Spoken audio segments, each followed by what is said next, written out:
Good evening. Hello, Daniel.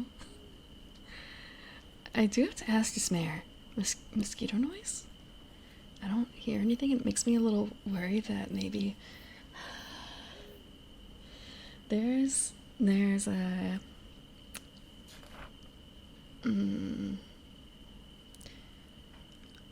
I guess a wisdom going around in general.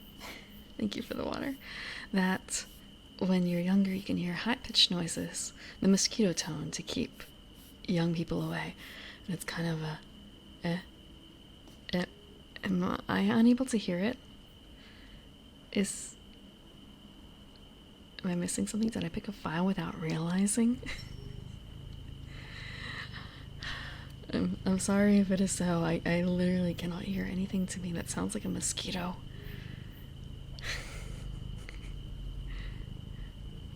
Glad my keyboard. I am glad too. I was not looking forward to having to alter my schedule to go out shopping for a new computer keyboard.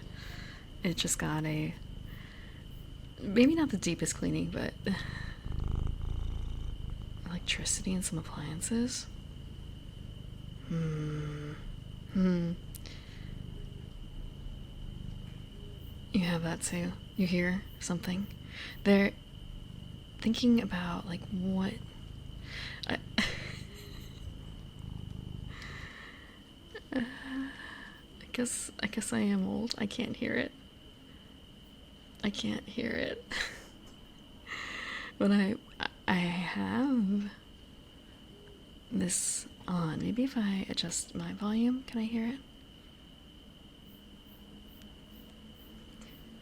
I have my computer running. I have lights.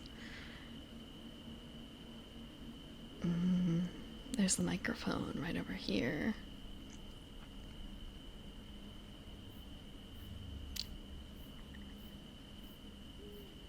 I can hear something in the distance. Like a cicada in the distance. That's about it.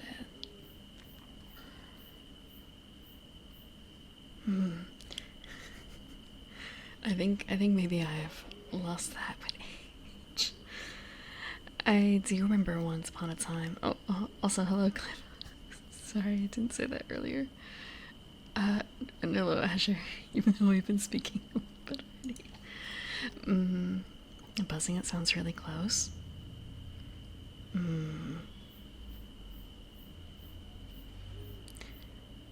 Maybe.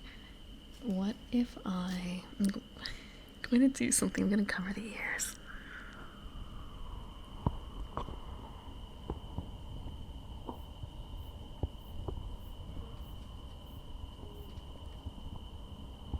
Can you hear it now? Is it muffled? If it's not muffled at all, the noise, then it might be from the background.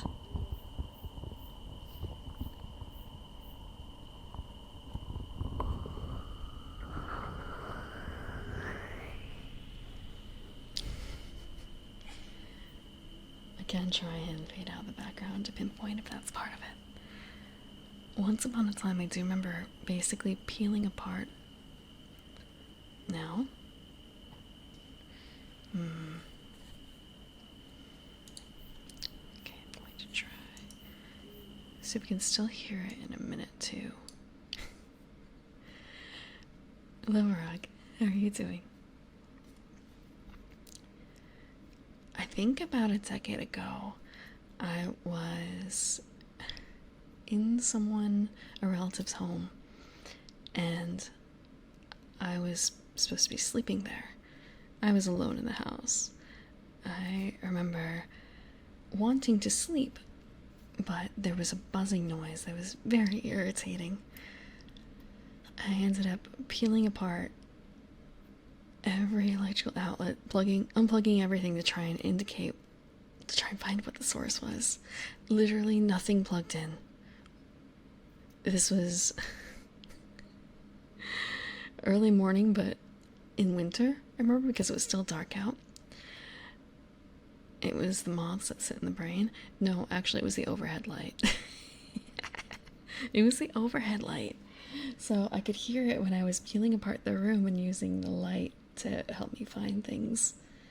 Once I distinctly remember, after having unplugged everything, looking at the room, hearing the buzzing, sighing, and resigning myself to sleeping somewhere else, shutting off the light, and then realizing it's gone. It's gone.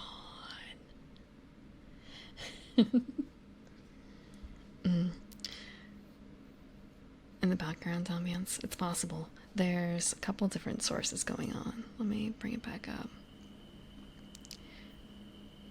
There's like night crickets. So if it's this.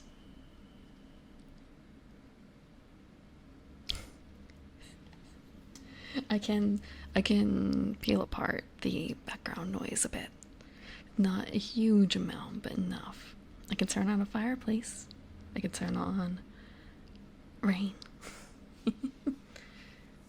Isn't there a story about someone? Wait, no, I remember reading a story about that. I think it was a Adam Tots comic, I think, about a father who brings home a piece of really cool driftwood. Audio of a mosquito that gets right in your ear and leaves so you never feel comfortable again. It's entirely possible. I can share what site I'm using for the audio in general. It's using all CC. I don't remember what the appropriate CC is. Basically, the attribution level or less audio sources, and you can basically create your own mix. There's a bunch that have already been created, but you can adjust the levels, adjust the location of it, how often it happens, etc. And you could save them for later. It would be very, very useful for people who are, say, DMing. This would be extremely useful, especially if you're DMing on stream too. And I want to say, I feel like that's like a big thing in here if you look at the ambient categories. But they have, it's not necessarily like super well labeled inside the particular like audio mixer, but the categories are pretty well done. So if you're looking for, say, a rain category, or rain, like water, that's fine. But like the difference between light rain 2, light rain 3, light rain on a tin roof, it can be difficult. Tavern Brawl. Let me see. There is the British Library, but that probably doesn't count. There is Crowds. Angry Mob, perhaps. There is Attack. Bar Crowd. Beer Fest Crowd. Crowd Laughter, Crowd Cheering, Dutch Pub, Drunks Fighting. Does that count? Frenchmen Speaking. Granted, again, like the quality of these are all user submitted from various legally free sources, and it's what, CCBY 1.0 or something like that usually. Yeah. It's rather well put together. Yeah, I should turn that on for Catanto. There's a medieval army marching and chant. Men mumbling. Night shootings. Piccadilly Circus. And this is just the, let's see, human crowds area. Paint shanties. It depends on whether or not it is a, if you're looking in a specific category, it's possible. Do you want, let's see, monkey chant? What the, monkey chant? There's a monk throat singing thing, New York subway preacher, nuns Gregorian chanting, Orthodox Coptic hymn. I don't see P for pirate. No, it goes straight from Orthodox to Philippians to Philomela to Proverbs. So there might be a different section for that. That might be considered voice or other. But yeah, if you did want to create a ship ambience for a D&D campaign, let's say, you would probably have one layer for the ocean noises, one for creaking wood, maybe one for the wind. You might want to layer actually the ocean noises depending. For instance, for my fireplace, I actually have two channels for that. One for a low rumble and one for like a higher crackling. There's what else? You might want one depending on how big the ship is for voices, like low dull chatter, the pirate shanties, as you would call them. And then you might want a channel that's muted that you can use for storms. You might actually want that into like 2 or 3 channels depending. You do get 8 after all. So you might have one for like thunder cracking. That's separate from the one that is for, say, like pounding rain. I love salted coffee. But yeah, it's pretty cool. There are other ambient sites out there. There was a really good fireplace one, but that is not like freely usable for streaming purposes. So, like for personal use, fine. There's a really good fireplace one. Let me see. Fireplace. If I look at it on here, it's gonna pop up. You're gonna hear fireplaces all of a sudden.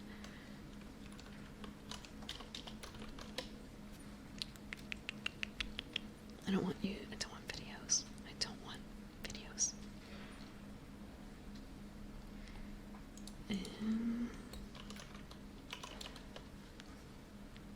Sleepy time left you? That's a shame. It's a shame. Okay, this is the really good fire noise generator. I really like the I think it's warm and cozy. Let me check. Yeah, I think it's warm and cozy. This one. Thank you for the water.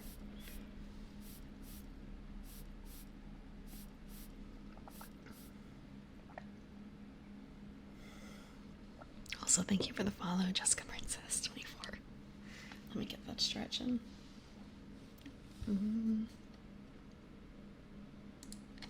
Let's see.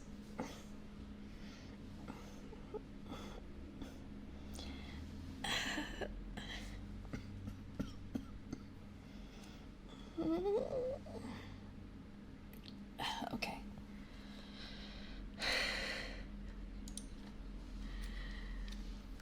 Actually, I haven't really stretched today. I had to get up a little early. My schedule's all messed up still. It's gonna be messed up for the rest of the week. Let's see. Might as well open up the book now that we've kind of figured out a little bit about the triggering noise. Which is a little sad because that's the night forest noises. I don't want to necessarily find a new replacement. Not stream. Let's see.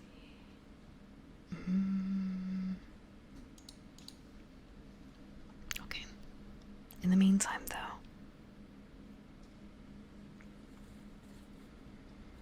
what headphones? Don't you normally... Earbuds are what people tend to use if they're going to sleep, right? I actually didn't have any earbuds until very recently. I've had like big chunky headphones for years and years. I think part of it is that for earbuds and other things that go inside the ear, I guess my ears aren't quite even on the inside. They don't sit right in both spots. I recently had to borrow a pair of earbuds and they just kept falling out. It's just a little embarrassing.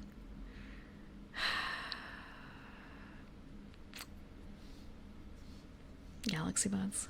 Beats Pro 3. Beats as in, like, Dr. Dre? Have a...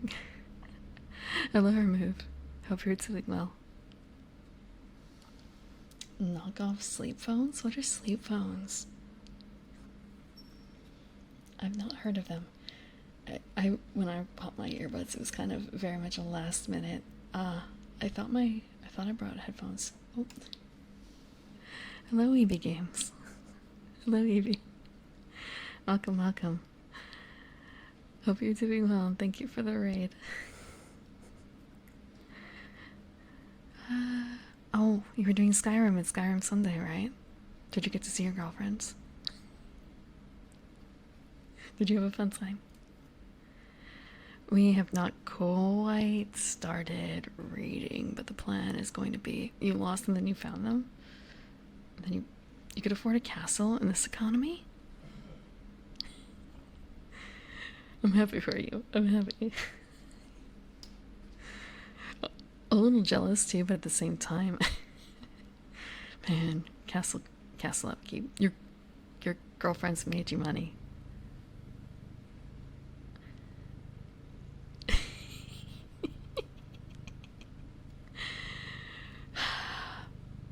I'm glad you have that kind of relationship. Kitty, kitty, kitty. Yeah. Kitty, kitty. He's doing better-ish. It's hard to say. Have a good meal, Evie. Have a good time. Yeah, Cat is upset. He keeps thinking I'm going to bring him to the vet, and it's kind of, but not today. Not today. 2.5k coins. Yeah, you just need one dragon hall a year to upkeep your castle. One dragon hall a year. I could do with a dragon hall right now. Getting like another going to purchase liquid medication because he's rejecting the pills. He's very good at hiding the pills now. And it's kind of a what do you mean it's $1,000? The medication isn't 1,000, but it was just sort of a okay, that's just bringing up the running tally. That's just bringing up the running tally. This cat. But thinking it's got only about 2 weeks left on the radiation, and that's the big thing. That's the big time and money sink. He's a good boy. And every time he comes out, they always say, he's a perfect gentleman. He's the best cat they've seen all day. Sometimes with a perfect. He's a very good boy. What have I done to my cat? What have I done to him?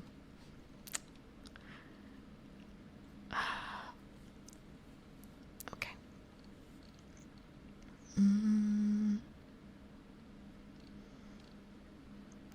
His meow has changed a little bit, which is unfortunate, but that is what it is when he's got the nose issue. Let's see. But in the meantime, we're gonna be reading about magical items. She beat up the puppy. Oh, I feel you on that. Two of my cats do not get along. Well, one cat doesn't get along with any other cats, so she is trying to get her to play nice with the others. One, I think she's trying to show dominance, like she doesn't super care, but sometimes she'll go up like real quick and like smack her in the face. And then there's just the other pair where I'm afraid that if I try and do another introduction, it's gonna end up with more blood. More blood on the floor, more blood on the walls.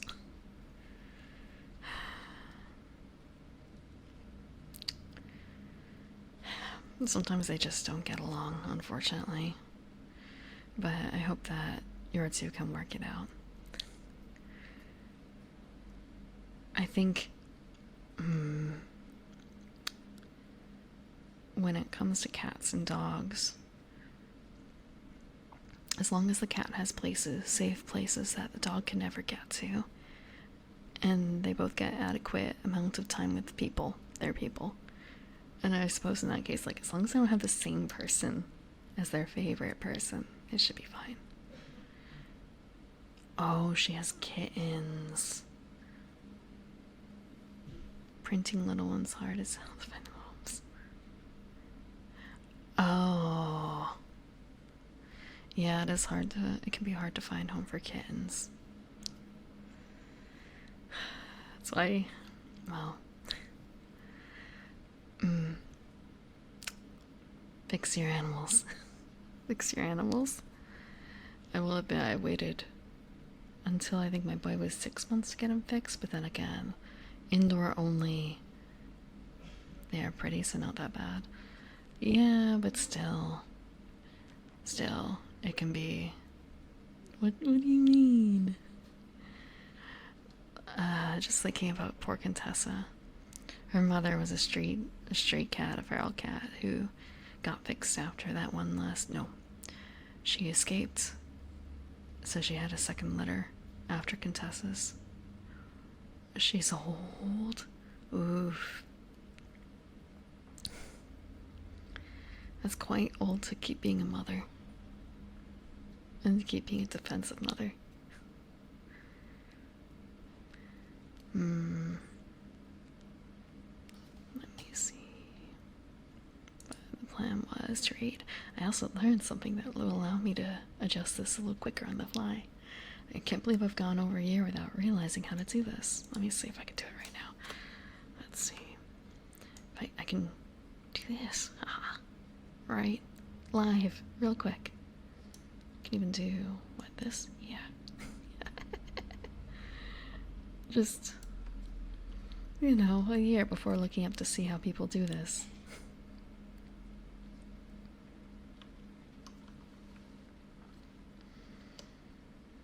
But yeah, if Contessa was let out unfixed, I don't honestly know if she'd still be alive. Not with a tail issue. I mean, it was a big deal back in the day. I don't think it was something people did. I very distinctly actually remember a comic I read ages and ages ago. I'm going to make sure I remember the name of the comic. Okay. Goodbye, Chunky Rice. And there's an entire section dedicated to people with extra kittens. It's not a happy story. It's not a happy story. But just thinking about that, not everyone values the same things, and it can be hard to deal with extra mouths to feed, so to speak. So it's better to it would be better to not have it come up at all. Take care of what you can.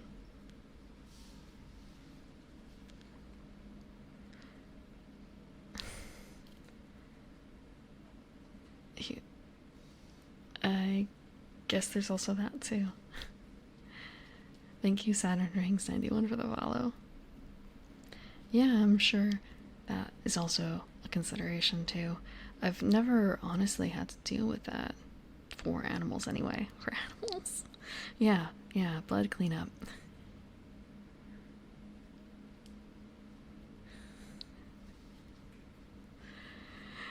Don't ever really think about it, to be honest. About the animal version.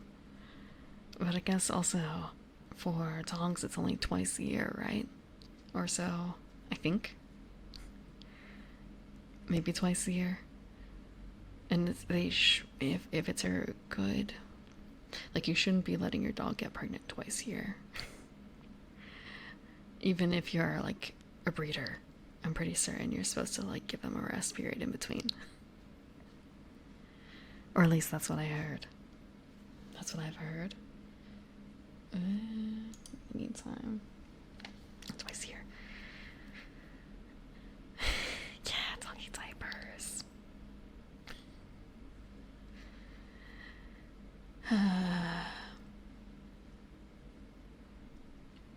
And then, I mean, okay, have you seen Venture Brothers? There's a section of Venture Brothers where they deal with, well, I shouldn't say they deal with. There's a joke with one of the characters, Morpheus, how he has a pet cat, and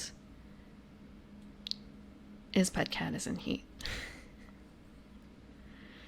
It's just sort of a, like, dealing with that. Like, as a female cat in heat is a real pain in the ass. Just avoid it altogether. Just avoid it altogether. In some places, they're also free or low cost spay and neuter clinics, but not everywhere, I'm sure. But if you're in a maybe not exactly well-off area, but maybe if you're in an area surrounded by well-off areas, then it might be more likely, or you can try and sneak in with the others. I think that's what my family had cats for a while, and I distinctly remember them going for the free or low-cost spay and neuter. You may or may not have gone a bit over, like not moved, but town over or something like that to get it done.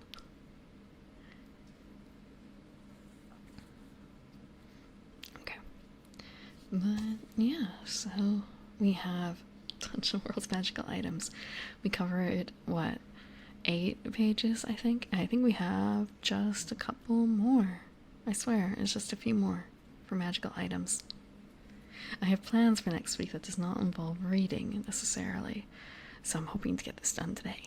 This part. Don't have to finish the book. Even though it's possible. It could very well be possible to finish it.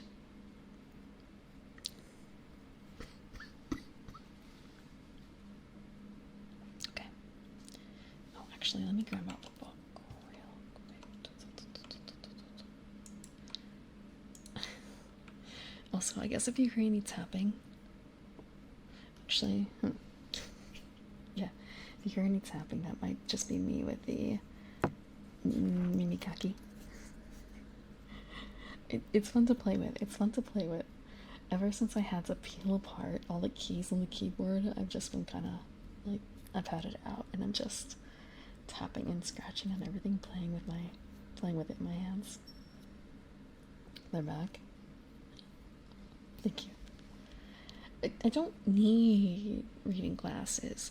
My eyesight's not that bad, so I don't usually wear them.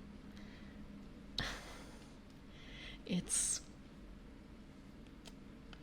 like when you're measuring glasses, like how much you need them, it's like 0.25 or something like that. Like the minimum amount needed to have glasses. Like one eye is that bad.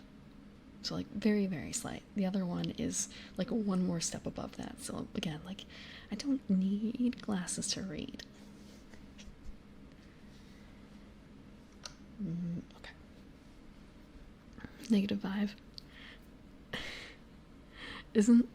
I don't know how it goes up any higher, honestly.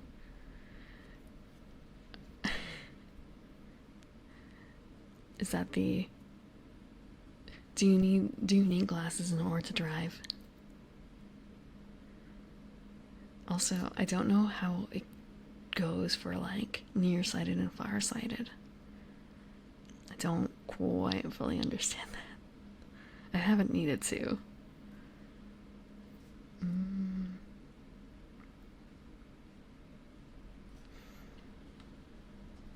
At the same time, though, I haven't gotten my eyes checked in a couple of years, so maybe it's changed. You need glasses to find your glasses? Negative means you can't see far. Okay. Okay, yeah, so I guess I have like negative 0.25 or something like that. Really, it's just like a little bit of fuzz in the distance. The difference between a D and an O. A little rough. That sort of thing.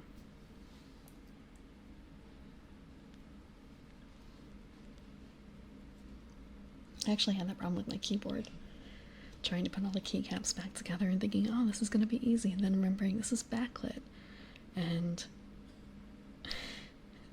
rather, it's not actively backlit, it's a little difficult to see which ones are the semicolon colon and which one is, well, it's another tough one. Apostrophe and quotation mark. That was another difficult one. But everything's back in position. And also, like, why? There are two shifts. Which shift goes where? Which control goes where? Does it even really matter? How about the alts? My plus button, is there an up and down for it? And the worst part, I had to do this at the end, the arrow keys. I couldn't tell which way, like which arrow key went where.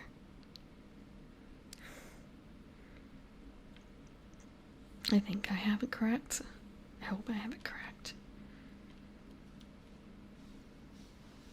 It doesn't feel... I'm wondering, actually, maybe I did do it wrong.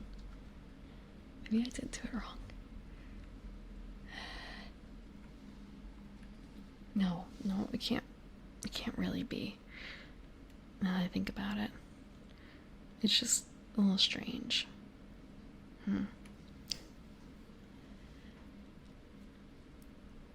just not used to it yet.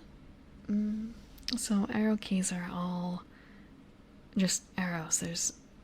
The only way you can tell up and down is how the key is shaped, and the keys are taller in the back than they are in the front. So that's how I organized all my keys. I tried to put it so all the higher points were at the bottom and organize the keys in that manner. But for some reason it feels like the up arrow is a lot taller than the down arrow. I don't know if that's how it's supposed to be. Like, doesn't feel like the same kind of gap between R and F or enter and... Okay, enter and shift actually feels quite the gap too. Maybe I don't have it sitting down properly. Okay, I'm gonna do something a little stupid. Oh, okay, the enter key wasn't fully pushed down and that's why I felt that way. So I'm gonna do the same with the up key. Nope. Nope. Okay, it didn't work. It did not work. We're gonna do this real quick. Wow, that explains a little bit. It's solved one mystery, but not the other. I'll have to figure that out later. Okay. So, the first item we have for Dungeon World's magical items is the immovable rod. It is 0 weight. It's a funny metal rod with a button.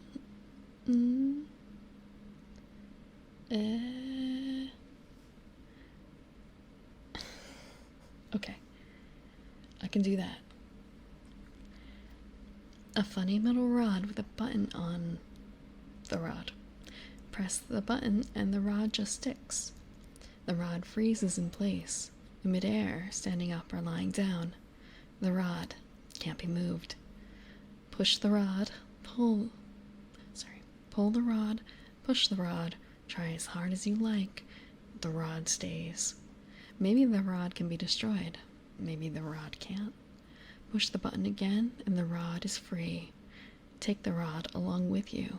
Might be useful to have such a stubborn thing along. Look. It's the rod. What am I supposed to do? Damn it. Even the curse. Okay. I got the second one.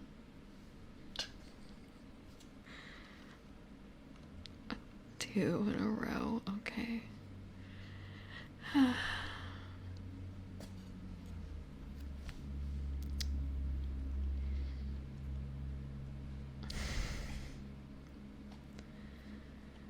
Let's see.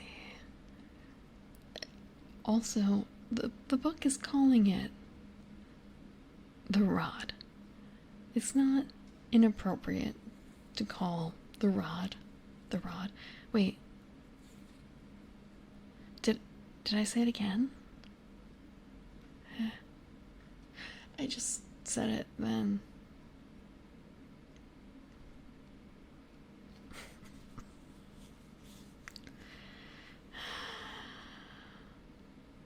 Yeah. I realized afterwards.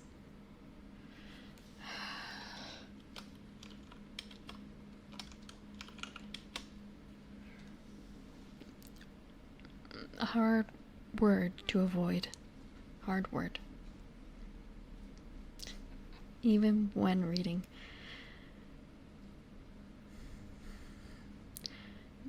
Book also says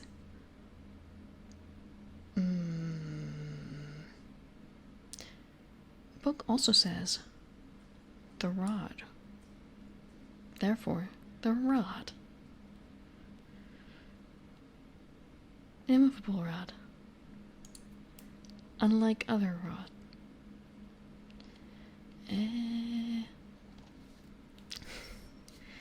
Very common.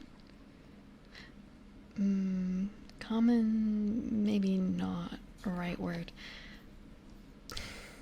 Popular? Not strictly in games, but in systems. No? Most systems, fantasy systems, likely have something like this, right? Not stalling thinking. Brain a little slow. Not strictly very good. Baba is you. I don't know what that is.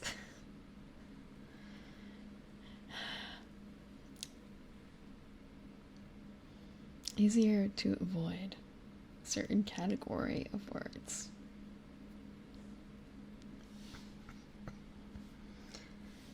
Next one. Infinite book. One weight. This book contains an infinite number of pages in a finite space.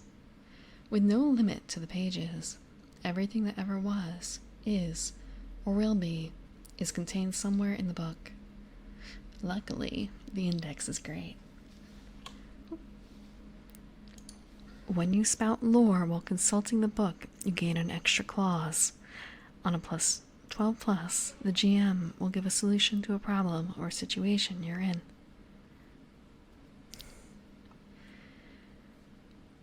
Look, no word in that entire block.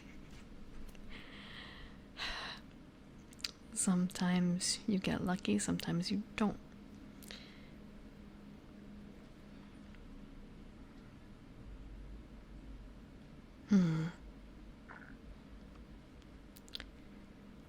Thinking about how... Alright, I updated it so that it will actually calculate for me. Okay. I still have to do an internal calculations of when that's gonna end. Hold on 1 second. I need to do a quick cough.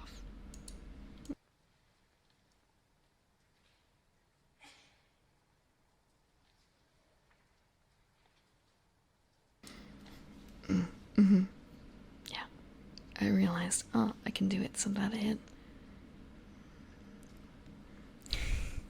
I'm not going to remember that, but what I am going to remember is it's been 6 minutes since the IRL word ban, so all I have to do is wait for that to hit. 25 plus 6, 31 minutes. And then it's good. I also got it so that if there is no word spoken, if the counter is 0, it will spit out something different.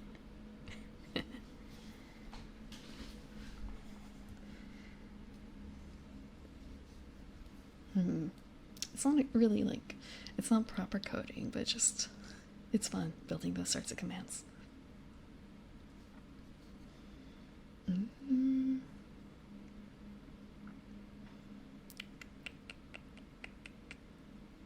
Let's see.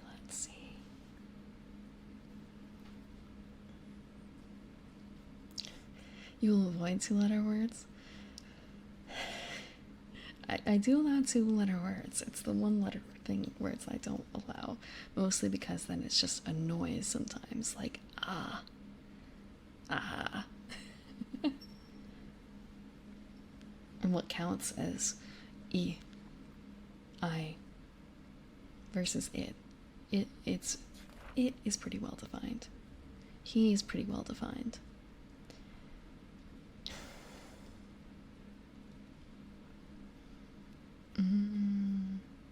Yeah, looking at the book. This is a Claire Bible. This is a Claire Bible. Sort of. The index being great.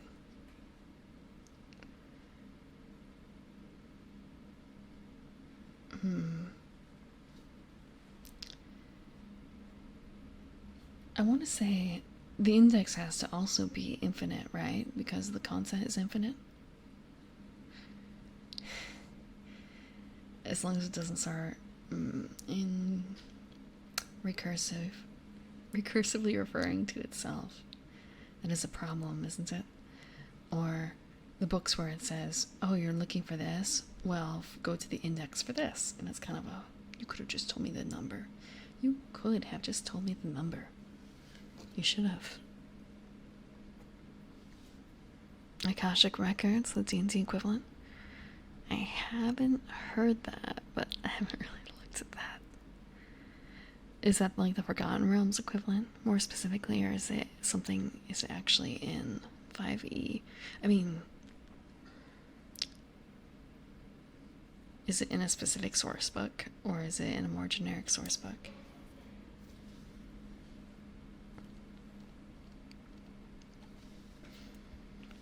Next one is in Spectacles. It's 08. 5e, not sure spell exists elsewhere. Well, oh, it's a spell? If it's a spell, it's a little different, right? Rather than an actual book. An actual magical book.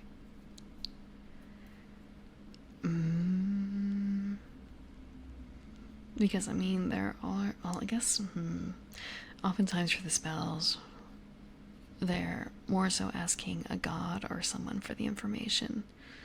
And D&D gods are not, what is the word? This is a Good Omens word. They talk about it. It's not incorrigible. They're not all-knowing necessarily.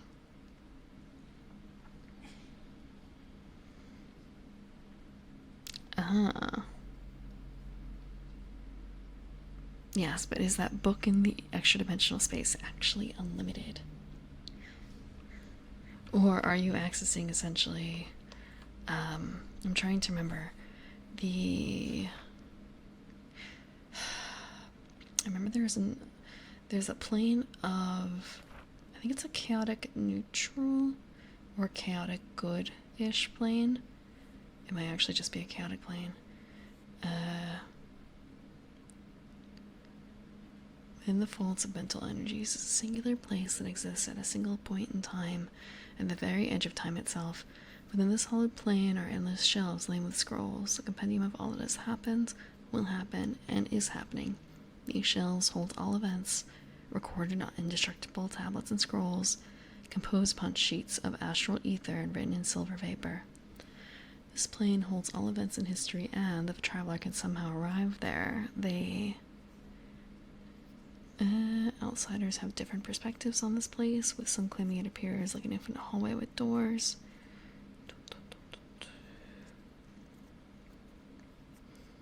Still images laid out on a strip that flows outward, forward, backward, and in all directions, able to be maneuvered about by the viewer depending on how they wanted to view an event. Okay, so it's not the library I was thinking of. Let me see. I'm trying to remember the name.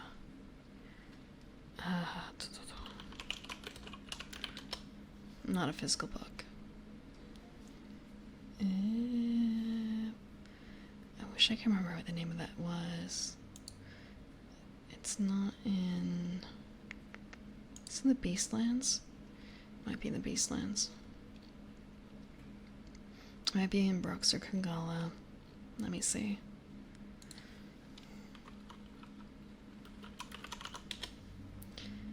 Oh, okay, yeah. I'm thinking of the Library of All Knowledge, which is in Brooks, in the Beastlands.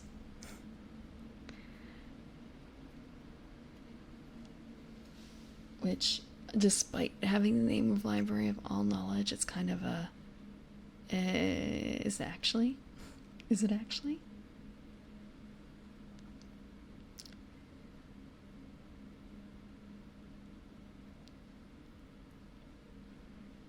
So, okay. The Library of All Knowledge has supposedly held all lore, song, spells, and even magic items in the universe.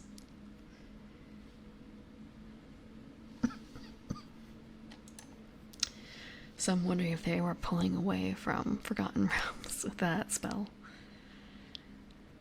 Okay.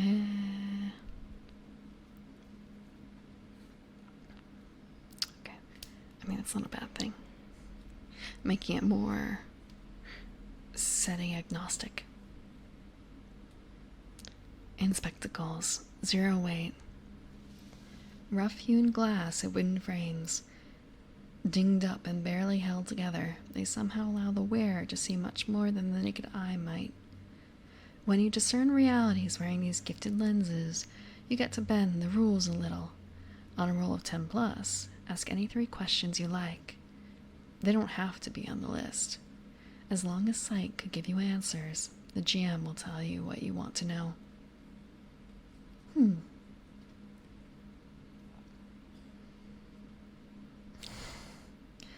So, wearing shoddy nerd glasses.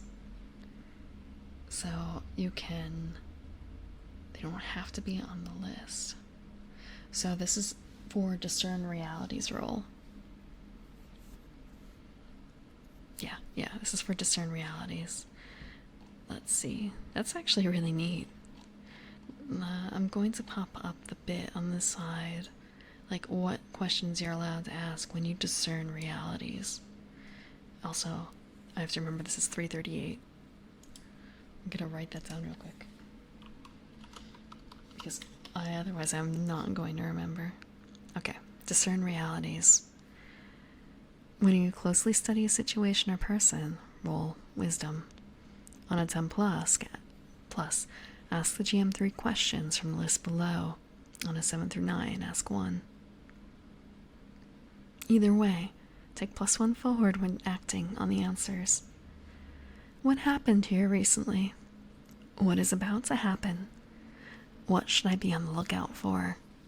What here is useful or valuable to me? Who's really in control here? What here is not what it appears to be?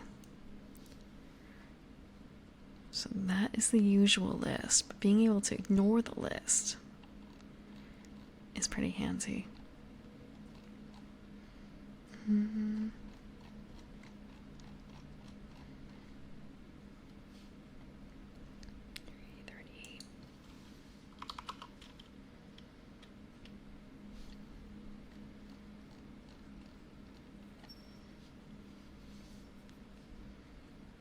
as long as sight gives you answers, which I suppose can be a little bit of a limiting factor, but most people rely on sight first, don't they? Which is why I have dark vision. I have dark vision. TM, TM, TM. I have dark vision. I'm sorry to give you nightmares. Sometimes we have a little fun.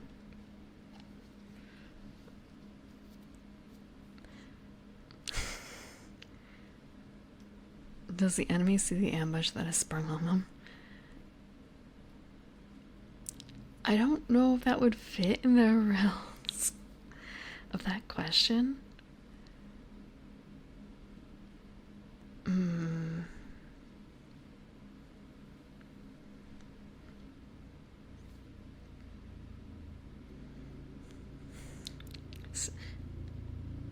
Cinnamon Toast Crunch? Really? Cinnamon Toast Crunch? Isn't it Trix? It is Trix, isn't it?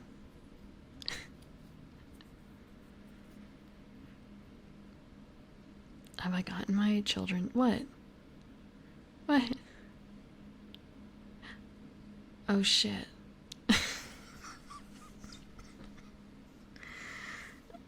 I'm sorry, I haven't watched TV. I haven't watched ads like that in a very, very long time. I have gotten my breakfast cereals, my children's breakfast cereals mixed up. Look, when it comes to breakfast foods, I'm an oatmeal person. I'm an oatmeal person.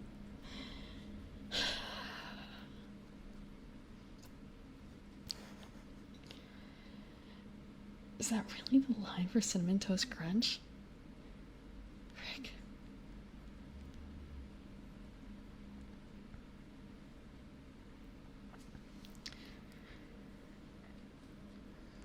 I'm thinking about the last time I had cereal.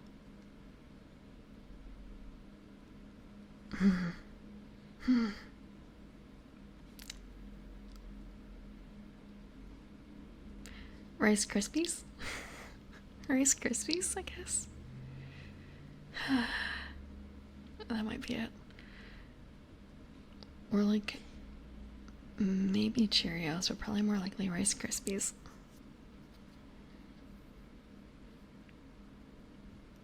No, I don't remember that commercial. I really don't. I thought Cinnamon Toast Crunch had the captain, right? Or is that a different thing? The captain with a blue hat. No? Is that a different breakfast cereal? I'm sorry, I don't keep track of all this. Oh, yeah, Captain Crunch. Oh shit, that's a different cereal. I'm sorry, there's so many. Why do humans have so many breakfast cereals? Why do humans have so many breakfast cereals? I can't keep track of all these breakfast cereals. All these sugary things.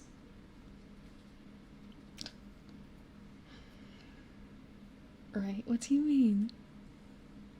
It didn't have a mascot?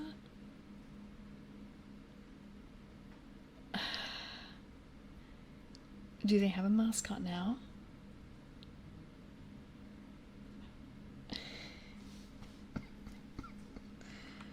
I want to do a really quick check. Look, Raisin Bran? No, but Weetabix, okay? Weetabix. Does that also put me in the old person category? The fact that I do eat Weetabix sometimes, but like, again, like, once... I think the last time it was probably 5 years ago. Maybe even longer.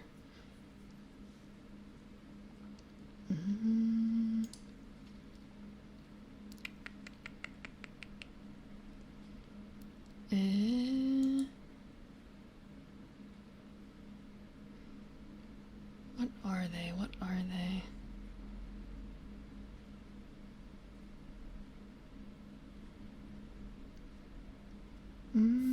Oh. So it's kind of Hey, at least I was pretty certain that Snap, Crackle, and Pop were elves, okay? Cereal elves, I guess.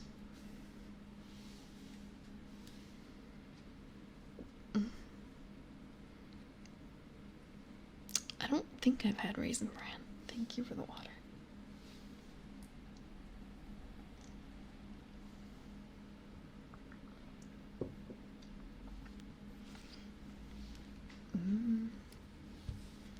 Let me stretch first.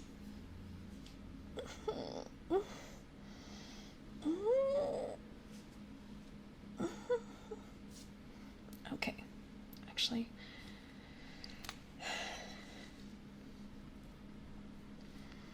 upside down mouths for pops? What are pops? What are pops? I didn't really do mini wheats or mini. Those are the like powdered sugar covered ones, right? One of the powdered sugar covered ones. I didn't really do those. I didn't want that. I wanted something else. Okay.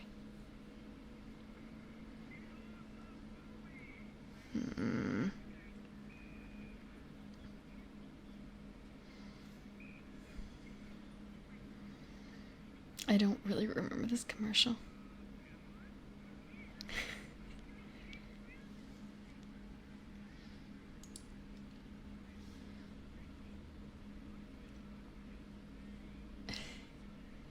That was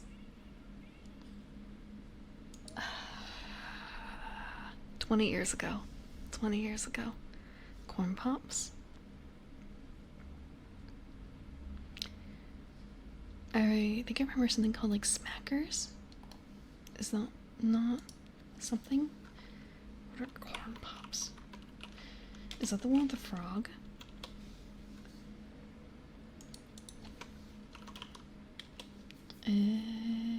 Oh, I'm thinking of Honey Smacks. You can hear what through the mic? You can hear. Oh, you could hear the. I guess that's from my headphones. Oops. Sorry. Smackers is the frog for Honey Smacks. Okay. I don't really remember Pops. Corn Pops.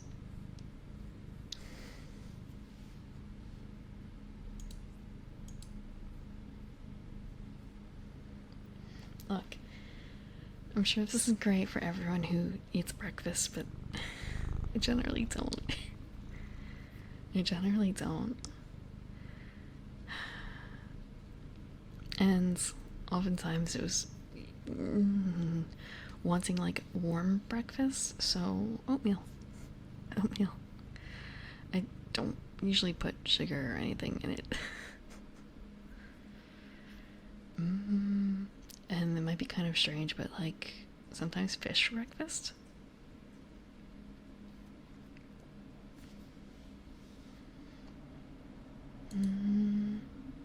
What is this? Okay. Yeah, fish for breakfast. Specifically like smoked salmon. Tasty. Yeah. Or regular salmon, depending. Salmon for breakfast. On a bagel, perhaps. Lox. Lox, capers, onions, tomato on a bagel. Or just like smoked salmon. I've also had like whitefish for breakfast on some occasions. Very rarely. I don't usually get whitefish. And just like other fish if I happen to have any leftovers. I like fish a lot. Stuffed kippers. I don't know if I've had stuffed kippers. Let me double check. It's possible.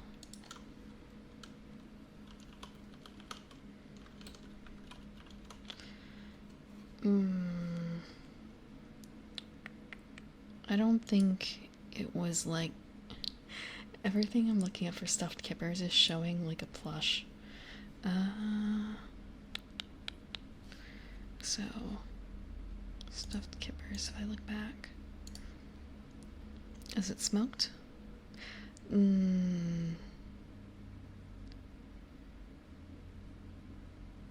Not normally, no. Looking at it. I think I've had something similar. Sometimes I think I may have had soup with this. I may have had soup with this. But probably not. Probably not for breakfast.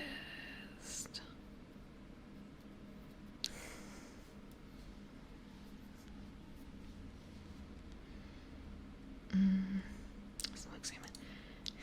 It's really tasty, and if you already have access to a smoker or something, it's not hard to make hot smoked salmon.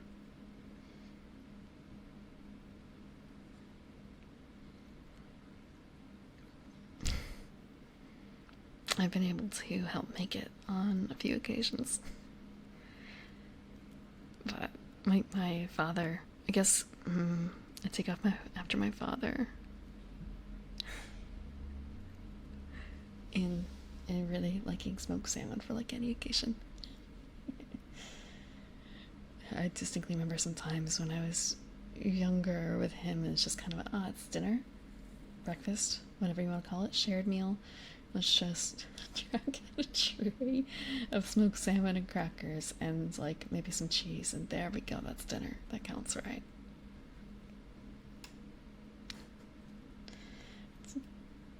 A tree. You know that fish makes great fertilizer, right? Fish makes great fertilizer.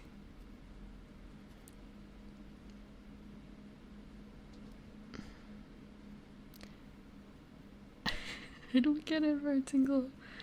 What's a Megalodon? I don't get it. Maybe I'm a little slow in that regard. Was there something I shouldn't have said in that word? Am I not catching it? Egg sandwich? Like egg salad sandwich? Or something else? Oh, Megalodon, like the shark. Do you want to eat shark? You want to eat like the... This is... I was gonna say, the baddest bitch in the sea? The shark, I mean, the shark. Brave soul to tackle that. Crash up clamshells do as well. Yeah, I don't really like the crunch. I don't really like crunch like that. Trying to avoid the shell, unless it's cooked shrimp, like fried shrimp. Then I'll eat the tails. You're planted.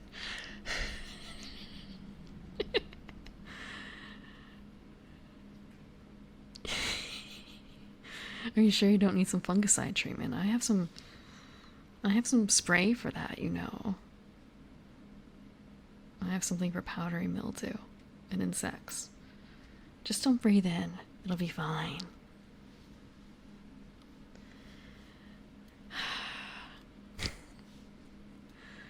Scrambled egg, cheese, and slice of turkey. Home version of a breakfast. Ah. It sounds good. My area has a regional breakfast sandwich that is very divisive in its name. They're pretty much one of the few areas where I think it's kind of there's something in it that is distinct to the area, so if I say what it is, I can't really say what it is. But it's not something I grew up with, so I don't have it very often, so I still go for the smoked salmon sandwiches when I can for breakfast. Like, sure, I could get a, like, sausage, egg, cheese, or I get smoked salmon cream cheese lox. Well, smoked salmon is lox in this case, with capers and stuff. The bagels are excellent. Mm.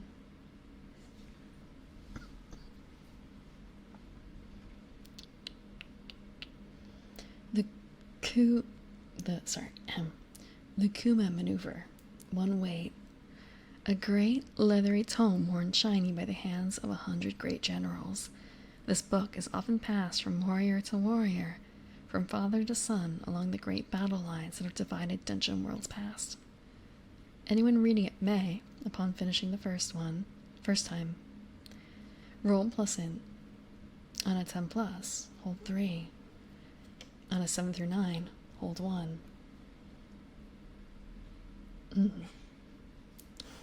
You may spend your hold to advise a companion on some matter of strategic or tactical significance. This advice allows you to, at any time, regardless of distance, roll to aid them on any one roll. On a miss, the GM can hold 1 and spend it to apply a -2 to any roll of yours or the poor sap who listened to your advice. Cute cat. You're lost? You're lost. Do you need help? Do you need help finding where to go?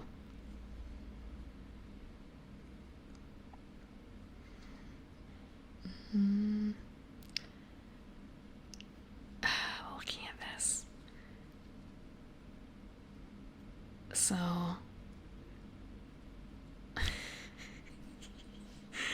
just the... If it's a miss, like, the poor sap who listened to your advice. It's good that it's not a... Well, there's mechanical benefit to it, and it's not a... You're going to give them advice that they have to follow, considering your advice could be shit. You don't have to personally be a good tactician for this to work, you know? That's always a little frustrating when you build a character who's better at something than you are, and all of a sudden you're meant to give out advice on this topic that you don't know anything about.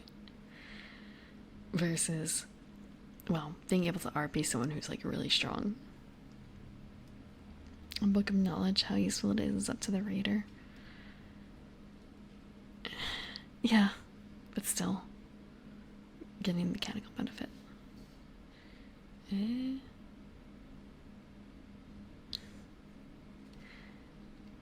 Let's see. Hold 1.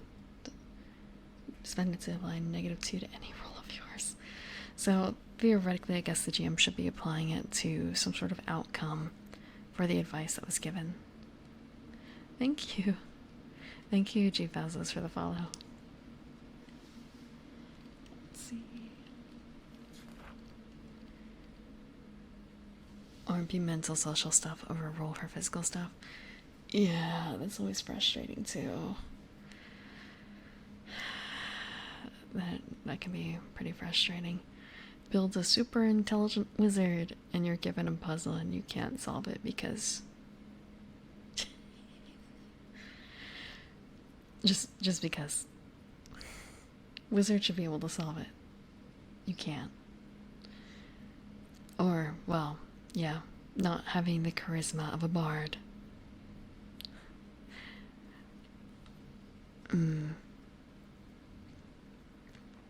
So it's nice that there's a workaround for that. I shouldn't say workaround, but it's kind of inherent to the nature of it. That it's not a problem. Or it's not nearly as much of a problem as it could be. For things like this, though, or things like that, rather, with the RP mental social stuff, or some of it, letting people go out of character and, like, as a group, talk amongst themselves about how to handle something, and letting the player who's playing the high charisma character act that out. Not act, but, you know, like, take that matter to take the group action, or I guess whatever they feel is the best action, really, out of what's talked about. You can't solve it because you aren't streaming on Twitch and you don't have chat backseating you for the game session. Look, that was just Tonto. That was just Tonto. I went back and I've actually, for Tonto, I've unlocked... I've completed the circuit now. I'm just, I guess, collecting stars. I think I'm at 35 maybe, out of 75, so I can unlock the final couple of rooms. I haven't tried the intermediate room, but we'll see how that goes. We'll see how that goes.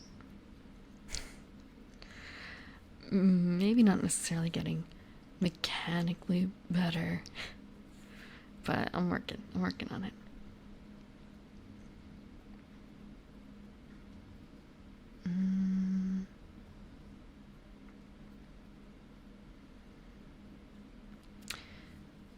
Dumbest characters player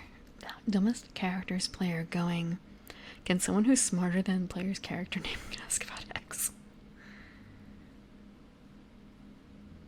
Yeah, yeah. I feel like I want to do that a few times if I haven't already.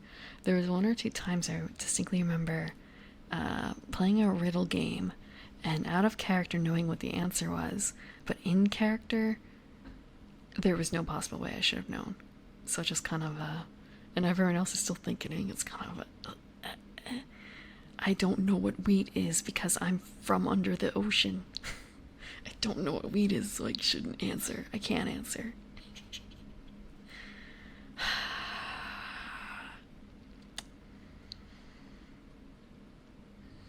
So yeah, just sitting silent for that. Or at least saying, like, I think I know. I can DM it to you, DM. But I, in character, can't give an answer.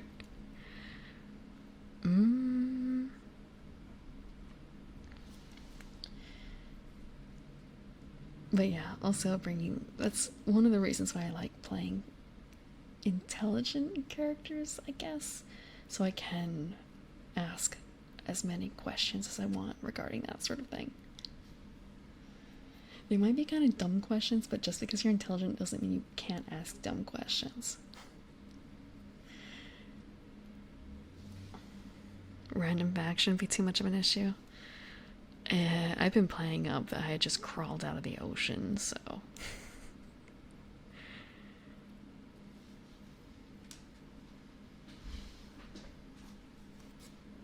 So, there would have been a little bit of a disconnect. And again, this was a. What is the word? A. Pun is not the right word. Riddle. It was a riddle. I don't remember what the riddle was. The next one is Lamented Memento. Lamento. 08. Taking the form of a single lock of bright red hair, bound in a black ribbon and immune to the ravages of time, the lamented memento bears a grim enchantment. In it are the memories and emotions of a girl who dealt with death at the Black Gates so many times that, in the end, they fell in love and she left the world to be with him for a time. Her memory protects the wielder. If he finds himself at the gates, the memento can be traded for an automatic result of 10+ on the last breath move. The only dumb question is the one not asked. No, I've seen some dumb questions asked. I've seen some dumb questions asked. Oh. Yeah, you're right. You're right. It is over. Let's see.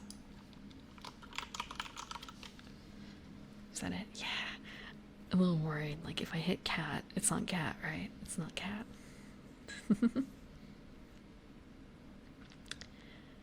I'm trying to remember the dumbest question. I shouldn't.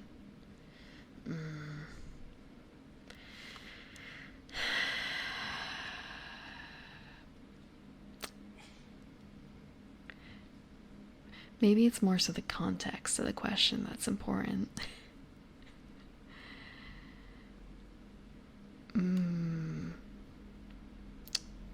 Oh, I didn't realize that it's cut off because of the layout changing in between. There are no dumb questions, only dumb. Yeah, that's fair too. Yeah, I've seen that.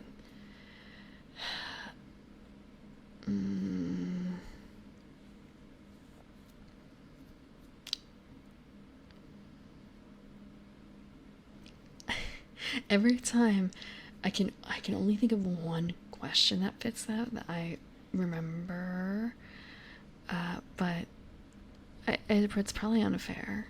It's unfair for me to think it about this particular question, which is very frustrating in the moment. This particular question that I received. And without the context, I think I shouldn't just say the context. Like, there's multiple levels of context. Okay. Do you guys know what sans serif means in serif? And even if you don't, can you formulate a concept of what they are? Yes, like the font. Well, types of fonts. Sans serif font, serif font. There was someone I was helping who was someone who should know what those are, what those terms mean. They pointed at, I think they pointed at Arial or Helvetica, one of the two, you know. I'm not going to quibble over that. They pointed at one of those two and asked if it was a serif font, or like, that's a serif font, right? It was sort of a, you should already know this. And their response wasn't, I mixed up serif and sans serif. It was, I'm still a baby, I don't know any better. And it was just sort of an,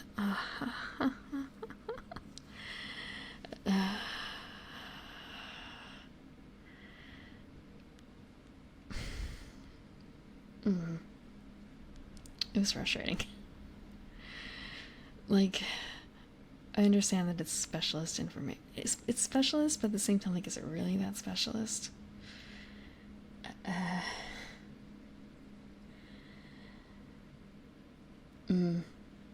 So it's kind of set the bar. Like, I feel like I can't really expect a whole lot sometimes.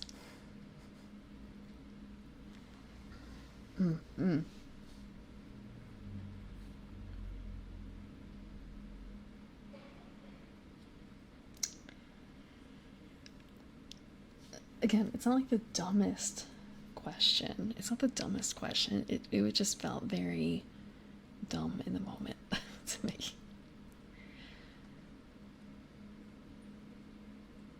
Angry, it's excused bad behavior. No, well, yes. Also, the whole, if you can't handle me at my worst, you don't deserve me at my best.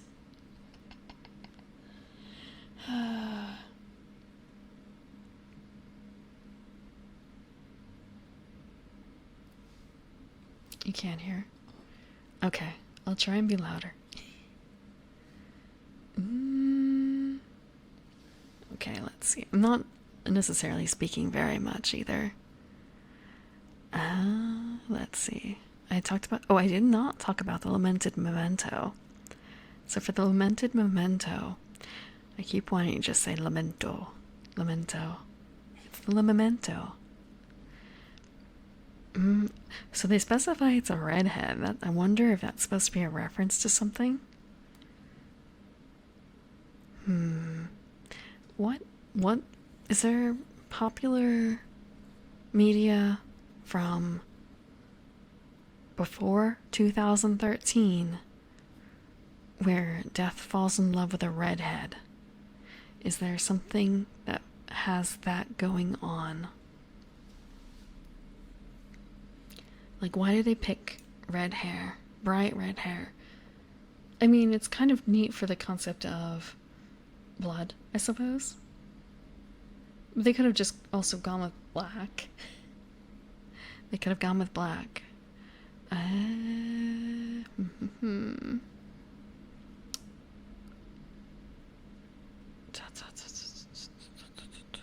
finds himself at the gates. It can be traded for an automatic result. So you're trading it back to death to let you pass. That's neat. But also kind of a, how does death feel about that? getting a being traded like that for a memento of his, I'm assuming lover. Yeah, yeah. Thinking about, have you ever read Sandman? There's an ongoing thread in the comic series Sandman where the Sandman, Neil Gaiman, where dream, the concept of dream, and a bunch of other concepts that start with D, but mostly dream, deal with humans that pass in and out of these states. And so Dream especially is relatively, I shouldn't say popular, but he's had a number of lovers through the ages, and nothing is forever. Nothing is forever. So just kind of how would a concept that has no end like that, or an end that would be very, very far away, so far away that you cannot imagine it, how would it feel to receive a token from someone else, from an unknown person, trying to trade their life for this memento of your ex-lover? Dream, for instance, I don't think would take that very well, honestly. It also kind of she left the world to be with him for a time.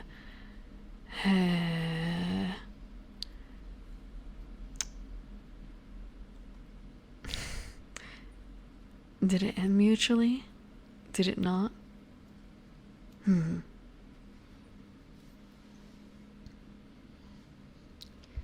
There's a bunch of interesting stories in Sandman about dealing with, I shouldn't say constants, but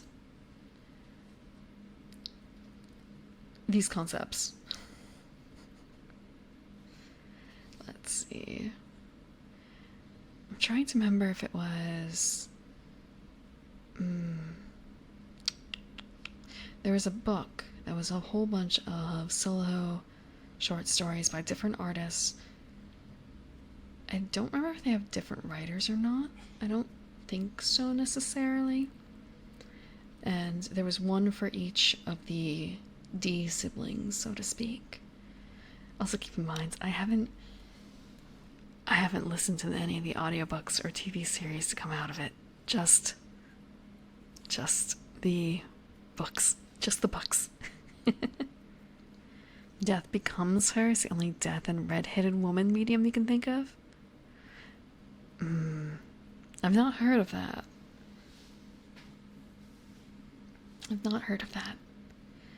But then again, what I don't know could fill a very, very, very large book.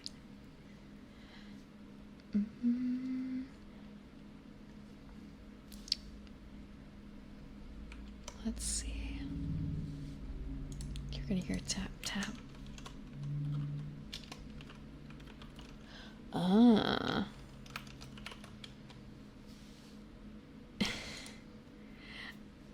I have to wonder if that is the reference they're making? It's possible. This is a really weird looking movie. Wow, that's weird. Okay.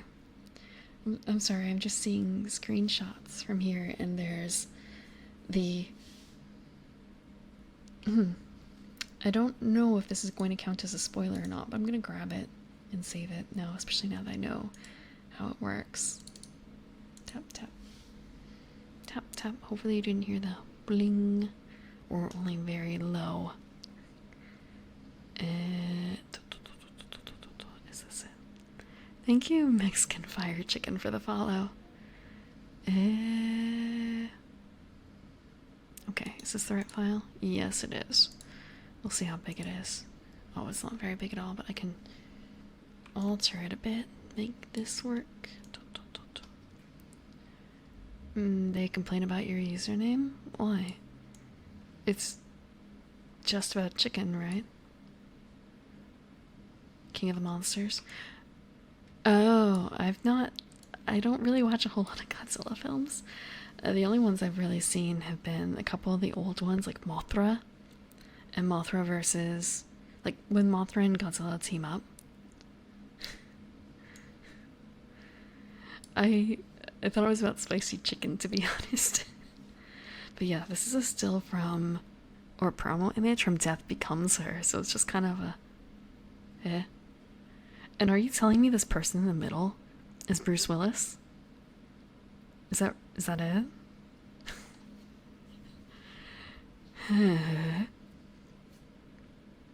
Like the classics. Yes, I've seen the original Godzilla and a few other ones I don't 100% remember. And I saw the Shin Godzilla by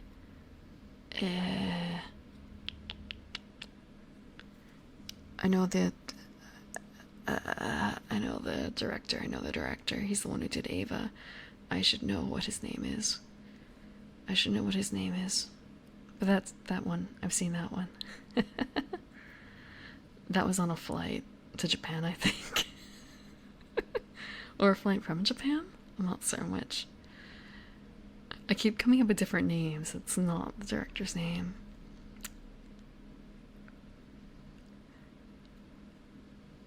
He's a mortician, so death by proxy. Yeah, Hideaki Anno. Yes.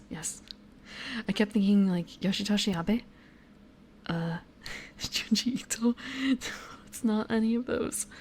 Sorry, I watched like the Junji Ito Spiral trailer like 2 or 3 times last night, so I have Junji Ito circling my brain. Unfortunately.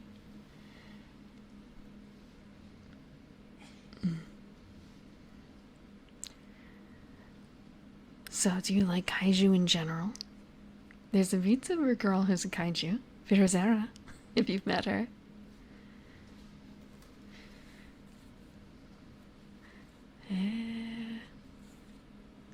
Let's see. But yeah, he's a mortician, death by proxy. It depends on how close to death, you know? Like, there's a difference between the family and 6 Feet Under, for instance, because there are a lot of morticians. And there's a TV series, a short one, that is following this pie maker who, when he touches someone, he kills them. When he touches them again, he brings them back. If he touches them a 3rd time, they're dead for good.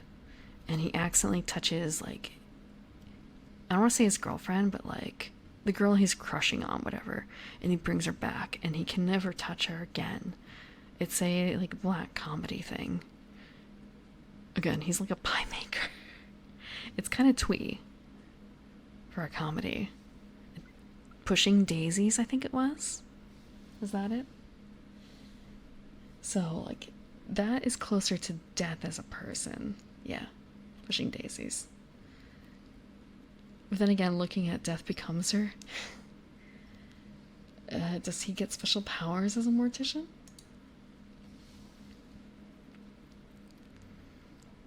You remember the ads? I only saw a few episodes. I never finished it. Pervasive Ito thoughts in. It's too late. I let them in a long time ago. I remember in the late 2000s, I guess, like mid to late, seeing in the local bookstore, I thought looked interesting. It was still shrink wrapped. It was the really cool printing with the black, a matte black book cover, and then shiny black for the, I don't know what to call them. I don't remember what they were called. The fish. Like a big image of the fish, only printed in shiny black on matte black. Really cool. I ended up with all 3 volumes, but I don't know if I finished the first one by the time I bought the 3rd. all I remember is reading the third one and then realizing that I could not keep it on my shelves, so I ended up donating it to a local library, essentially. I was not able to live with those images on my bookshelf.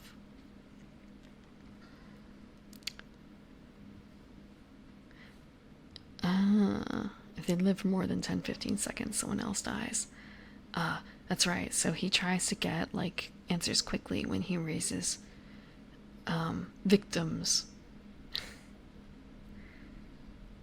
So he doesn't accidentally cause another death.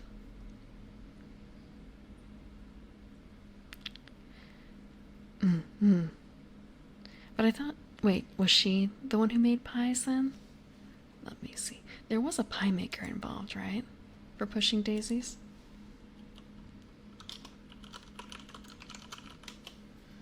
It was American.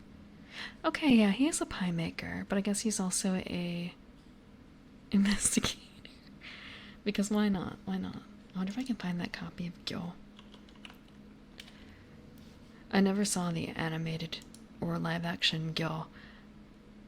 I'm seeing plenty of copies of it, and I can't really do that.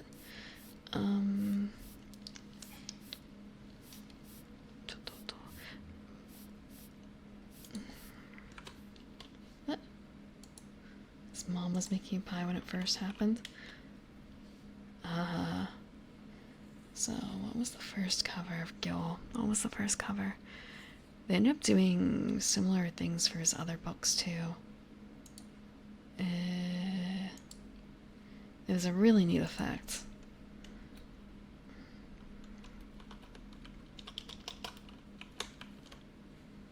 It would help if I could spell cover.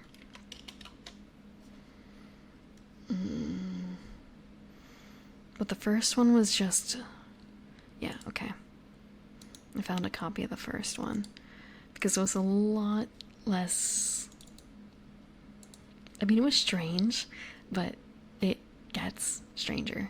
Let me grab... Oh, it's right here. I'm gonna uncrop it. So this is a copy of the first cover of Gyo that I had, essentially. But it looks like it's gray on black, but it's really just two different types of black. There's different values of black. There's like, when you're printing in CMYK, you get a nice richer black if you use, CMY, and not just printing K alone. And also, I guess K doesn't have to be black, but K is for key after all. Let's see. Yeah. I could not keep these on my shelf. No longer human? Yeah. I haven't read the actual novel, but I've read the manga versions of it. I've read a few different versions of the story, but not the original.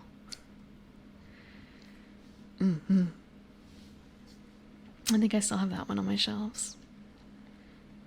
When you think, it's kind of like a depressing romantic but also not romantic story, and then after a certain point thinking like, wow, it's kind of dumb. At the same time, like, that's a lot of thought put into it. That's a lot of overthinking, I suppose. But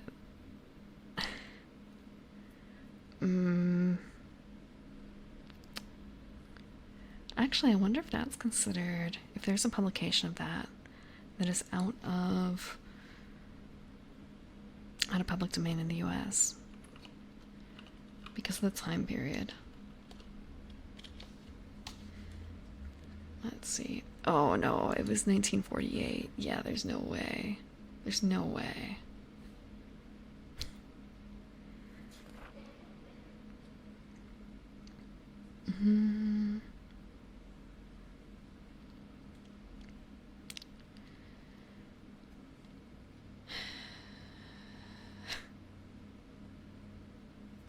once you learn about the author's life. The fact that it was semi-autobiographical.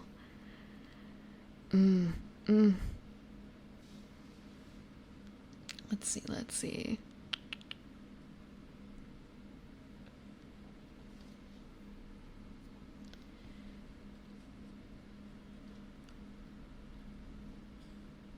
I remember reading about it a long time ago when I first picked up my copy of the book.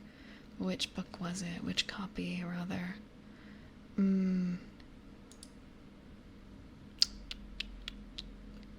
That's kind of I don't have a copy of the Japanese, or the Junji Ito one, do I? I might have the 2009 version, honestly. Let me see.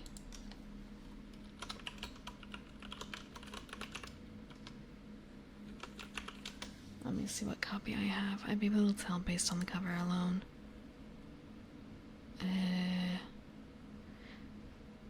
I have the Usamaru Furuya version. That interpretation. That manga. Not the Junji Ito version. I didn't realize he came out with one.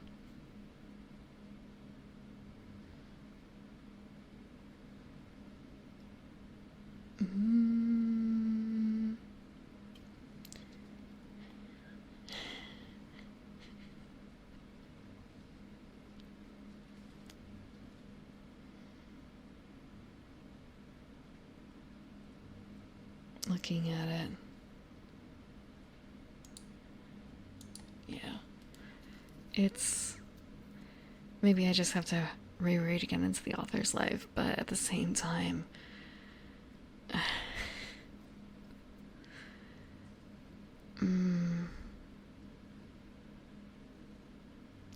Life being that... I guess it's hard to overcome your own mind, really. That's the pain point. I don't know if I've felt it that hard. But then again, I guess also I want to say I don't really qualify for the title, do I? I've never been human.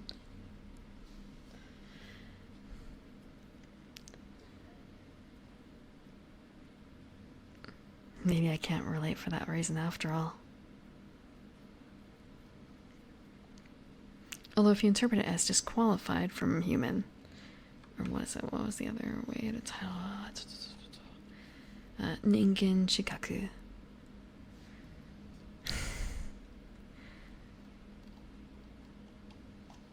Depending on how you translate that. No longer plant. I'm not exactly a plant either. A failed human disqualified as a human being. But again, never qualified in the first place. Maybe that's why I have that disconnect. Being a plant is kind of hard. I'm not fully a plant.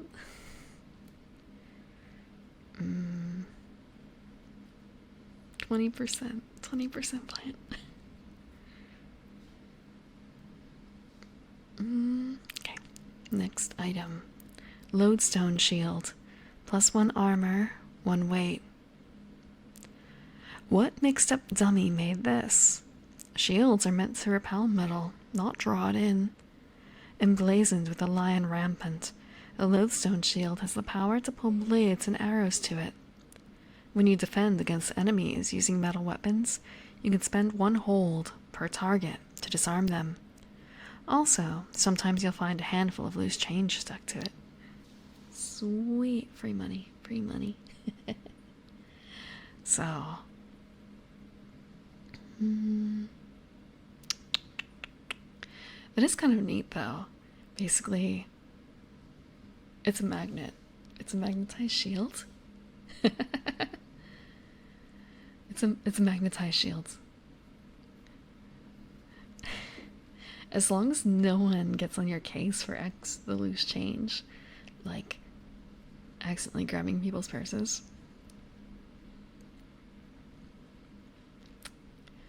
I'm sure that players would also like to try and find other ways this could be useful. How do they work?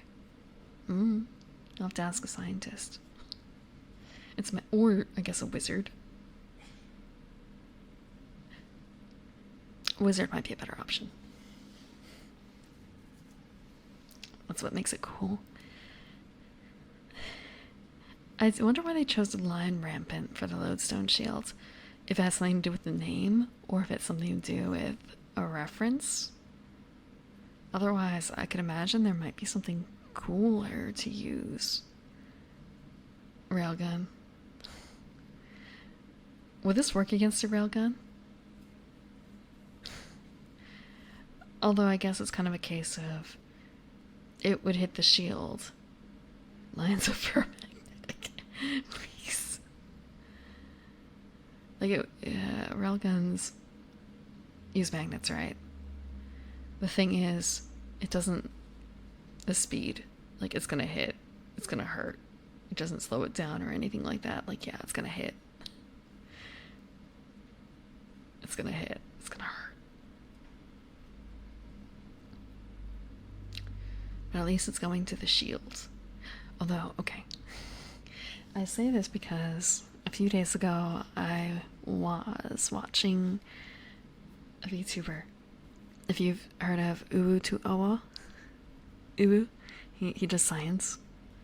And he was doing a pipe dropping. He was creating pipe dropping mechanisms essentially on stream. He does like science experiment type stuff. Yeah, the science guy. And he was doing some sort of like air. He was using his air compressor, I'm pretty certain, to like shoot the pipe. And he didn't think it was going to be that strong. And it ended up putting the pipe not only through the curtain that he has as a backdrop, but also into his foundation. It went into the wall, and it looked like it went at least an inch in. Just kind of a... So thinking about, say, this, it's gonna pull the... I guess the arrow probably won't be able to pierce, but you might want to be careful about the other things that it's going to hit. What am I reading? We are reading Dungeon World. We're actually reading for once-ish.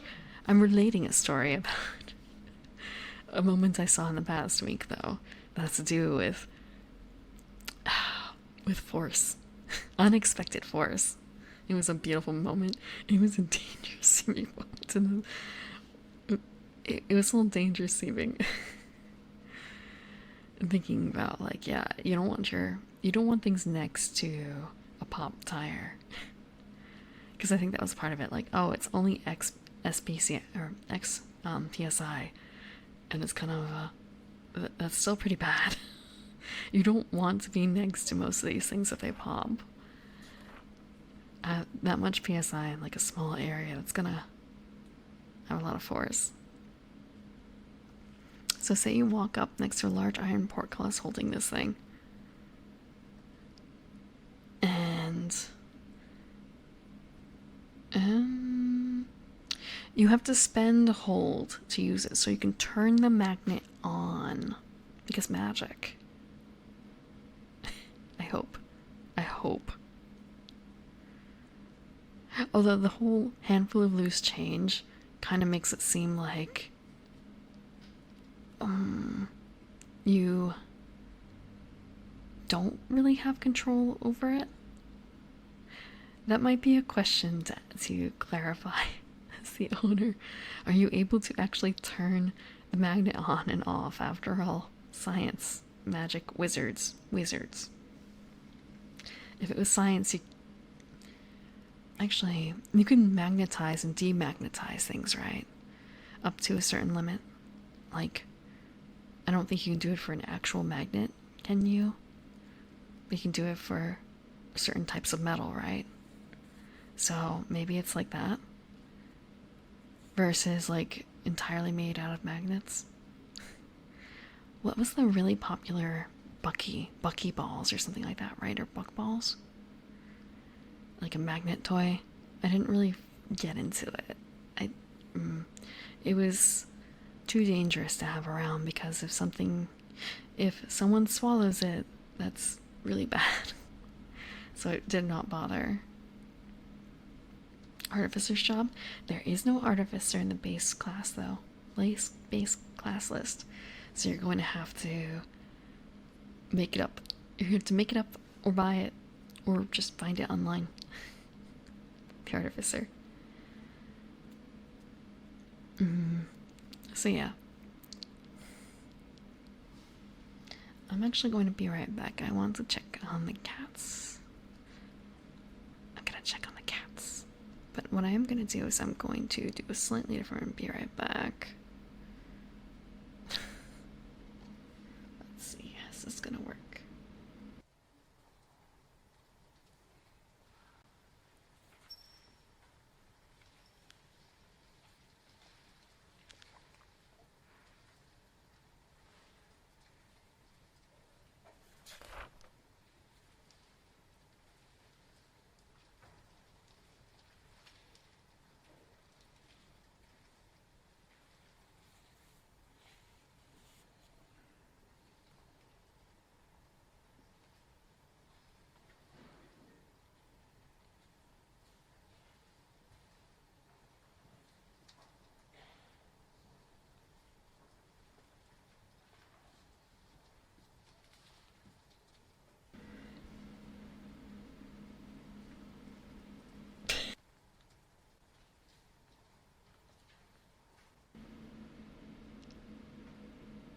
You're hungry for Pokeballs?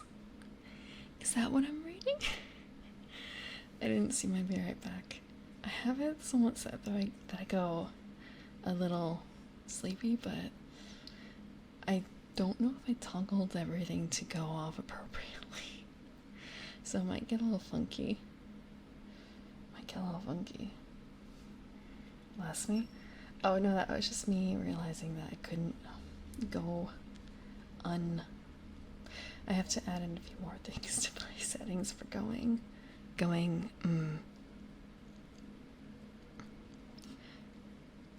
I have a like Stream Deck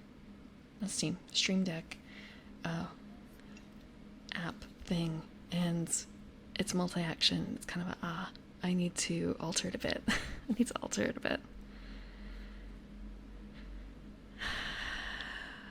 Like Buckyballs is not. Is it a food too? Is there another one that's not magnets? I know that there are different types of edible balls.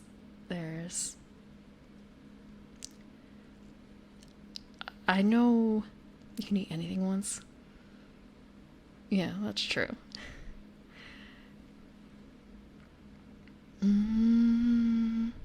I was thinking Blarney balls.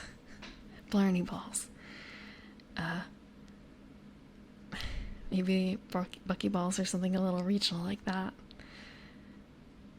And then there's like takoyaki balls.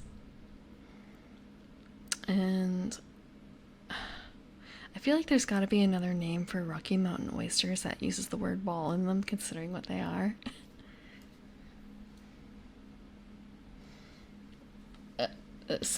There's a man out there who ate a plane. Why? Was it a dare? Was it a Guinness Book of World Records thing? And yeah, magnets are bad.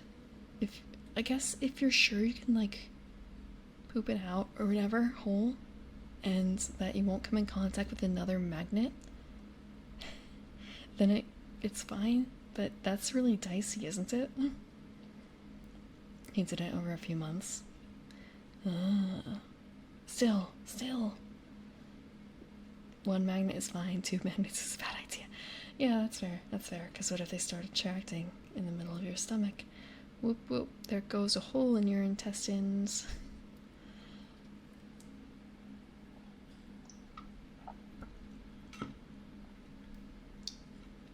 I forgot to put away all my cleaning supplies for the keyboard, so I have a couple extra things, including the bottle of isopropyl alcohol. I'm really glad that I had one already.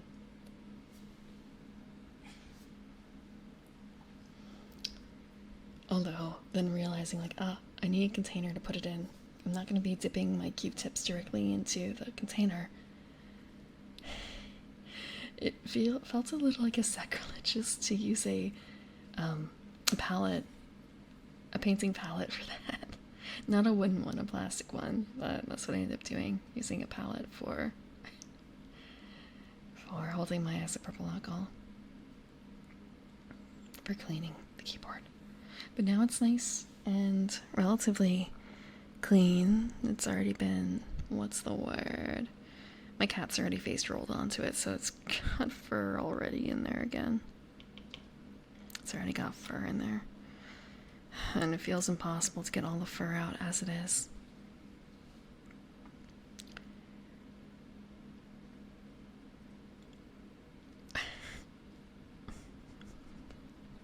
Boob. Survived eating dental floss and like that is something that's supposed to happen with people who eat, well, I think it's more common for like cats that eat yarn and stuff like that.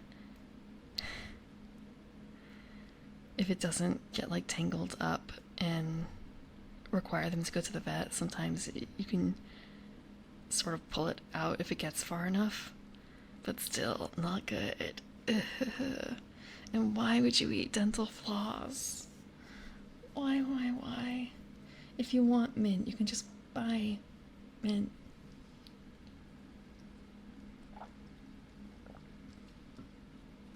You can grow it for free. It grows outside in the ground really easy. I promise you that. Get your fiber. Eat leaf, not floss.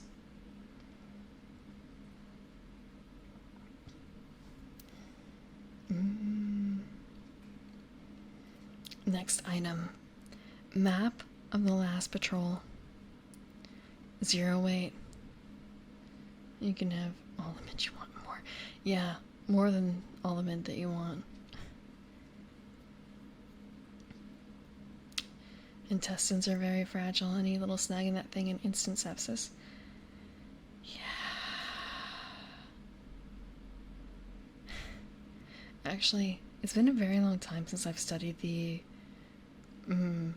like human biology, I guess. So it's kind of a case of when exactly does poop become poop?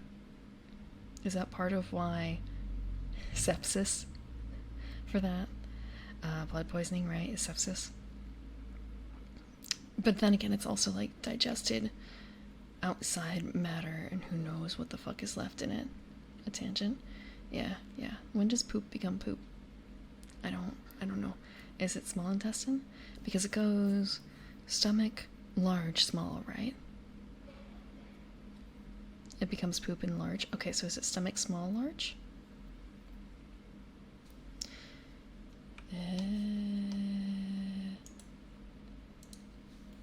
Human organs diagram. Stomach, small, large, colon. Huh.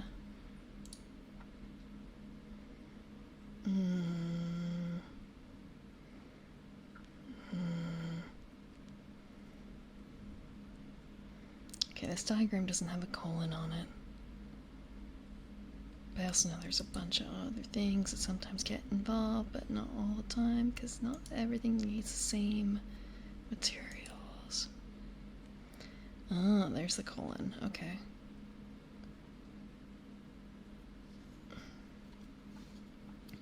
You do most of your digesting in the small intestine, and your body mixes waste with what's left in the large.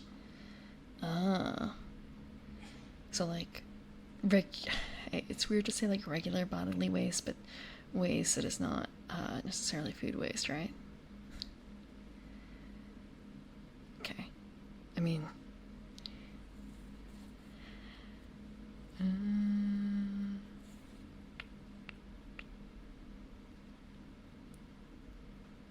old blood cells.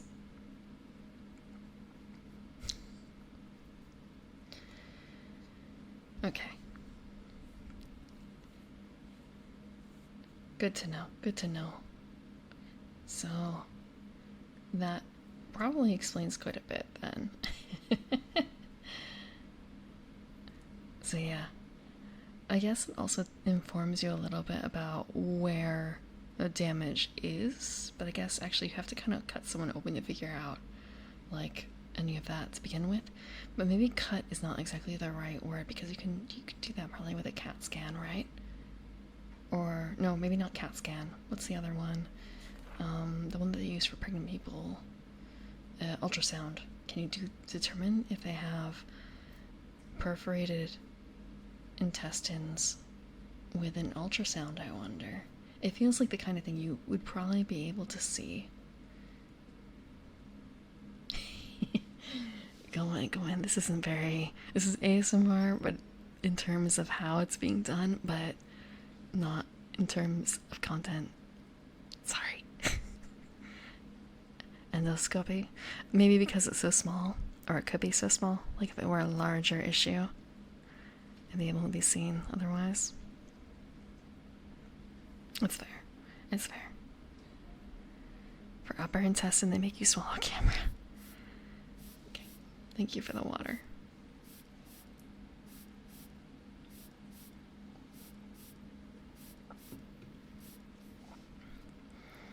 I haven't had to deal with any of that yet.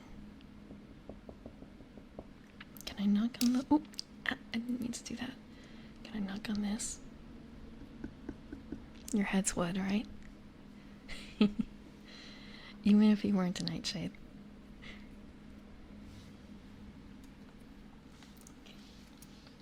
Thank you for the stretch. I guess the most I've had to deal with has been... Actually, I don't know what they did. I don't think I have the results of that anymore. It's been so long. Can I crack? Oh, I can a little bit. I can crack a little bit.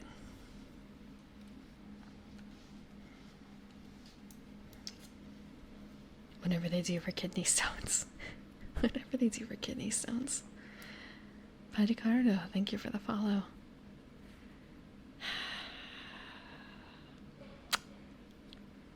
Yeah, drink your water. Drink your water. You don't want a kidney stone. You do not.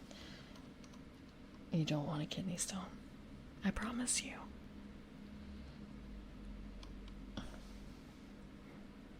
You don't want to go to work tomorrow.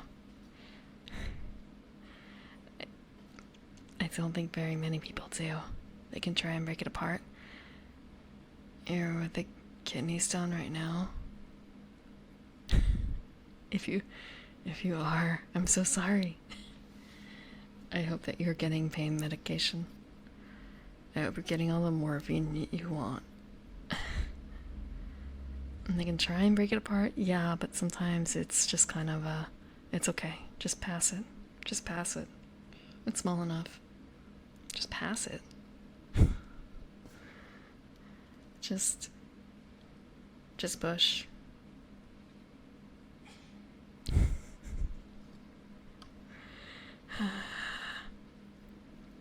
7 days still vacation? I guess it is that time of year, isn't it? It is that time of year. I don't always keep very good track of that. Just in terms of, I guess, seasons in general, and thinking, it's summer. It feels like summer just started, but I guess summer is at least halfway over. Well, maybe not halfway. Let's see. If you count summer as beginning June 21st, then that means sometime in early August it's over. That would mean like August 1st, right? So we're not quite halfway there. If you count beginning of June, though, then we're past the halfway point, right? You've had gallstones but never kidney. Twisting molten ball of lava under your sternum. I'm so sorry. I'm so sorry. I hope you got what you needed for that. It's never fun. I also, I guess you can't even, pee that out. You have to get treatment for it, right? Like, you should get treatment for kidney stones too, but for smaller cases, it's just your stronger pain meds. Go. Do a piss. Versus, like, actual, you gotta wait. Oh, really? So there's no, like, surgery to remove the stones? There's no surgery? I'm so sorry. I'm so sorry science has failed you. I'm so sorry.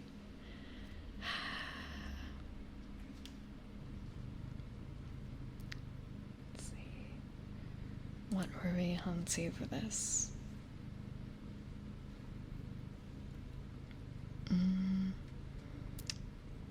Okay. We were looking at the map of the last patrol. So the next item on the list. Map of the last patrol. 0 weight. An ancient order of brave rangers once patrolled the lands, protecting villages and warning kings and queens of encroaching danger. They are long gone now, but their legacy remains. This map, when marked with the blood of a group of people, will always show their location, so long as they remain within the bounds of the map.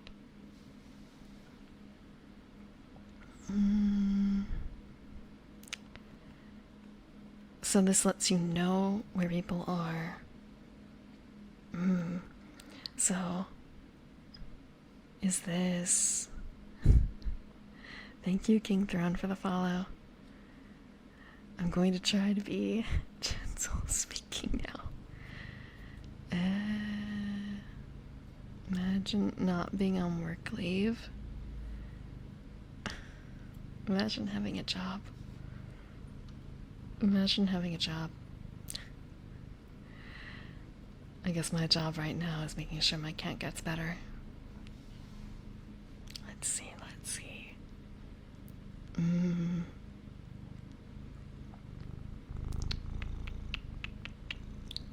There we go.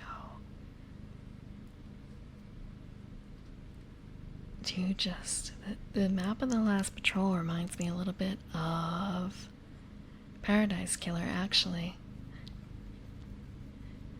With the blood of a group of people. So, what do they do for the patrol group? I could imagine, I guess, two things. Either they basically made a little key of blood and everyone, like, pricked their finger and dipped a fingerprint onto the map, or maybe they all, like, dripped a little bit of blood into, like, a vial and shook it up and then, like, dropped that on the map. Because it's kind of weird, isn't it? Altogether. It's neat, but it's a little strange.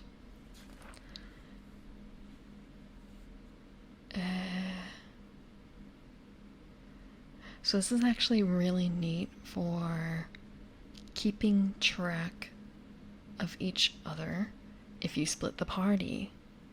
This is neat, but that would only help one side out if they only have one copy of the map.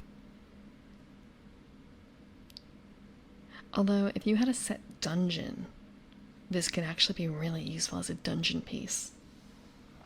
A dungeon piece where you are expected to split the party. Because it only works within the bounds of the map. Maybe the map is only of the dungeon. And this way you can corroborate on puzzles, right? Corroborate? Collaborate? One of the two. One of the two.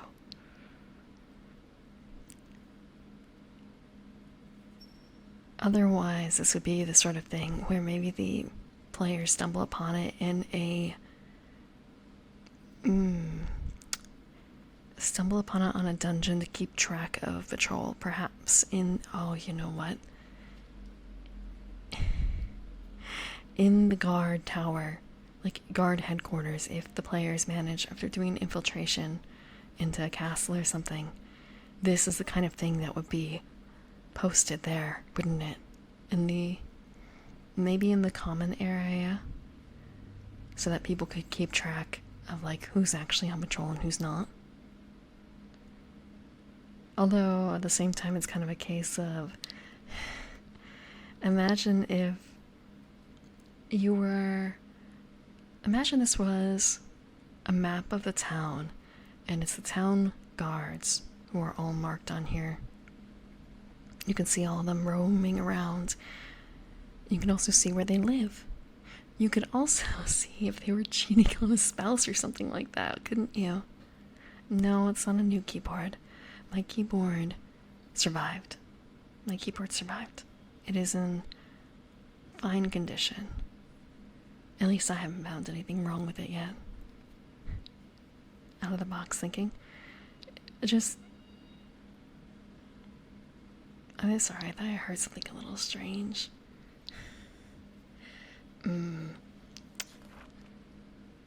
Was by Leon Kennedy.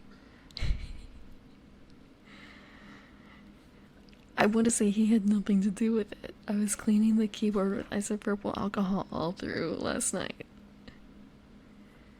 I let it dry. Oh, I tipped it over and let everything drip out, and then I let it dry, and then I went at it with isopropyl alcohol the next day. I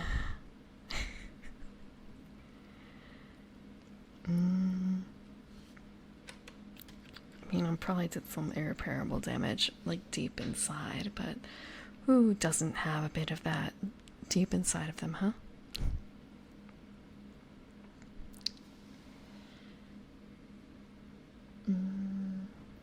Yeah, this is actually a really neat item. The fact that it doesn't show everything, it only shows specific things. So it's no Marauder's map, exactly. But that's fine, isn't it? But it would be something the players should either find empty and able to fill out themselves, or full of organized enemies.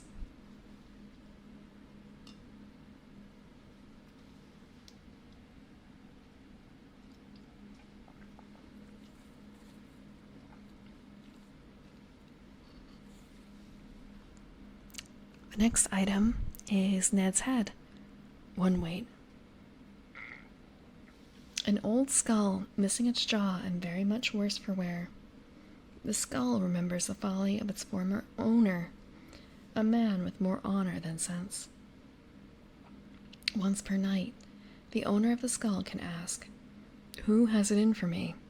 And the skull will give up one name in a sad, lonely voice. If the owner of the skull is ever killed, it disappears surreptitiously. No one knows where it might turn up next.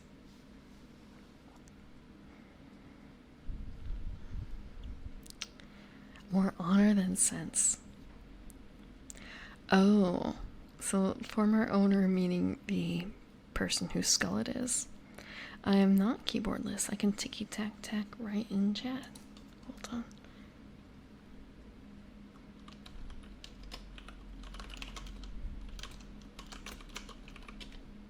Yeah, I can tippy-tap.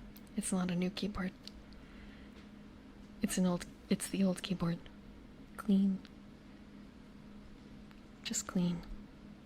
Maybe it got its... Sorry, just thinking like... Jesus Allegory's like... It didn't exactly... Okay, I guess it did kind of wash its feet, sort of. But like the rest of it got deep clean too, so... I don't remember anything about Jesus like that, just the feet cleaning. Only the feet cleaning, sorry. Wash what? Yeah. I mean, that was the big deal, right?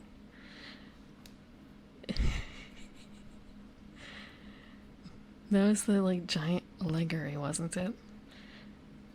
Who cared about the rest? Let's see. So the former owner of the skull, more honor than sense.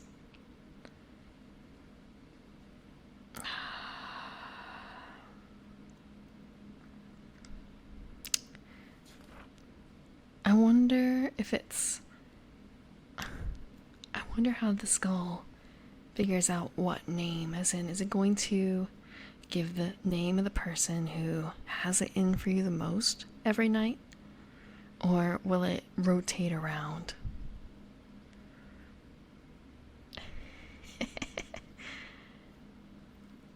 Then you have to watch your back real close, don't you?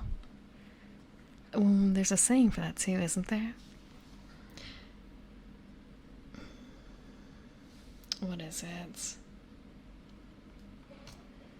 Keep your friends close, but your enemies closer. Or does it go the other way around? Yeah. Keep your friends close, but your enemies closer. But yeah, that would be really depressing if every night it just said your a party member name and never changed. But I suppose it's up to DM choice.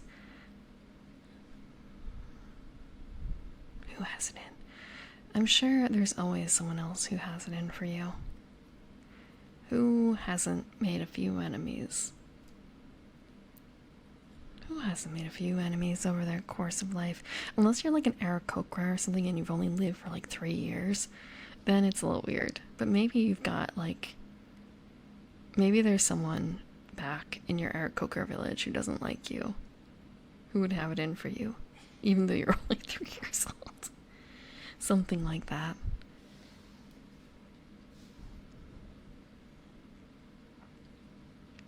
But again, I guess also in Dungeon World, it feels like a bit of a rougher world, so it might have a bit more variance in that.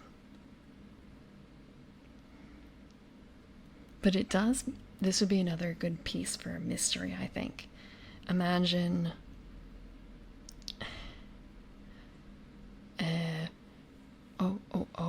okay, so the party is hired to guard someone. Someone who is sure they're going to be murdered. And what if they're a person with a skull, and that's how they have some of the information? Who has it in for me? And the party somehow finding out about the existence of the skull. The person who hires them is found dead. Or maybe this is kind of a afterwards. Like, you don't necessarily want to, like...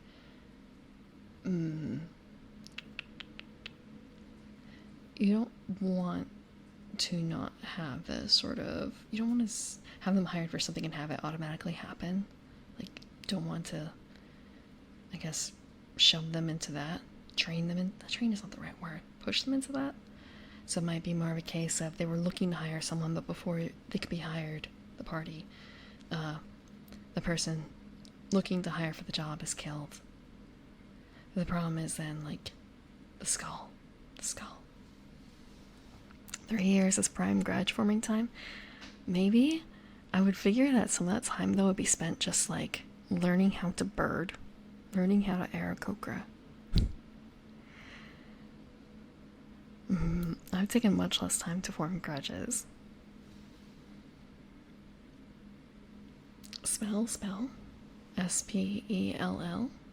Is that what you're looking for?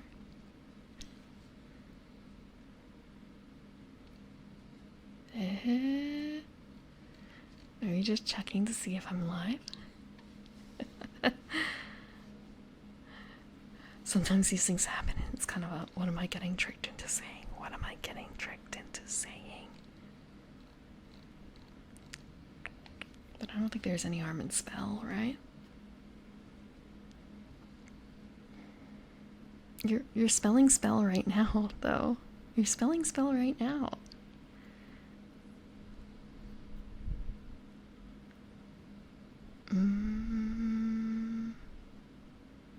John's enchanted 9mm Browning high power. It will only fire bullets at the person who has it in for you. Like, that's a...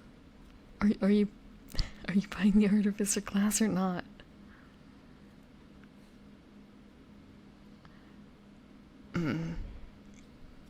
I want to say...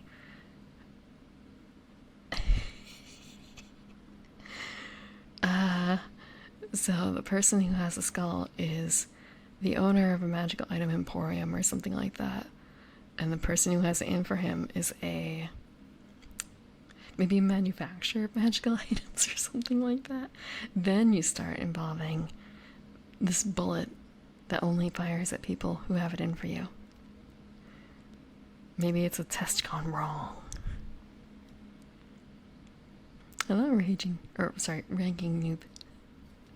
Hope you're doing well. Just recreate the Edison Tesla shenanigans in your D&D campaign or your Dungeon World campaign. It'll be fine. It'll be fine.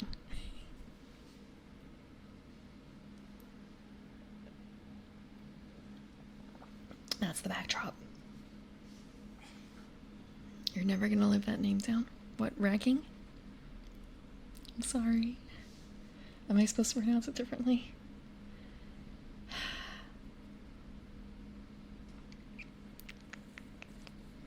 Okay.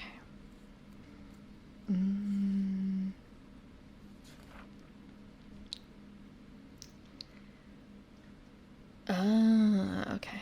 I feel that. I remember a long time ago picking a username and I could not remember a certain word, so I went with a different one that had different connotations, unfortunately.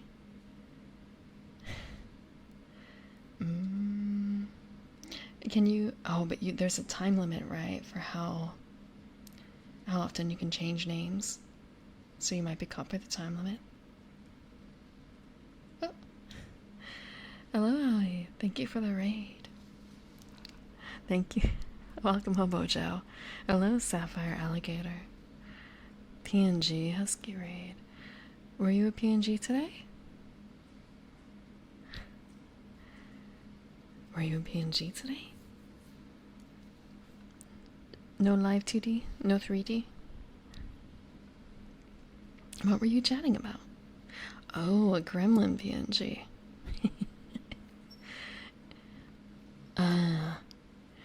Okay, I can understand if it's a gremlin thing. Yeah, themed PNGs are fun, I would think. I haven't done it myself yet. I haven't gone for any PNGs. Oh, Mario Kart. Fun. Hello, Nekima. And thank you, Sapphire Alligator, for the follow. Yeah, 60 days. Hasn't been 60 days since you created your account, Raging. It will come in time. That time being approximately 60 days. Or 30? 45? 44? 43? But welcome. I am the Evening Primrose. I am a garden elf that come out at night to play games and read books. And today, we're reading about Dungeon World. It is a free RPG. And this should work. Did I not enable it? Frick. I did not enable it. I will enable it in a second. But Dungeon World is a, like, free as in free beer RPG. If you don't have the money to buy, or if you don't want to support Dungeons and Dragons, Dungeon World is a available alternative. Yeah, it didn't work. I don't always keep them on. And it's kind of, okay, yeah. It is available online. It's also available, not exactly as a PDF, but you can condense it into a PDF, which is what I've done.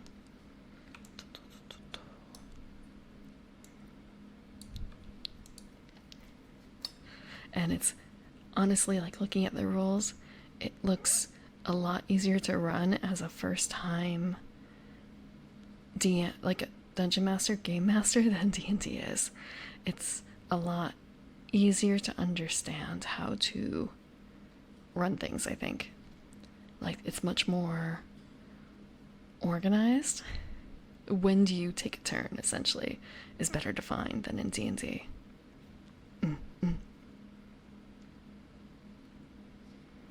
It's a great system to introduce people who've never played a video game to tabletop RPGs. Very narrative driven. That too, that too. You think it's not very good for people who have played video games, though?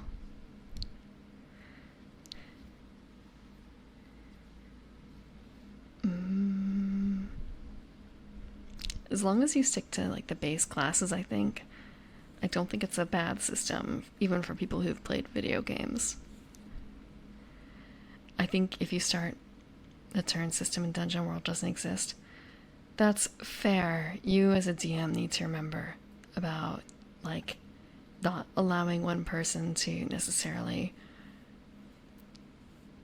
overwrite other things, I guess, so to speak, or like dominate the conversation, because that could be a real issue.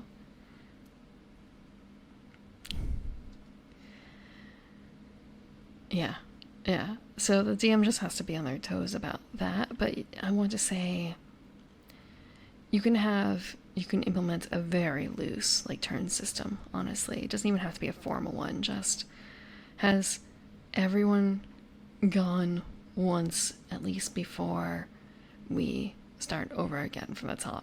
That kind of thing. And right now we are reading about the magical items of Dungeon World. For those who do know about tabletop RPGs, this is a powered by the apocalypse system.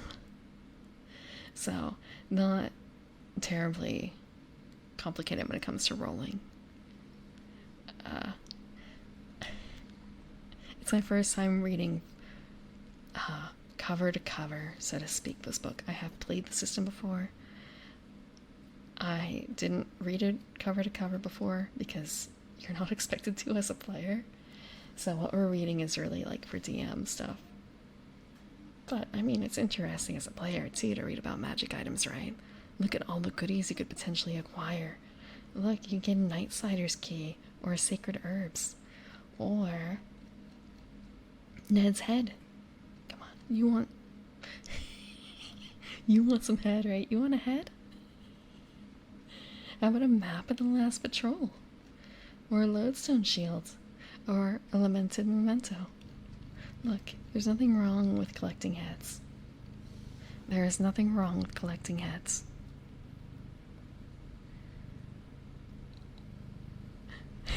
Just thinking, he is missing his jaw. But I guess that's a bad thing, honestly. Yeah. Yeah, look. Don't you want to know who has it in for you? Wouldn't you want to know that? Get you a head that can tell you those things. Get you some head. Get you a head.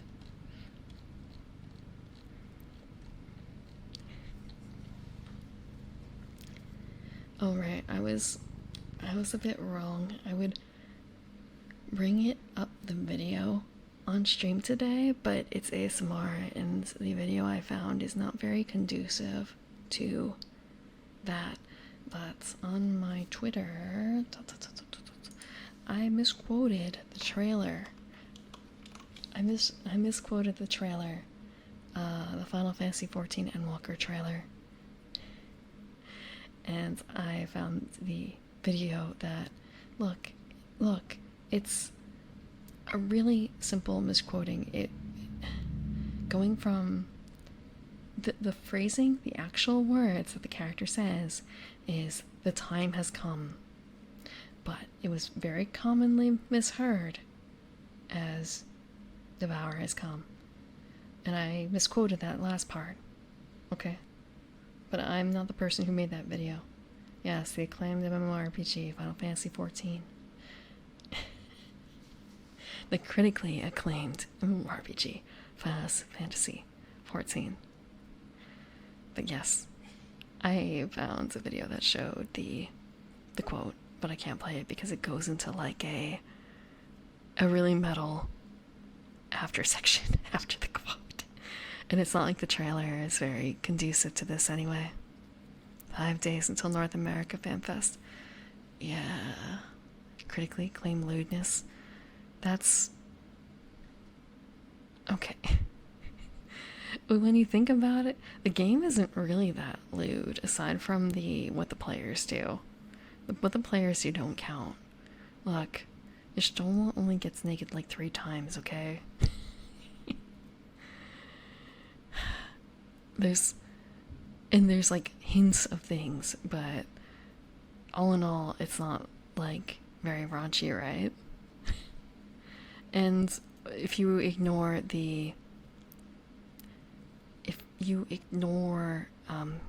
what, Casa del Sol and like some of the fates around there. What game? The critically acclaimed MMORPG Final Fantasy XIV. Yeah, and don't do the long haft. Don't do long haft. Do not handle a long haft. Or is it long haft or long shaft? Fuck. I've been told only complete horn dogs play 14, but I have a feeling those people were biased.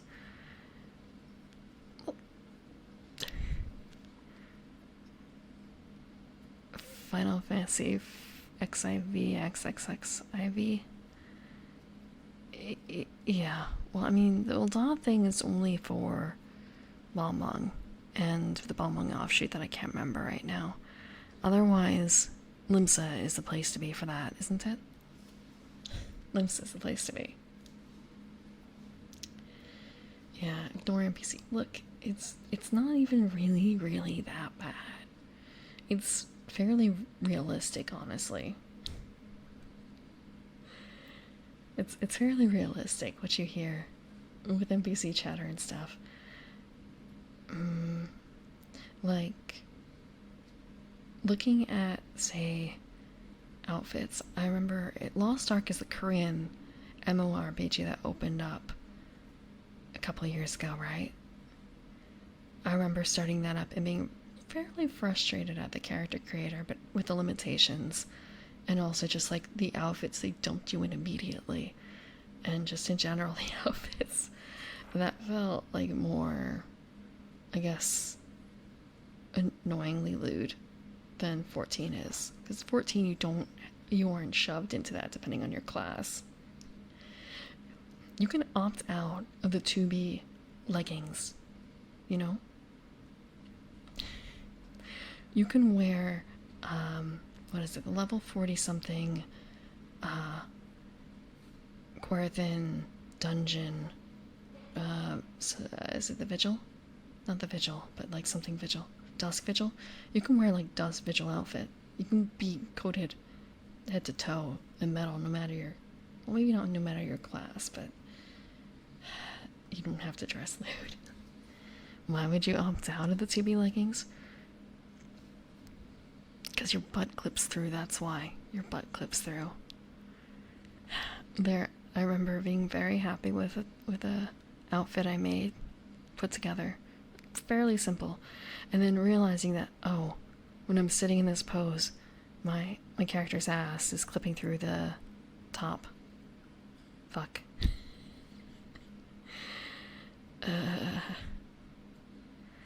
Yeah.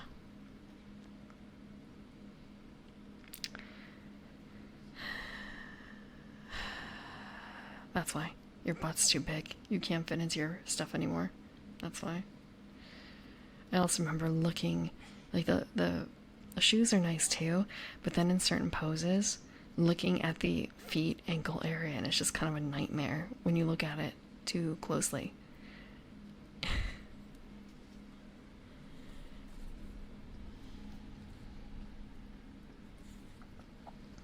Absolute nightmare.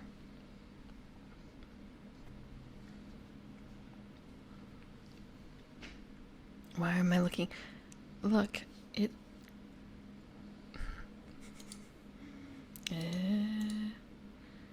Let's see. That's. Sorry. There's something in red, and it's kind of a. Oh, okay. I guess it's just because it mentioned me. I wasn't certain if it was being held for review or something like that's fine. Is there something? Look, it was really hard in that position to not look at the feet. Let me see if I can find the picture. I probably still have it lying around. that screenshot.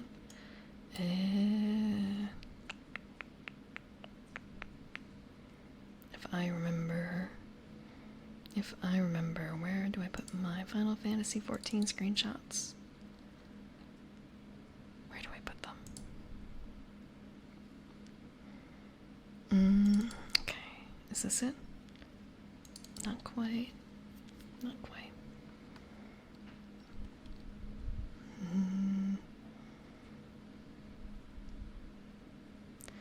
Look, there's some really cool shoes in there. There's some really cool shoes in there.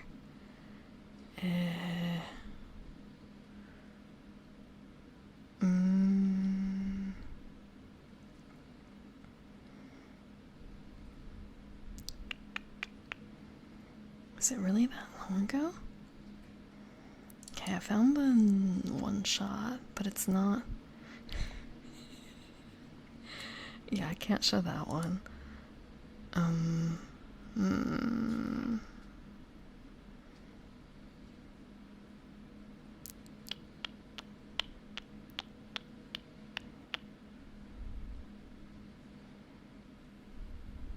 Where's the other ones? Where's the other ones? This isn't it, is it? It is not. Is that it? Nope, that's not it.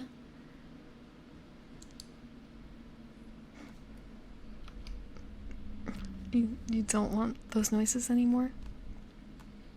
You don't like filler noises? Fine. I will do my best to not utter those noises.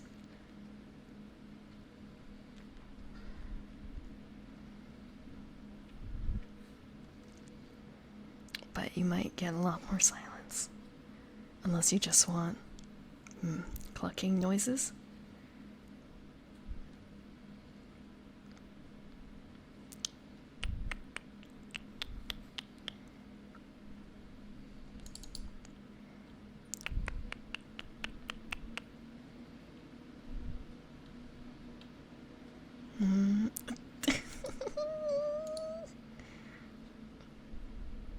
Fine. Yes, it was. Yes, it was. I guess I didn't save it. At least not here. At least not here. Damn it.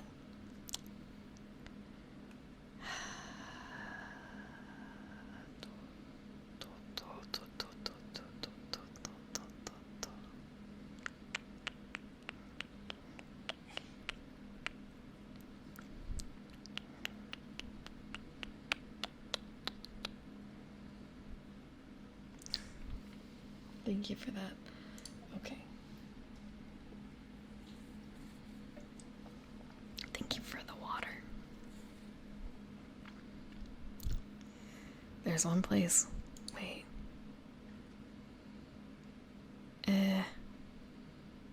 Ew, I just got spam. I got spam. Okay.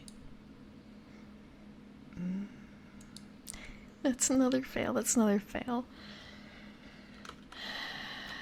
Okay.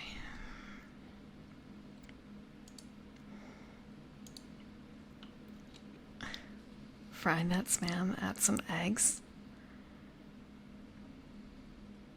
I'm gonna add spam in a little bit. Where is the source? Where is the source? Can I look up from? That is something. Wait. Can you not, in Discord, can you not look up from a certain person anymore? Oh, actually, no, that's probably limited because. Never mind. That's limited because I am doing streaming mode. That's why. Okay. That explains quite a bit.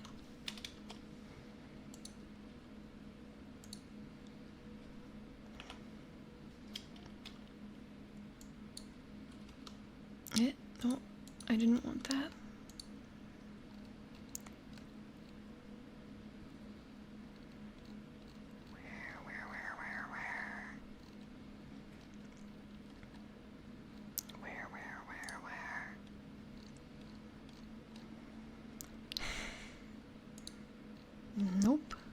Not that, not that, not that. Just seeing a lot of images of things clipping. It's very unfortunate. I've seen a lot of outfit pieces clip.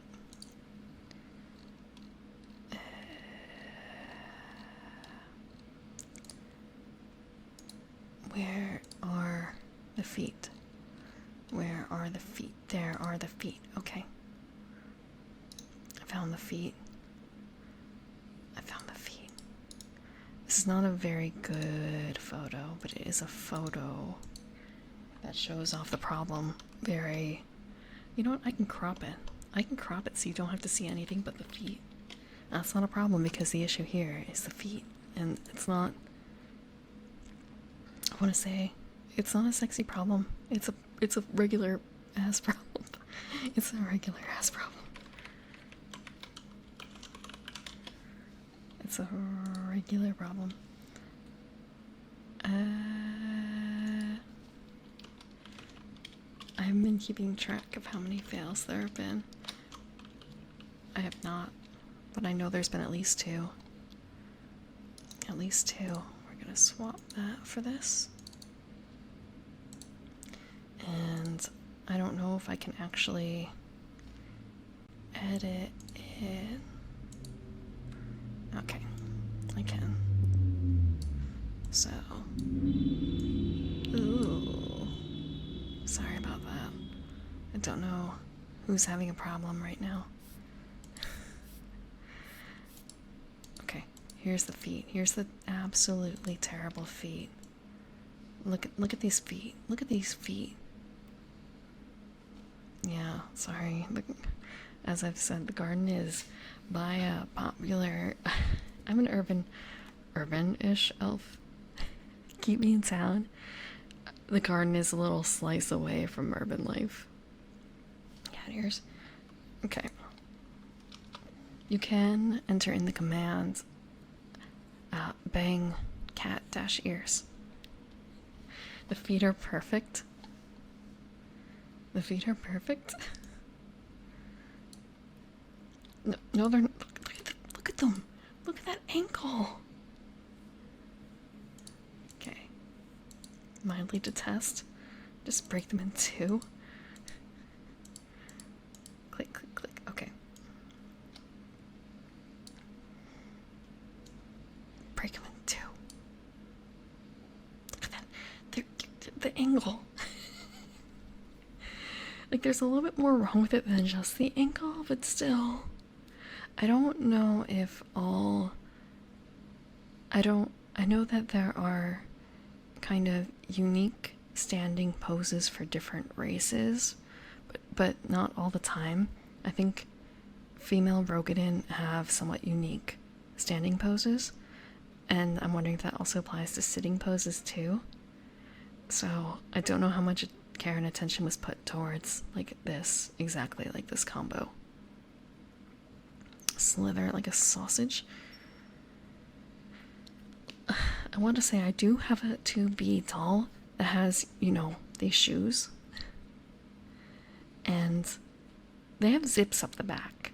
So you don't have to do this. You don't have to break your ankle. You don't have to break her ankles to get her into it. But I remember just trying to do poses in this outfit and then realizing, oh shit, my ankles. My character's poor ankles. I can't do this pose. I can't do this angle. Sausage stiletto.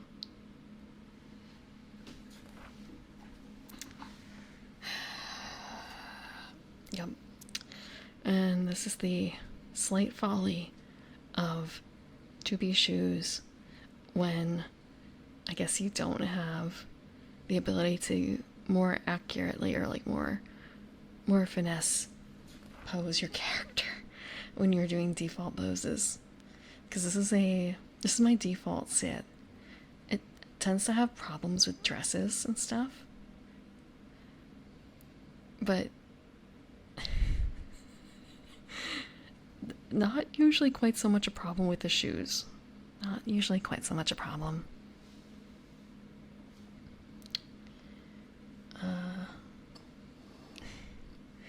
I also found the butt clip, but at the same time, like, that's such a minor issue compared to this. This.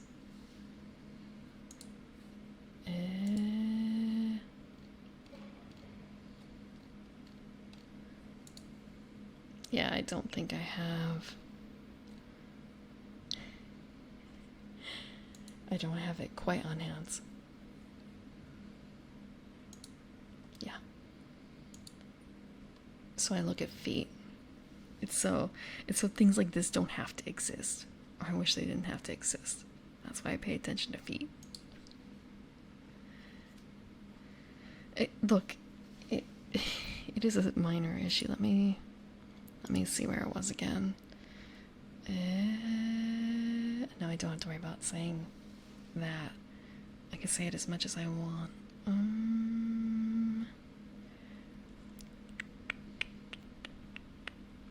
2 arms and legs in the background.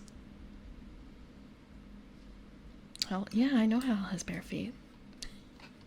I was there too. Okay, I found the image. Let me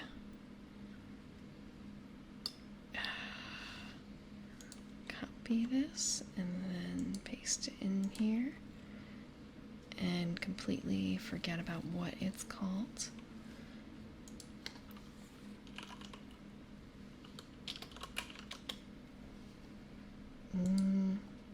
Okay, I guess I have to delete the old one.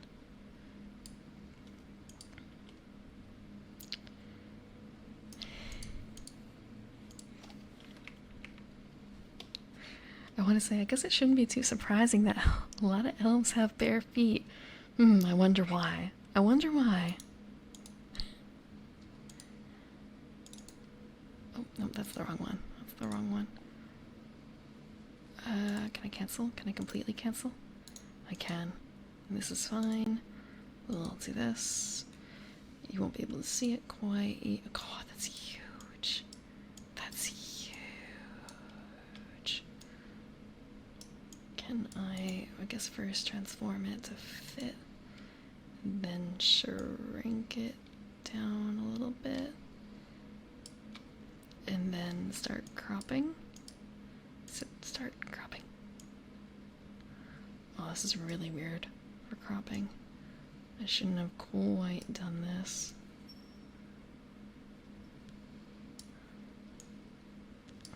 Okay. There we go. Here's the butt clip. So, character is wearing the 3rd near top for healers and 2B bottoms. And didn't realize until after I took the shot that, yeah, that's her ass clipping through the clipping through the shirt when she's sitting down. So you have to be like looking for it in this particular pose, but if I had a different angle, it'd probably be more or less visible, you know? So, yep, ass clipping. Characters not particular, like, characters in Final Fantasy XIV do not have particularly powerful asses, you know? It's a shame. 2B pants were a gift for that. And look at where our hubris has gotten us. Look at it.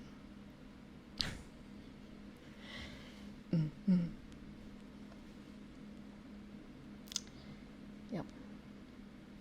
So be careful. Be careful with those pants. Also, when doing some dance moves, I've also seen that they were clipping through. You know, if you bee's knees in that particular combination, it would also clip.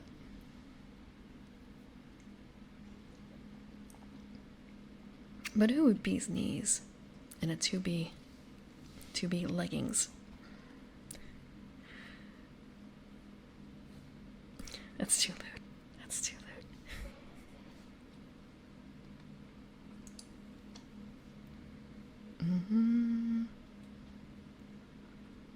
Okay. So we have the Nightsider's key. It has 0 weight. This key unlocks any door for you, provided you don't belong where you intend to go. so long as you do nothing that would alert another to your presence, remaining unheard, unseen, and unnoticed, and take nothing more than your memories out with you, the key's magic will prevent your intrusion from ever being discovered. It's like you were never there at all.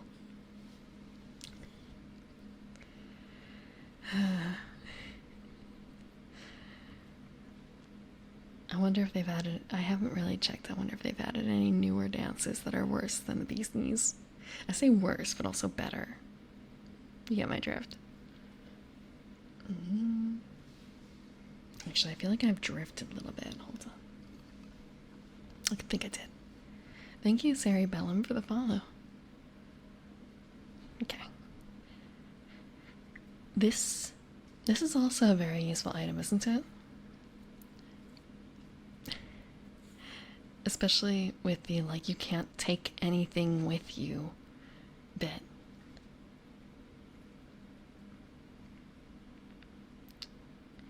I think that would also kind of help curb any tendencies to go, well, to have sticky fingers, right? If you want to ensure your party, or rather, I shouldn't say ensure, but try to ensure that your party doesn't have sticky fingers. Although, actually, at the same time, you know what's going to happen.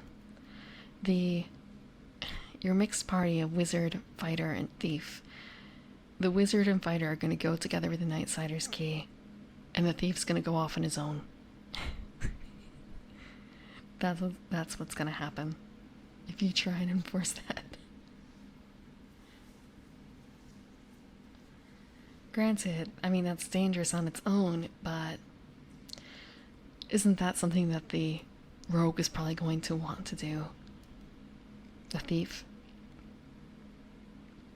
They'll probably take that chance.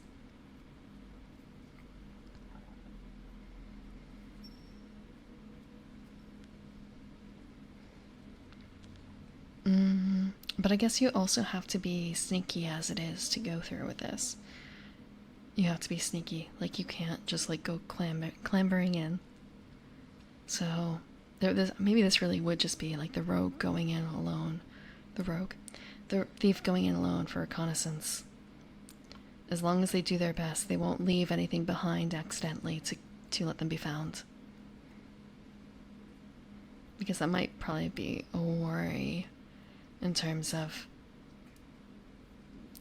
accidentally dropping something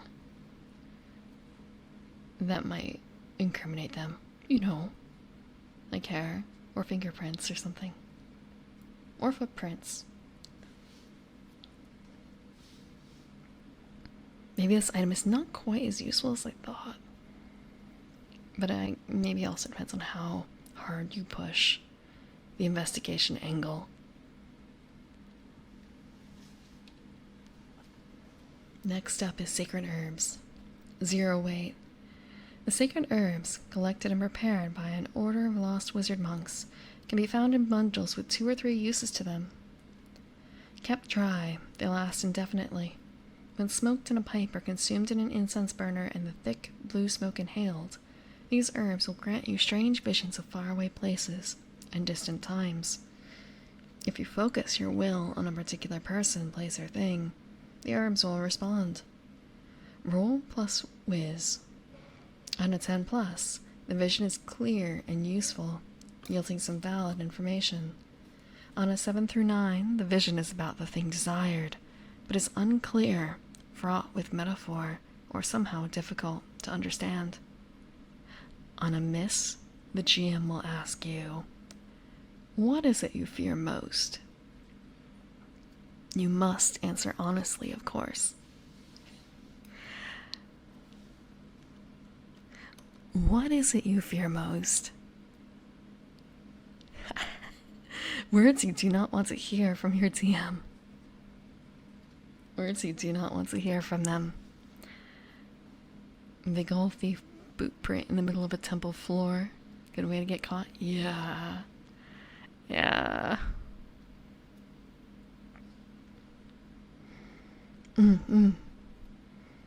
As long as they don't move anything or take anything.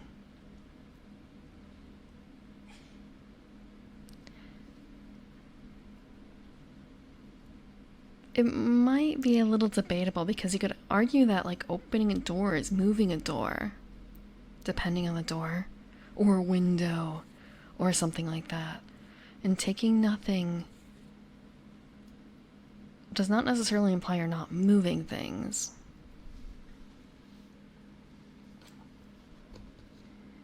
But yeah, it's good. It's a good recon tool. Flying spiders.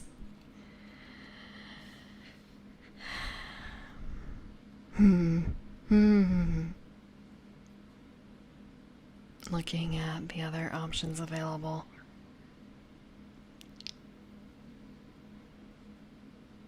Faraway places in distant times. So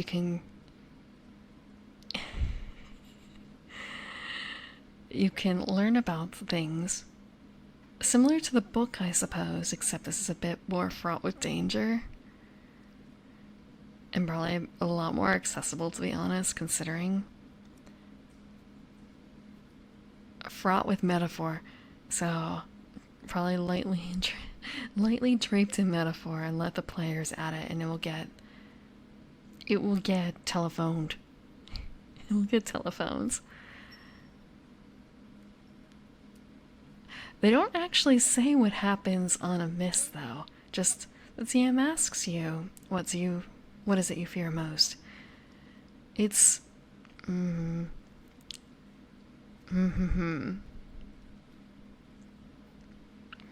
wonder if that's the sort of thing where this is just heavily implying that what you fear most is going to be showing up in your visions. Like, is that what they're doing? Or is it really truly just asking the question and that's it? And the GM has that information for later, for their own use. Accidentally walk through a cobweb, you are immediately caught.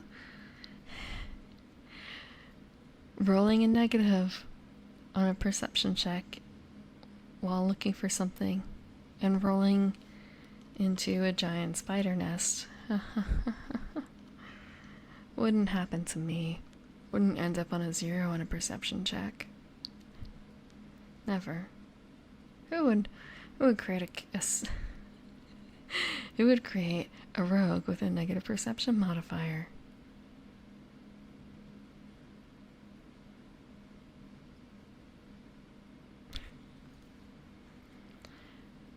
Yeah. But it is a neat thing to think about here. Like, I don't think that this system has a section for that sort of space. There have been other games I've played in that are powered by the Apocalypse Space that do have a space for things that you fear. I think it was Magical Fury did that.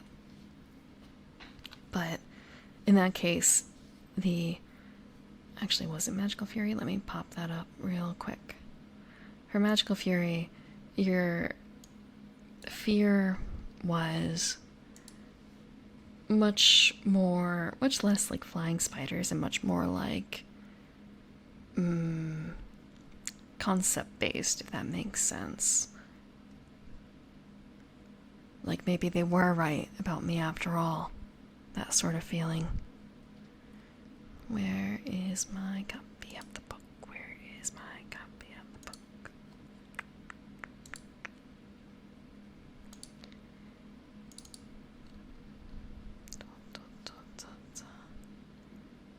And there we go.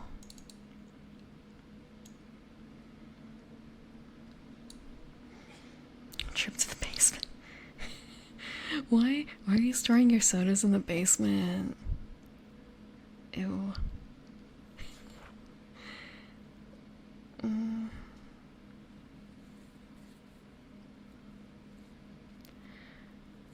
Deflating my casserole as a concept.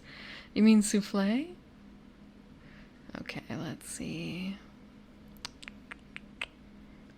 I might actually, I do have a copy of the character sheet. Yeah, okay. I can grab up a copy of the character sheet. This is gonna be a little weird. It's a very simple character sheet. But then again, it's a Solar Powered by Apocalypse game, and it's a really quick read if you're trying to get your play. If you're trying to get some people who like magical girl things but are new to games, to tabletop RPGs, it's not like the worst starter, I think, for that. If they want like a Madoka type feel. Okay, this is the character sheet for Magical Fury. Okay, so yeah, it asks, what is your name? What does being a girl mean to you? What are you afraid of? What is your wish? And the magical side. Let's see, let me see, what were some of the options for the... They do give you options for rolling for this. To give you an idea of the feeling that the world is aiming for. So, spiders.r.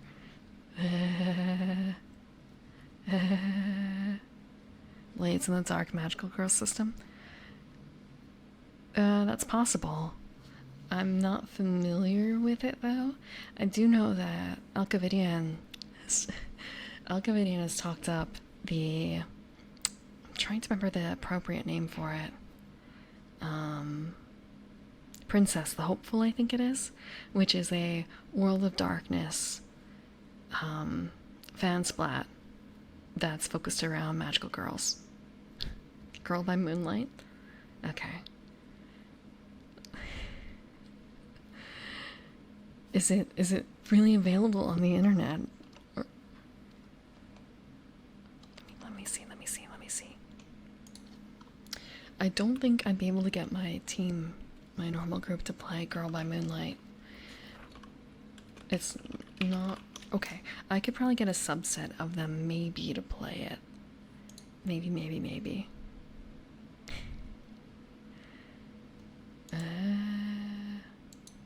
Oh, it's a... What is the phrase? It's a backer kit thing. Okay. When did it get backed? I wish it was a little easier to see when this happened. Like, great, it hit this much money. When?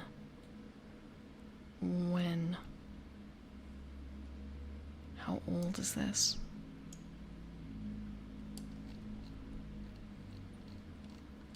How old is this?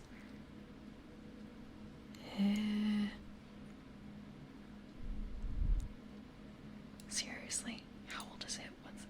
January 2024 is when they're expected to deliver all rewards. Okay. Okay, so it's not fully out yet, I guess. Maybe the PDF is out yet, but the books are not. Physical books. I'll have to bookmark this.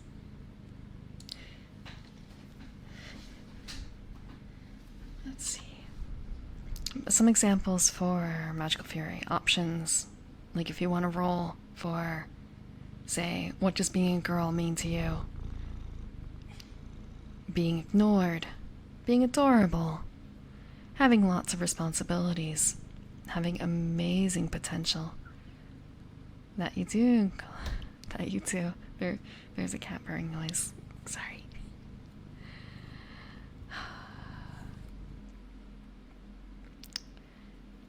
Being weaker than others. Carrying on the family line. Coming apart at the seams. A subtler kind of strength. Those are the sort of things that a character may say. This is what being a girl means to me. Then there's the option for, or the section where it asks, what are you afraid of? This is Magical Fury. The person who wrote Magical Fury really likes D66. So basically rolling 2d6. This is the person who translated Made RPG, I believe. And so he has a handful, yeah. Good old D66, yep. It's that person. So it's not like a huge amount, but it's enough to get a good idea of what expectations of the game could be like.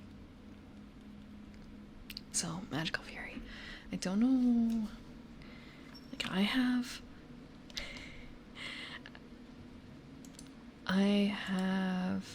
a physical copy, I think, down in my library for this. I think I got it at a convention. And when I do that, when I bought it from the... I swear his name was Joe. Just like a human named Joe. Selling random indie RPGs at this convention. And then like sending you a PDF along with a book the night of the convention. So I don't necessarily know. Okay, here we go. Here is Magical Fury on DriveThruRPG. God. If I look up the name, actually, if I just look up Joe, maybe I'll find it. Assuming his name was Joe. It was like Joe or John or Bill. Very, very bland human name, you know?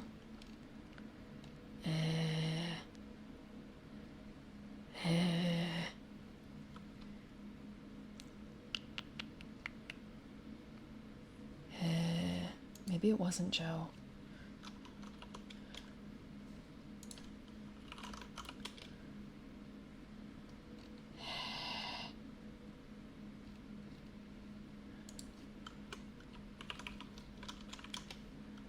John Smith. Look. I mean, I guess a lot of humans would know someone with a name like that, huh? It would not be terribly uncommon. I swear his name was Joe. I swear his name was Joe. Did I not save the email? All I'm coming up with is like G.I. Joe. No, his name was not G.I. Joe. What if I like remove G.I.? Can I do that? Maybe he doesn't do it anymore?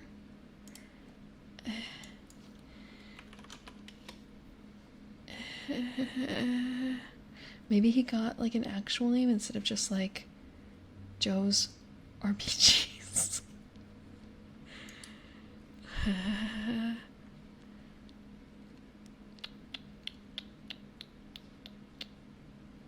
Man, now I feel like I just stumbled into like a magic book salesman who doesn't exist anymore.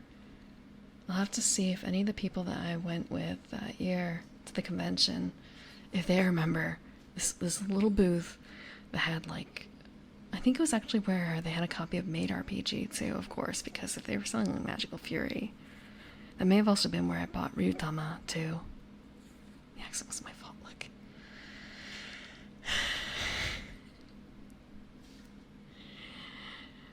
It's okay, the body's gone. I don't feel any pain about that.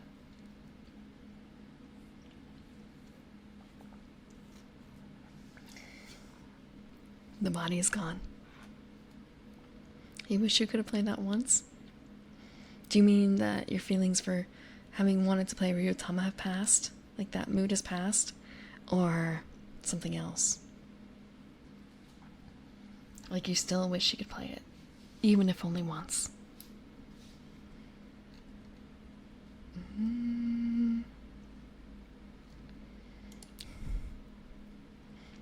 It does look like you still wish you could play it. What a coincidence. So do I. It's sitting on my shelf. But I don't really know if it fits my group's play style. Like, it kind of can, but... I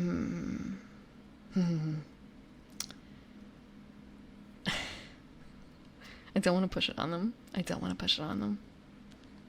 Besides, it's also the case of, like, do you want to run it for them? If you're going to suggest a system, you better be willing to run it for them. And I don't necessarily know if I want to run Ryutama for them. And besides, we already have a list of other things. Someone else is planning on running a... what is it? Hives and... or... Scum and Villainy, is that it? I think that. The sci-fi Blades in the Dark. And we're just waiting on a good time to pop up. Dragon colors and adjustable factor.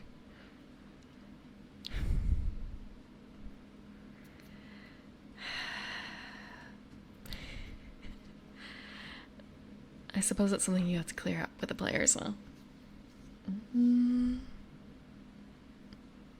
I actually do know some people who did play a game of Ryutama.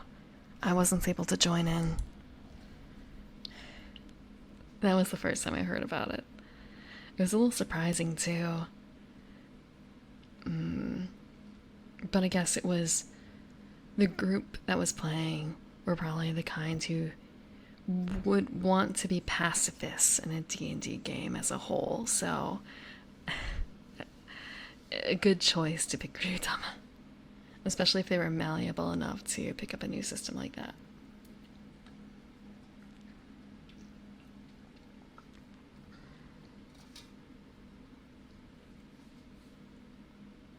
Okay, so we have the sacred herbs. I think we're getting close to the end. Look, we're at tea nearly. We're nearly at tea. The Sartar duck. Oh, I still have a Magical Fury character sheet up because I never finished that. One quick thing. So I talked about what does being a girl mean to you. For what are you afraid of? Things range from bugs, blood, clowns, dogs, enclosed spaces, failure, getting lost, loneliness, growing old, motherhood, my father, the dark, social rejection, being abandoned, being attacked, being forgotten, being tied down, the future, thunder, violence, war. So going from very, I don't want to say common, but like concrete objects to, I guess like heavier concepts. Having that variety. But it is nice that they give you all these options, because sometimes people might not quite realize, how to put it. Limitations are helpful sometimes, aren't they? Giving you boundaries. Someone sneezed?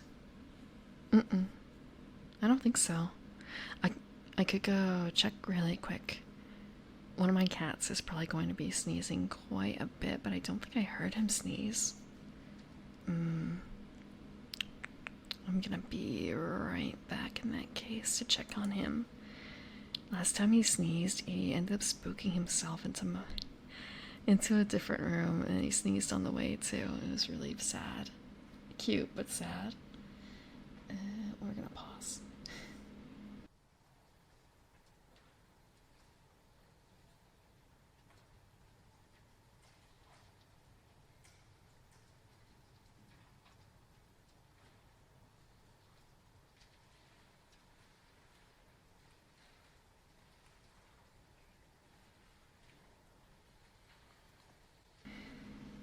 No one sneezed.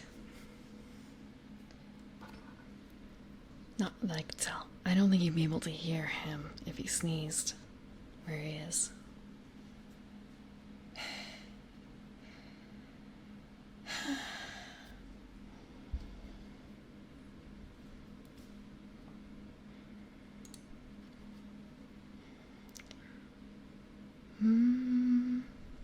Let's see.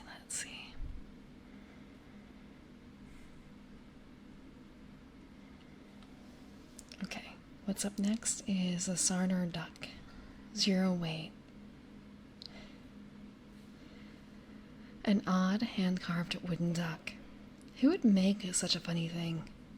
While you bear it, you find yourself an exceptionally gifted storyteller. No matter the language, you can make yourself and your story clear to any audience. They will understand your meaning, if not your words.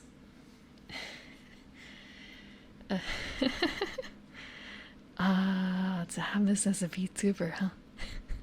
To have this as a streamer. Wouldn't that be nice? Wouldn't that be nice also as a DM to have? Supernaturally eloquent. Yeah, best charades. That would literally be cheating, though, I feel like, in charades, because that's a game with a winning end condition versus in other things where there's no set game to win. Exactly. I mean, tabletop RPGs are a game, but at the same time, it's a collaborative game. So, I think that it would be helpful to TM to help overcome any natural problems you might have. Or just, this is something I've encountered. You may all speak the same language, but there's still regional differences potentially to overcome. Potentially. Then again, thinking about sometimes it's just not your fault.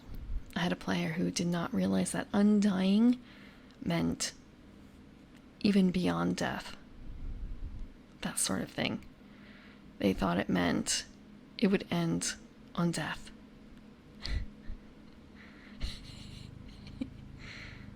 Here's how you're wrong still.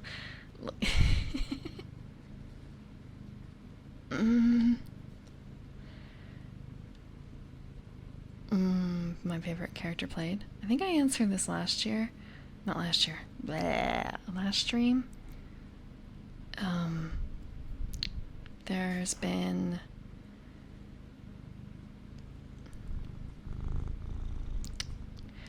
in particular grappler. No, it's not. It wasn't actually grappler. I have like 3 modes. I have 3 modes. Sometimes they combine into not necessarily one, but I have like the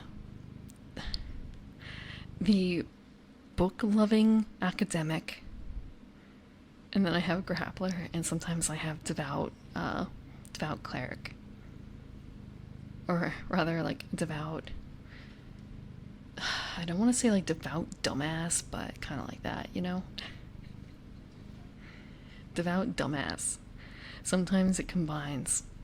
So I think my favorite is I had a diviner who was, how to put this? She had already died once, so she was a little bit more nervous her second time going around. It was the story hook in the beginning, like everyone's character was dead and resurrected and dumped on an island to try and solve an issue in their second life. In her first life, she fell when a bookshelf in the wizarding university library, like she snuck in there and overnight to learn forbidden spells, and she climbed up a shelf and it toppled on her, so you know, that kind of character. Died in pursuit of knowledge. Maybe learned a little bit of restraint the second time. Maybe. But old habits die hard, you know?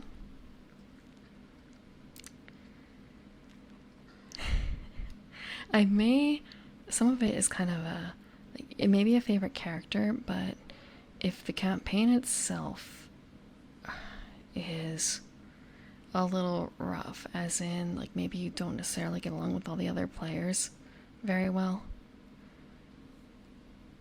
it kind of hurts the character concept a little bit. So, like, I did have a grappler that I rather liked too, but like, favorite status is kind of hurt by the fact that the campaign came to an end when basically the character that she was paired with from the beginning, how to put this, we were encouraged by the DM to build our characters together and like have some sort of bond with each other, like how do you know each other already before the game starts sort of situation. So built a character tied, maybe lightly is not the right exact word, but built them so that one was the employer of another, mine was the employee. That was fine. That worked out rather well until the other player got kicked from the game. So that didn't work out very well. And the campaign got dropped. And got restarted with completely different worlds and characters. A bit unfortunate, but that could have shaped up to be a favorite otherwise.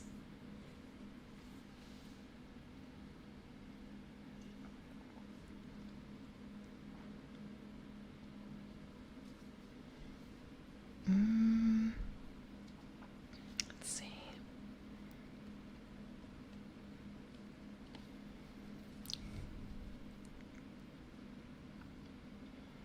Next item is Tears of Annalise. It is 0 weight.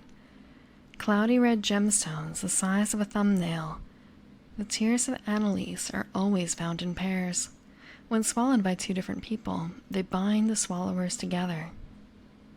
When either feels strong emotions, particularly sadness, loss, fear, or desire, the others feel it as well. The effects last until one spills the blood of the other.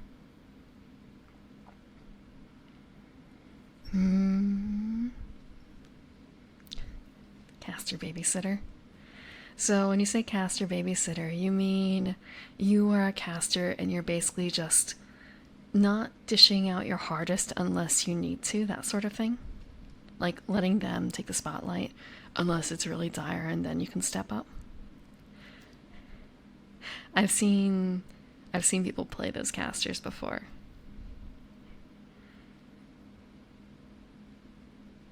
Or do the less experienced players pick caster because magic cool, and then you need to kind of help them through that?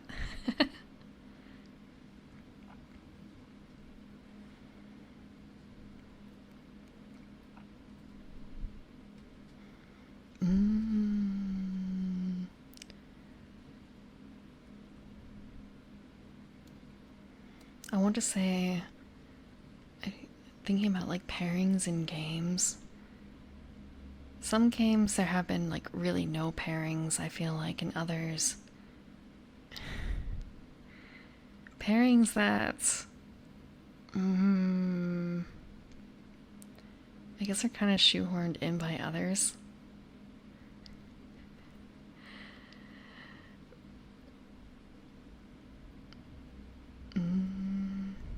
But I don't think I've played too many games where it's been like a huge tie into like how you know each other. I can think of one other game where we were only tied together, like we only knew each other in the beginning because I have to say Waterdeep is a large town. It's a city, but well, so one character is a city watch person, someone else is a mercenary bounty hunter, someone else works in a church, like a temple. Those characters may know each other for various reasons, especially with the particularities of certain conditions, you know? If City Watch finds a John Doe, they might go to that one particular temple to have them taken care of. That sort of thing. And the bounty hunter probably might know the City Watch because of such situations. So, like more tangential knowing of each other versus a tighter bond. Area denial and buffs. Yeah, but playing a marshal can be fun. It's okay, so I mean, have you seen there's an image of like the bell curve and how it's, like the concept is like dumb player at the bottom of the bell curve is like being a marshal is fun, herder, and the middle would probably be like, or like maybe not fun, but like playing a marshal is superior, and then the middle would probably be like caster, overflow of information, like playing casters is superior. Maybe superior isn't the right one, but like superior fun. And then the top of the bell curve is like playing a marshal is fun. That's kind of how I feel. Thank you, choking. Wait for the follow.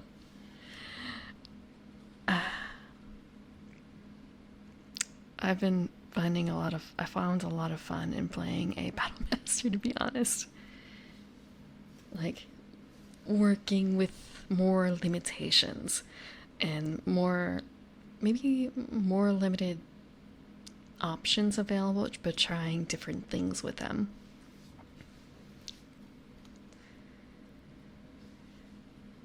Mm-hmm.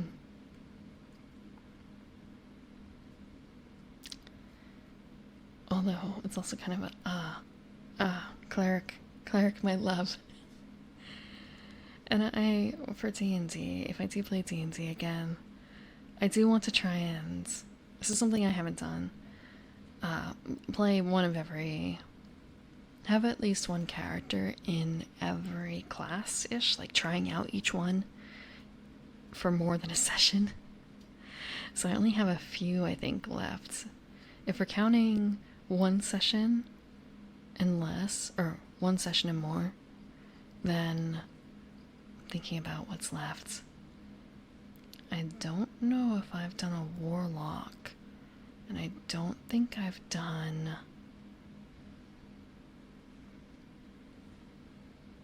shit.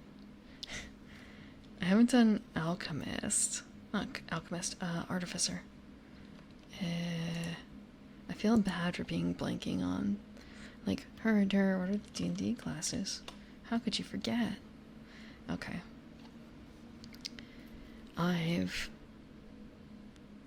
Sorcerer.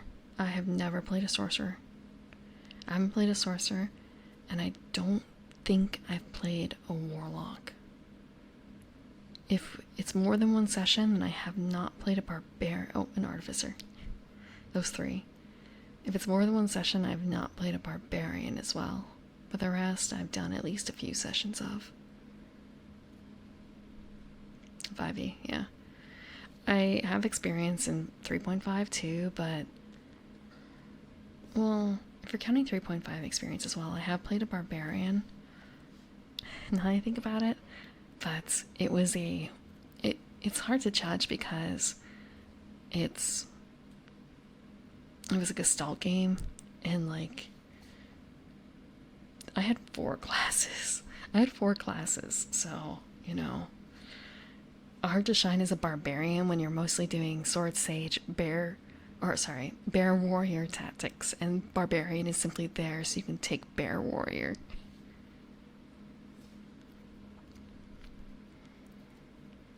Level 5 AC, AC 23, touch 23, flat 90 at 4. Fuck. I don't want to hear those words. The one thing I was very glad for is that I played 3.5 in an era where I could just set up a fucking sheet to calculate everything for me, because goddamn, I hate doing that math. Just being able to one click, do I meet the things?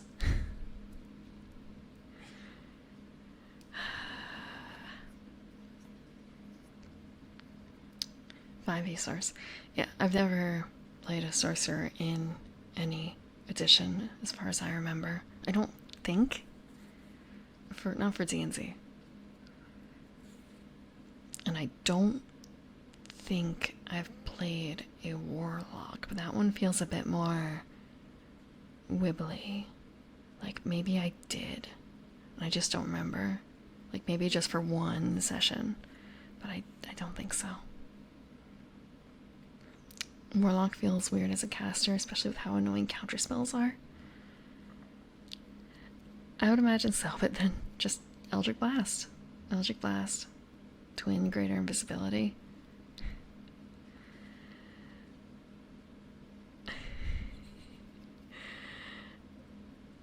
That requires you to have a rogue, though. Thinking about the one game where I was able to not spam invisibility, but use invisibility a lot, was a double bard wizard paladin party. So I think two of us picked up invisibility, I think, so we were able to cover the entire party. And then we kind of cheesed fly by casting fly. I would cast fly on the paladin, and she would carry us because she was the only one who had the strength to. She would like carry us over stuff if we needed to. Or she was basically our ferry.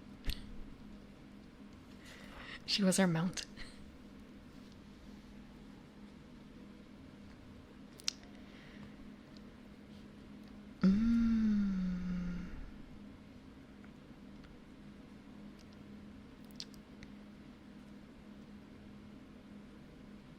Level 1 monk, 2 paladin, 2 swashbuckler. Ugh. I multiclassing is fine. I just personally don't really like to do it. I don't really like doing it. Especially not necessarily for like, I guess, trying to get the most out of things. Like, what is it? The Sorcidin? The Sorcidin. Or like the coffee lock thing. Like, trying to break through multiclassing.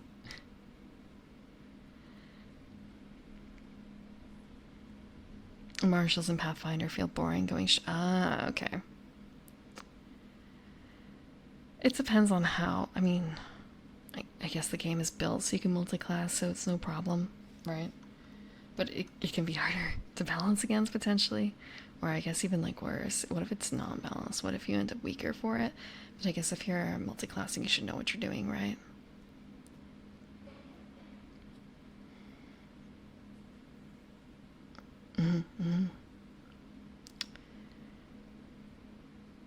Knife. Maybe that's just a problem with the game. Maybe it's just a problem with the game. Or maybe it's just familiarity. Getting bored with things because you're too familiar with them. Coffee lock was a specific build. Okay. Okay, we're gonna... A coffee lock is a sorcerer warlock combo.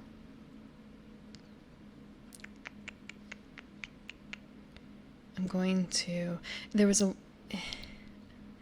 Coffee lock was a build that was theorized to allow you to basically have no need for sleep, I believe. And also, like, doing some weird cycling. Yeah. Infinitely get spills. I should specify, maybe it's not that they didn't... Well, I guess there's a way you could build it so you probably didn't need to sleep. But it was more like choosing short rests and using conversion between different types of slots between sorcerer and warlock.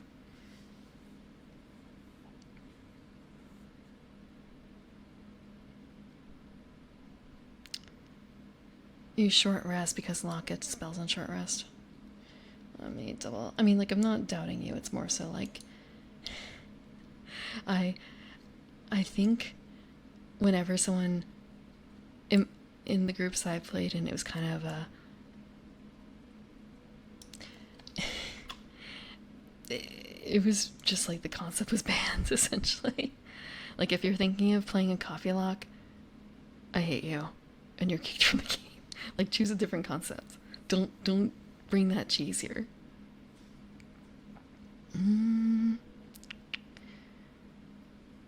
Okay.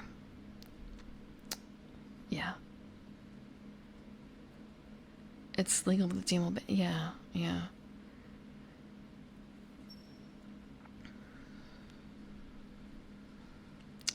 Only unique thing about Warlock, but you have only 2 slots, and counterspell is awful if someone had more slots than you.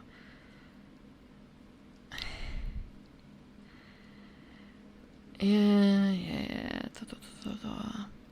So, if you have 3 levels of Warlock and 2 levels of Sorcerer, and you're using Xanathars, at level 5, you can convert Warlock spell slots into sorcery points. Then you convert sorcery points into temporary spell slots using Sorcerer's Fonts of Magic. Temporary spell slots reset only on a long rest, Warlock spell slots regenerate on a short rest. The Coffee Lock then never long rests and simply accrues temporary spell slots by taking a short rest and converting the Warlock slots. The third level Warlock's Pact of the Tome Eldritch Invocation, Aspect of the Moon, specifically states the character never has to sleep again. There is a penalty potentially that the TM might use.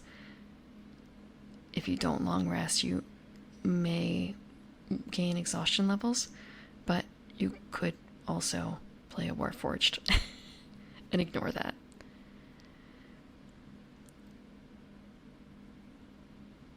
You can also just take Greater Restoration and cure yourself, of exhaustion levels.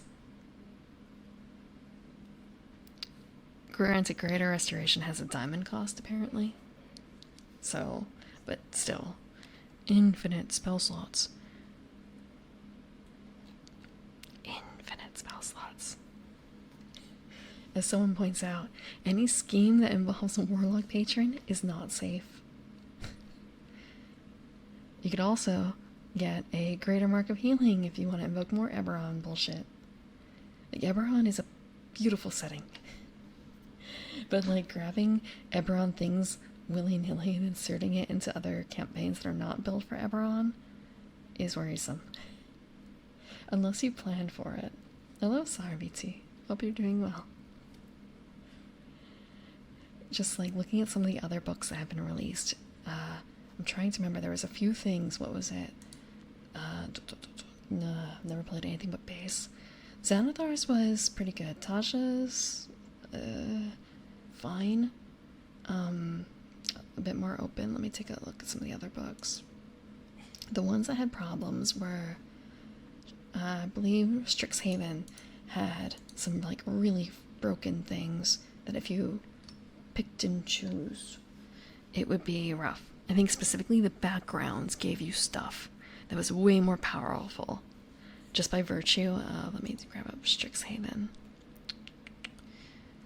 Strixhaven backgrounds gave you spells. It gave you a feat that gave you spells. If you already had spells. So like the Lorehold student from Strixhaven, you get 2 skill proficiencies, 2 languages, equipment, the Initiate feat, which gives you blah blah blah. You learn 2 cantrips and 1 first level spell based on the college you choose. Which they specify. And wait, hold on. Okay. Adjustment. You do get these spells. You get spells, regardless of if you're that particular class or not. So you could be a fighter with this feat, and you get some spells.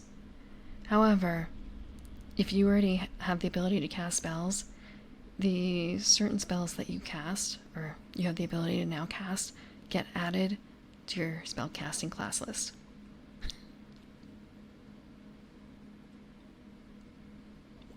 How dare you point that out? How dare you point that out? Sorry, I'm looking down and the mic is kind of blocking things. I don't often use it, but I can't really control when I use it, I guess. Yeah, and I guess it's also the rest of the party has to live with a coffee lock. Like, if you've heard of I think it's the Ultraman sleep cycle, imagine living with someone and partying with someone who is doing the Ultraman sleep cycle. Someone who is up, they're only sleeping like, 2-4 hours a day? But they need their nap. You cannot reject their 15-minute nap that they take at 9:45. It doesn't mean they need to sleep. No, but they still need to short rest. They still need to short rest, and there are limits on what you can do while you're short resting.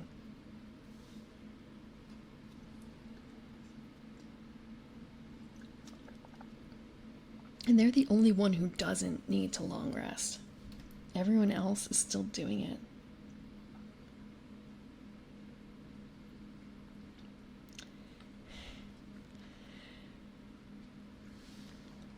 They can do a dungeon.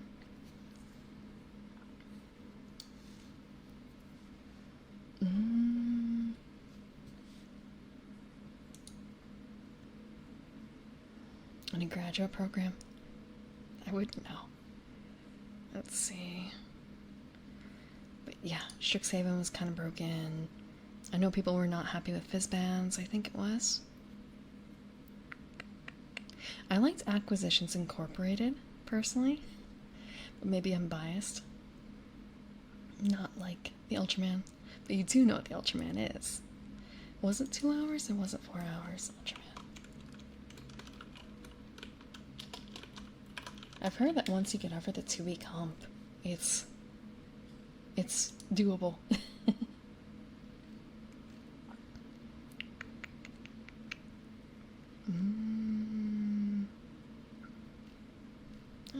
Let's see. 2 hours of sleep, 4 30-minute naps.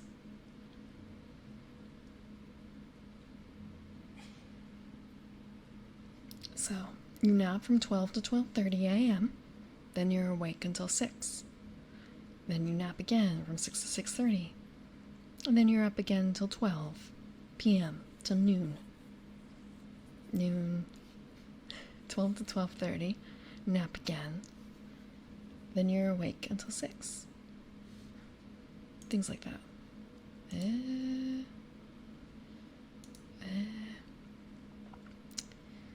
Yeah. I've heard that you can like shift a little bit. Like it doesn't have to be on the dot, but I've heard that it can be hard to shift. And you can't shift like very far. So, yeah, just very... Also, another problem I've had is, or not had personally, but like heard, is that you get bored. And also for that 2-week period or whatever that you're adjusting, you're like, your brain, you're kind of useless. You're very useless. I think I remember knowing someone who tried to, or did adjust to the schedule for a little bit. And it was a case of like, they were writing code, but absolute fucking garbage. Garbage during this time frame.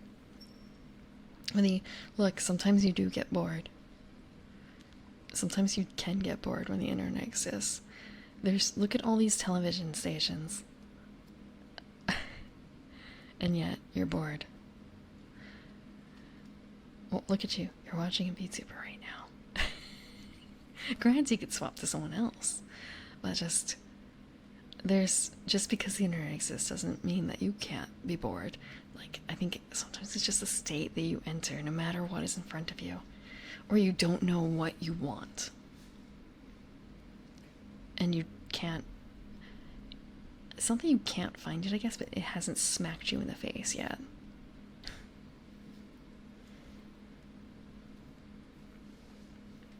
Fully self-employed with your own schedule and be insane for being efficient with your time. Yeah, but it is difficult.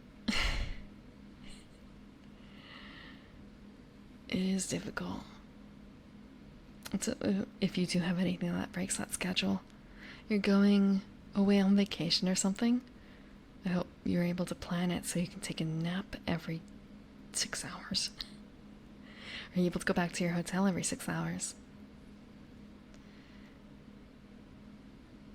Math, doing prime numbers. Like dividing. Actually, maybe not dividing. Shit. Don't ignore me. I don't do math. I don't do math. Depression. The kind where nothing sparks joy.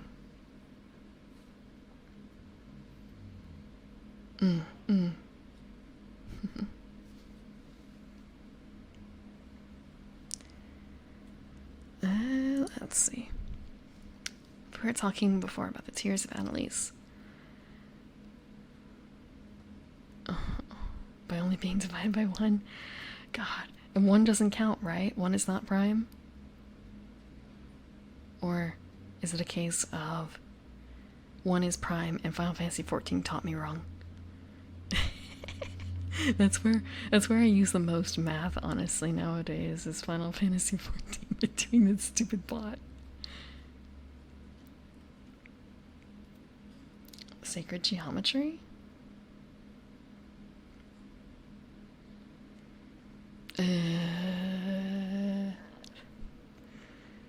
Was PF flares? There's nothing wrong with Pathfinder. I was reading Pathfinder before. On stream back in September, I think. It's been almost a year now I think about it. Preparing for a game.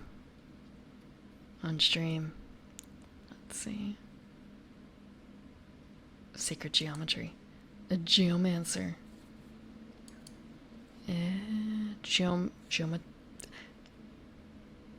I guess it wouldn't be a geomancer because that would be like earth magic, right? So like geometrancer? Geometrancer. Magic through geometry. Ah, okay. Oh god. This is actual math? Holy shit.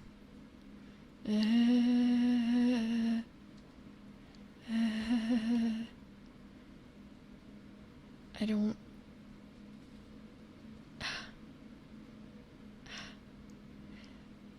Does the DM have to do the math too? Does the DM have to do it too? God. Yeah, I would say like there are people who get really fucking good at sacred geometry. So yeah, I guess like give the DM tools to do it digitally, like whatever the formula is that they have to fill out, and make the other people do it by hand, I guess. Give me words. Give me words instead. Don't make me do math for magic. Oh, I hate math. I hate math so much. Make me come up with a pun instead, please. I guess that's called being a bard. Playing a bard, isn't it?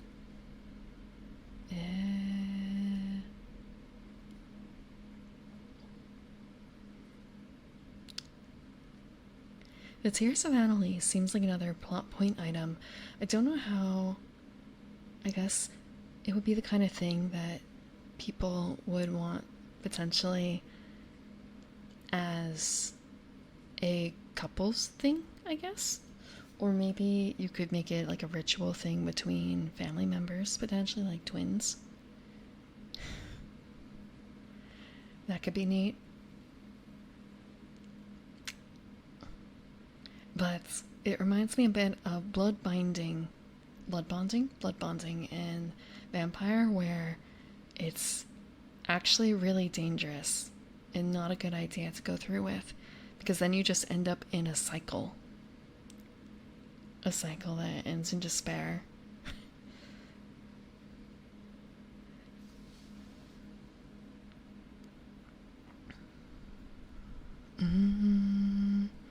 Cheap metamagic feats at no cost.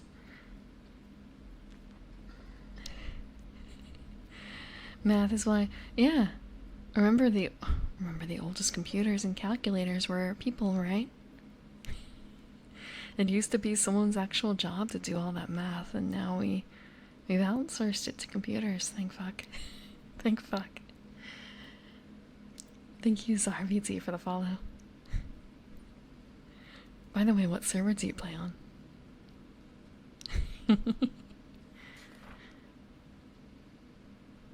You don't actually have to answer that. Oh, okay. I don't remember. It doesn't...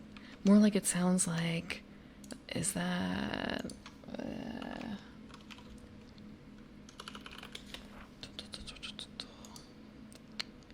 Okay, it is North America. I'm not used to... I guess Dynamis. It's not Dynamis, but more of a case of... that's not on... I know it's not on my home DC.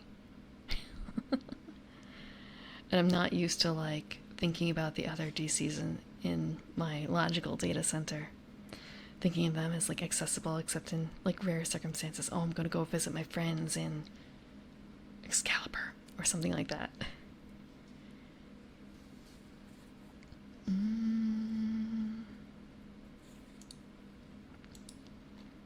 So we have a couple more actually. How many more do we have? Oh shit, we have 2 more pages. We have 2 more pages? We only have 2 more pages. Only 2 more pages. We're gonna finish this tonight. I mean, in magical items, we only have 2 more pages. Look, it's been a long time on the items. We've covered like 4 pages a week, and now we're actually getting through to the end of the magical items. Sure, we still have 60 more pages to go in the book, at least, but magical items will be done. Magical items will be done.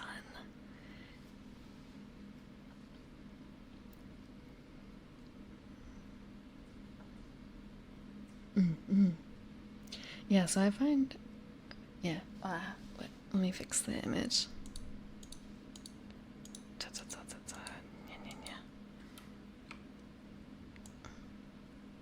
I should have adjusted this while I was doing it, but it's annoying.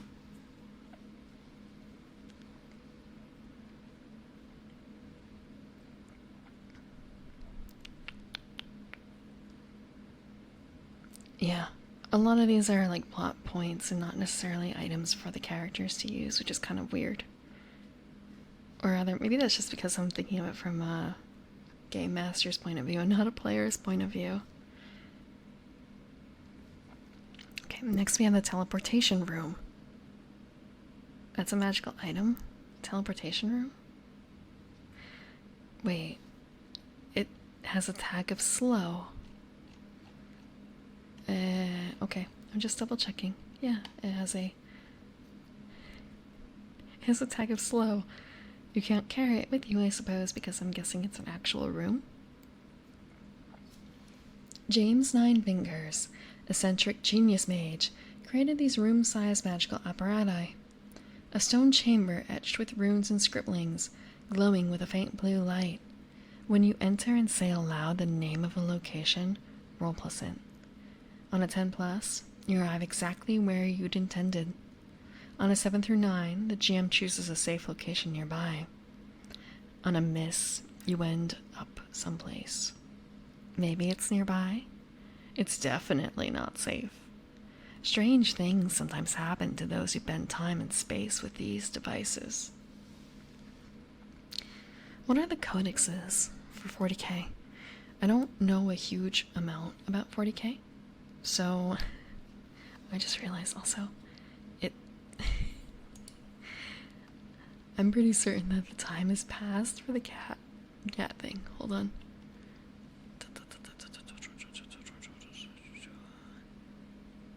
Yeah, it's been an hour. It's been an hour. My bad. My bad.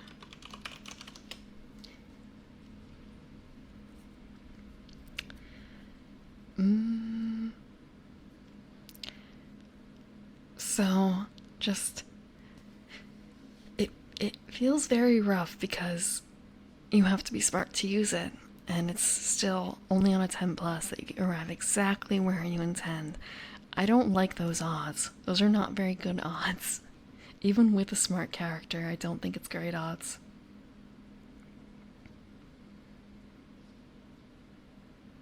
How you can't hear frequencies above 20 kilohertz?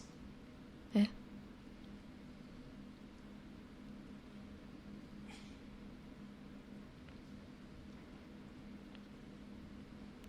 Are you calling me old? Are you calling me old? Is this the mosquito tone thing again? Oh, it's because the cat ears. Okay. Because I lost the cat ears. Look. It's a headband. It's a headband. They don't move. They don't move.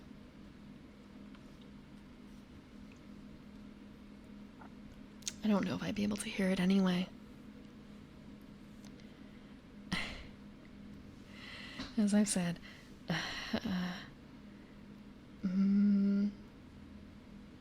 it's 2d6.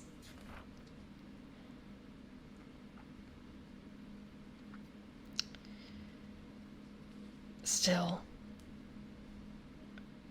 Just...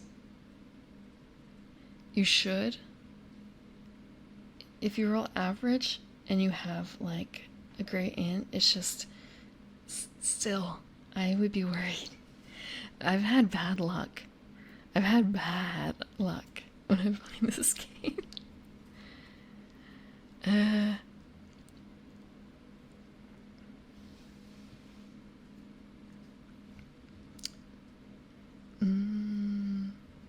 It's also slow, and that's an unusual tag we haven't seen here. So I wonder, I'm gonna double check real quick about that tag. Like when they say slow, how slow is slow? And we have general equipment tags. Slow. It takes minutes or more to use, so thinking about, okay, we're actually gonna go down here and go up because it's faster.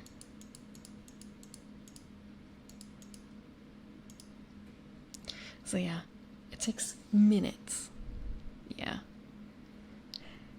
There, I guess, is the question as well of whether or not it's a case of you enter, say the name of the location. Is it automatically shut off and you're like wibbling off through time and space? Well, I guess mostly just space. Immediately, but you're in that interstitial area for a long time, for those minutes? Or is it that you're only in the interstitial for like a brief second, I suppose? But I guess that's a question for the DM to answer.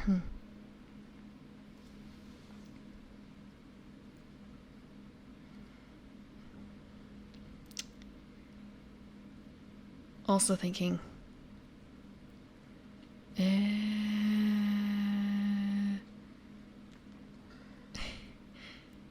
is this a blue telephone box? Or is it police box? I'm trying to remember the name of it from Doctor Who. His time machine. His time space machine. What is the name of it? TARDIS. Yeah. Is it basically a TARDIS?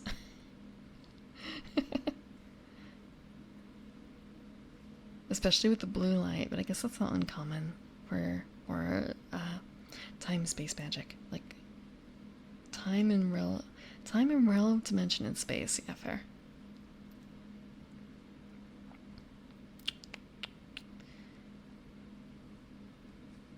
It wouldn't surprise me. Especially with the time period that this came out in.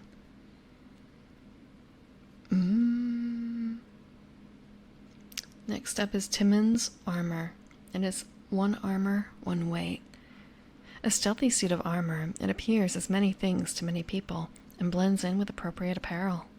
The wearer always seems the height of fashion to any who gaze upon him. If you miss, you end up in Detroit. Suddenly, is it Drakengard? Suddenly, it's like Drakengard. You thought you were playing in a fantasy dungeon world, but suddenly, you're in Detroit.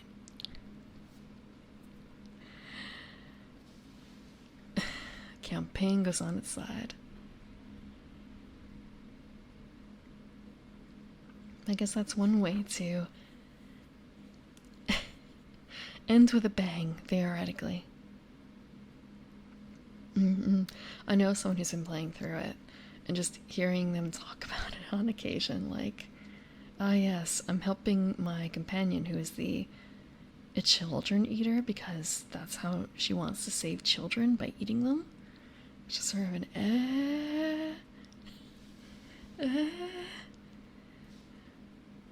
that's not how you save them. Like, any other reason other than that. Just, you like the taste. That is something that happens in the game, right? I'm pretty certain that's what I heard.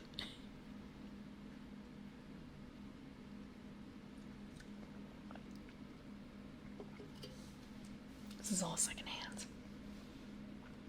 It is? Okay. Yeah.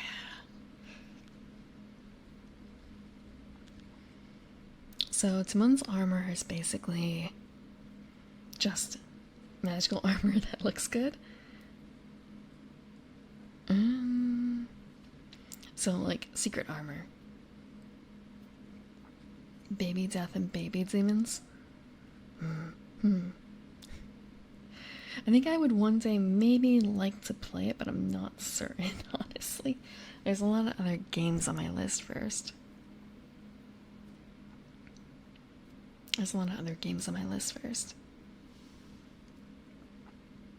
But I figure if I ever go through and play Nier Automata, I should probably play the other ones too, right? Like I should probably play them in order. Granted, I already kind of skipped all that by just buying a doll without knowing a whole lot about her. But fashion's fashion. Not too important?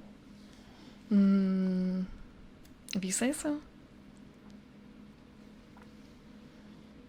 So Timon's armor is pretty straightforward. That is a nice thing for the party, but it doesn't really reek of magic, you know? It's not like really flashy, it's just nice to have. You gotta really love Yoko Taro to put yourself through Drakengard.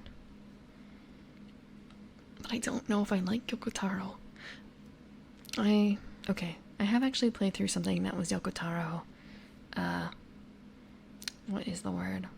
Something that he had a hand in, a finger in the pie, and I kind of hated how it ended, but I guess that's just how it rolls. He had a hands in a Final Fantasy XIV collaboration that was Nier Automata themed. And I did not like the end of that. But maybe there was an alternate ending that no one acquired. Maybe. But I felt let down.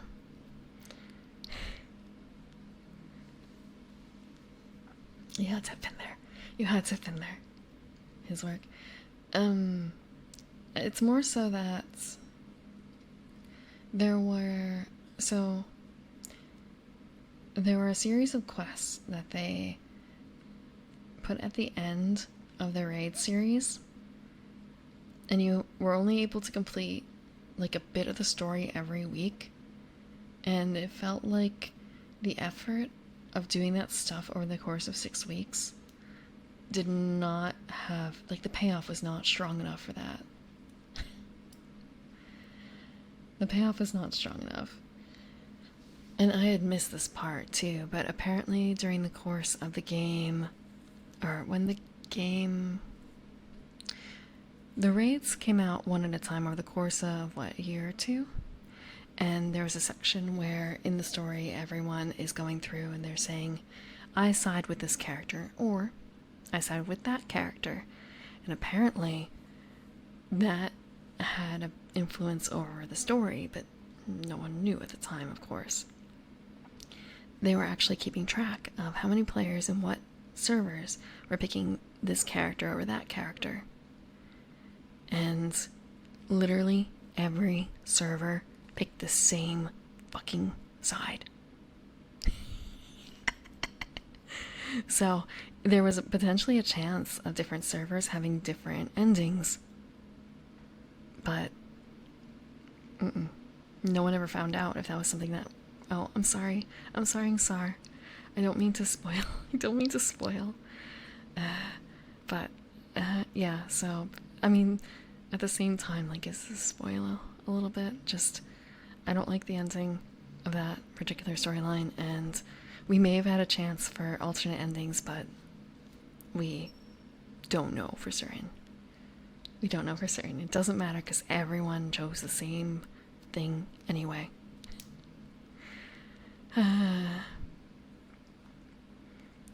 Catherine also polled what choices people made. It did? Huh. To see if people stuck with C or K. That's something else I think might be fun to try. I've seen people play through parts of it, and it seems interesting. Oh? What do you mean? Choices that you make. Oh. Huh. Ah, okay. No, it's neat, but it's not quite the same thing. This is more like a... They've done this a few times, actually, in Final Fantasy XIV, I think.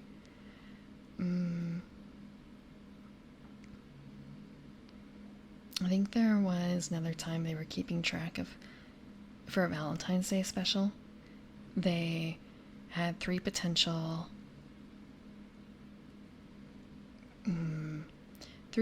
people to listen to for advice.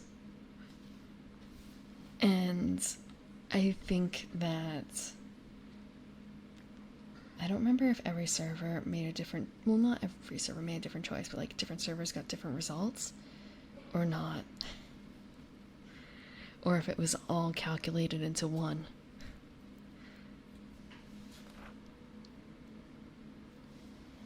But it turned out that people picked the, I don't want to say the worst choice necessarily, but not a very healthy choice for the poor boy when they were trying to lead him on his quest for love.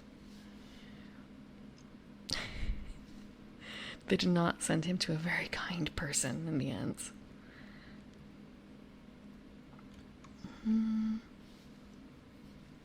Okay. Titus's truthful tallow. 0 weight. A candle of ivory and copper-colored tallow with a wick of spun silver.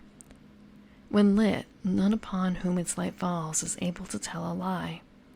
They may keep silent or dissemble, but when asked a question directly, they can speak naught but the truth. That's nice. I think that there is a spell that has a similar effect in the game, but I could be wrong. I could be wrong. Or there's an ability in the game. It's either bard or cleric, I think. But then again, there's also a few other things that have similar outcomes, potentially. Zone of Truth. Yeah, I cast Zone of Truth. Yeah. The thing is, a Zone of Truth, though, is that you have to. It's the conundrum of you're casting magic. They're going to know you casted magic. That sort of thing, that issue. Versus this. It's a candle. It's a candle. Do they understand what's going on with it? It's just a candle. How are they going to know?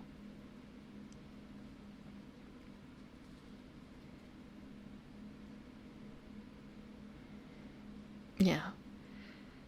I don't quite get the use of dissemble in this phrase. It's not something I've really come across before. That is fair, but they might not necessarily know that the mechanism is the candle, though, versus something else. And depending on how you couch it. You hate the... Yeah, the thing is, though, that otherwise you kind of step on the toes of, like, sorcerers and quiet... Not quiet casting, but, like, silent casting and stuff. It really sucks all around, though. Candles on a skull you carry around is quite ominous, but a candle itself, yeah. So it really could be anything. Like, how can they know?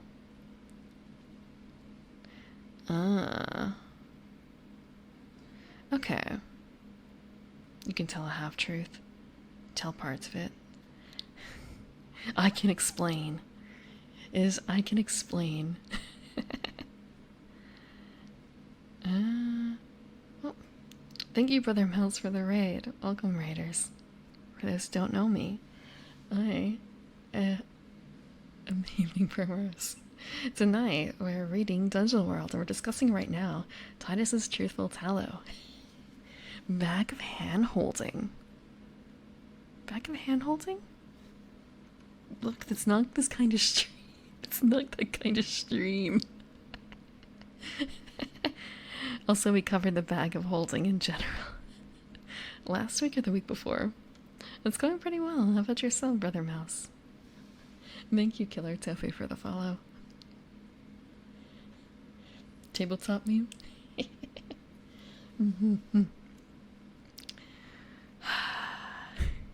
I can't really say anything. I had a raid message yesterday that was something about, what is it? Making sticky keys, playing with maids. I spilled sangria on my keyboard. It wasn't yesterday, last time I streamed. So I really did end up sticky keys after playing with maids. Just through extracurriculars. Thank you, Servants of God 777 for the follow. Yeah. I was playing Tanto Cuore. It's a maid deck building game. I like tabletop RPGs. I like board games, that kind of thing.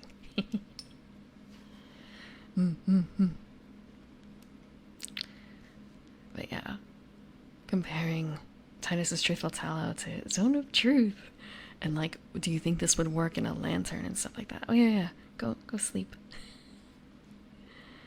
Go sleep. I know it is late. I know it is late for most people. Even I should probably be calling it probably before 2 or 2:30 or 3. I have to alter my schedule. Do I know much about World of Darkness, Vampire the Masquerade? Which edition are we talking about here? I'm most familiar with, I believe, 2nd edition, because that is the one that I have the books for and played. But again, it's been literally 2 decades. It's been 2 decades. Although, I did play Coteries of New York, so it's not completely rusty, but I have an okay handle on it. Why? I liked Coteries. Oh. Do you like Vampire the most, or do you like something else?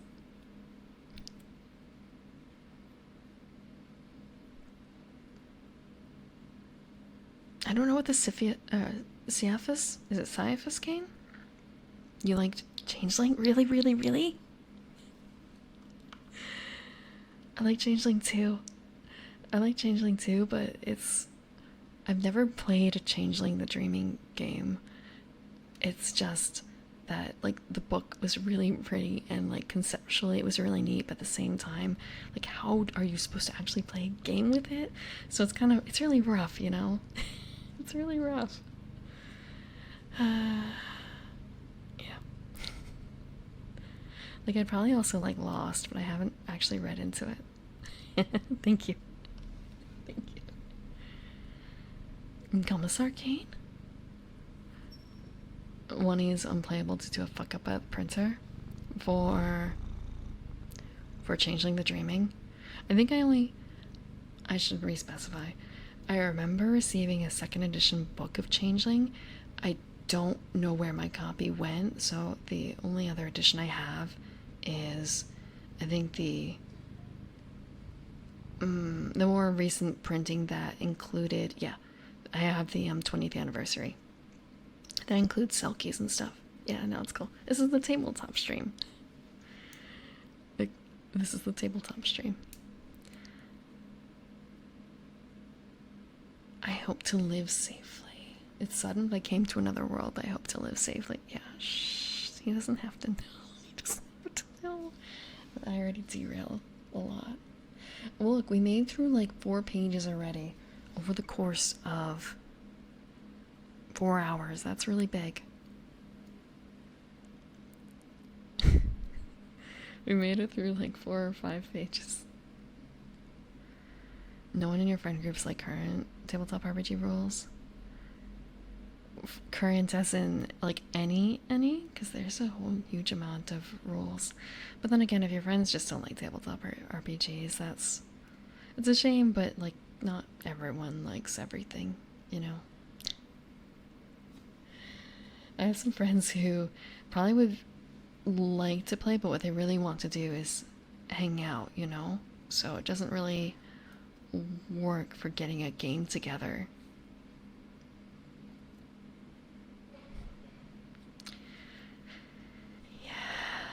Yeah, Changeling has a lot going on. Hey, at least we got that Kith book, right? We got that last Kith book. We finally got the fucking boggin. We finally got the fucking boggin. It's been so many fucking years, yeah. Kind of, it's also a bit of a, like, when I first read Changeling stuff, thinking about what kind of character I'd want to play, and now it's kind of like, give me a fucking knocker. Give me a knocker. Give me a knocker or boggin. No more Puka or she. Don't want to be a cat girl or whatever.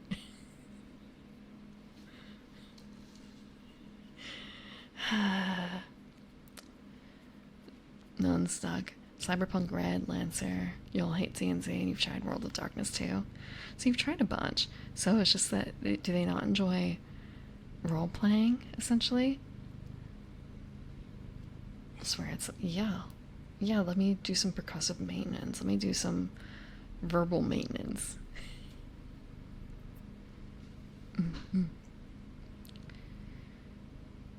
Mice raid. Welcome, TK. Welcome from the mouse raid.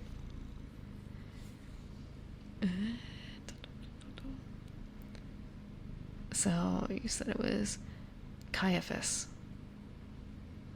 I don't know what Caiaphas is from. Like Commissar Kane? Is it like a 40k thing? There's commissars in there too, right? Okay. Yeah, I don't know a huge amount about 40k aside from.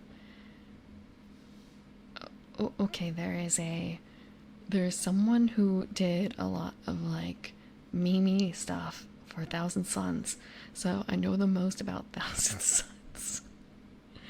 And some like more general stuff. Like there are other books on my reading list before I delve into 40k. I've got other books I need to read. I have like a stack of TTRPG manuals.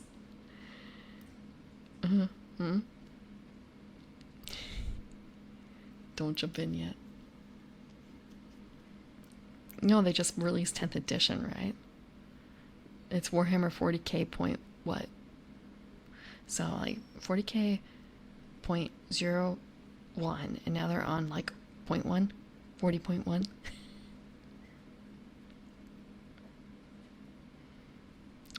$40k lore. Do I like vampires? Yes, but not. Look, if we're talking about like Twilight stuff, I skipped over all that.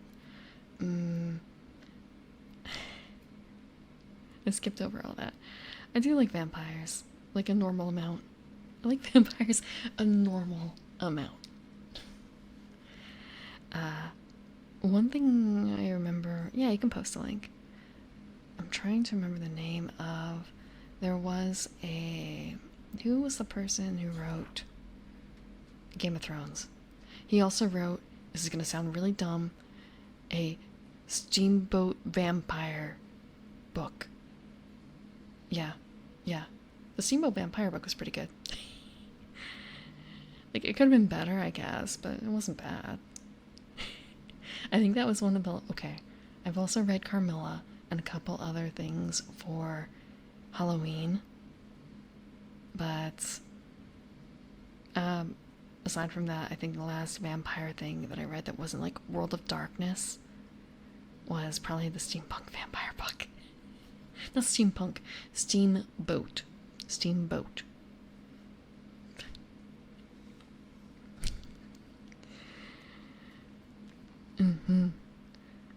It was a little strange, but I think I still have it around somewhere. I don't remember what the name of it was. But if I look up steamboat vampires, how many steamboat vampires can there be? Vampire book. Fever Dream. That was the name of it. No. Fever Dream. It is about, the main character is a steamboat captain, and he is basically hired by a vampire to like bring a bunch of this vampire's like cadre onto his boat to like go boating. This sounds kind of dumb. On the Mississippi River. Oh. So So actually, no. He's hired to. It's been a long time since I've read this. He was hired to captain a ship that the vampires were building.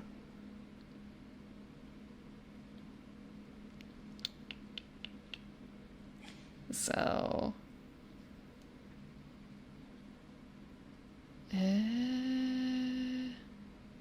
yeah, okay. Vampires on the Mississippi River. I mean, it's a George R. R. Martin book. I don't think I've ever seen Blade. I don't think I've ever seen Blade. As much of a curse as a powerful boon. Everything has cost. Yeah, the thing is that I think the horrors of losing your humanity like that is something that can't really be. But for some people, they don't even really think about it. Like, it's not an issue for them, right? But at the same time, I guess, if losing humanity isn't a problem for you, then did you have humanity in the first place? I guess it's the no longer human issue a little bit. But you were never really human to begin with, were you? Have a good night, Brother Mouse. Team Vampire. I'm not a furry. But werewolves. Werewolves. Look, I can't see anything else.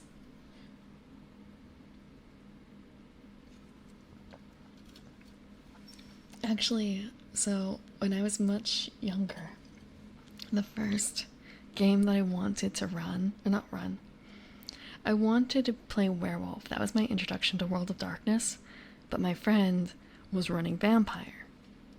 So, joined for vampire. Next campaign was supposed to be werewolf, but that never made it past character creation. So, everyone's afraid for werewolves. There have been other reasons why I would say that.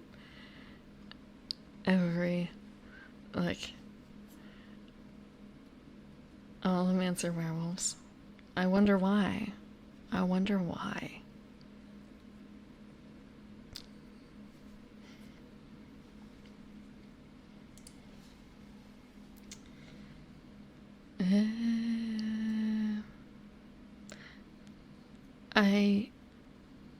I actually don't. I've only played like one Sonic game in my memory. I don't remember what it was called. I think it was Sonic and Knuckles. I'm not entirely certain though. Depends on what your definition of furry is.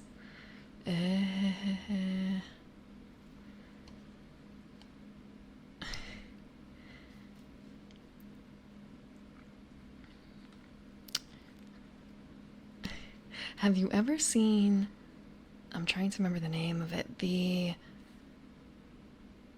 what was it? What We Do in the Night? Is that what it's called? Hold on. What We Do in the Shadow? What We Do. Yeah, What We Do in the Shadows, the movie.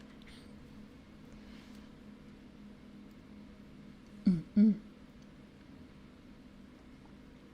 there the chance that they can mangle you to death?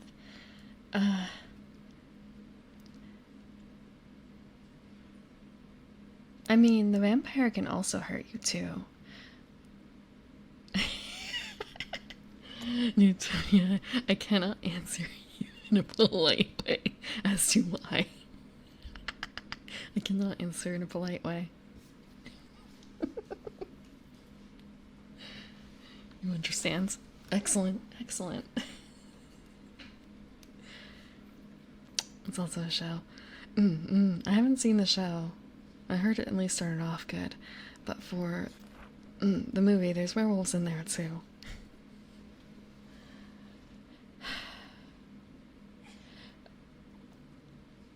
Vampires are a bit more proper.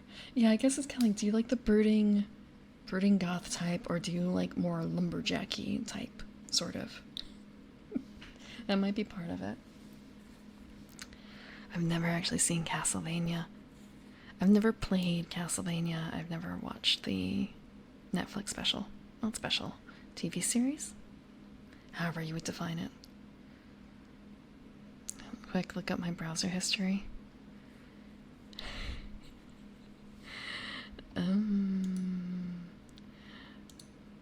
Let's see, what is in my browser history? Okay, Ultraman sleep schedule, Gyo, Twitter, stream stuff, GIFs, Spiral.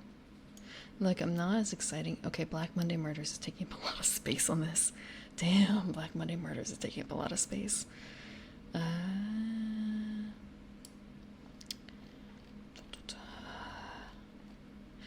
I want to say Wednesday. GIFs. Yeah, I say GIFs. Okay. Booba. I've been playing Paradise Killer, right? Paradise Killer. I actually had that image up somewhere. I did have the image up. No, okay. Not that. I guess I already got rid of it. You have watched? Yeah. I mean, this was something I showed earlier in the stream. It's just a bit of my Final Fantasy XIV character. But, like, looking at my favorite, looking at, you can tell it's ephemera from this. Eh? You can tell it's ephemera just from this.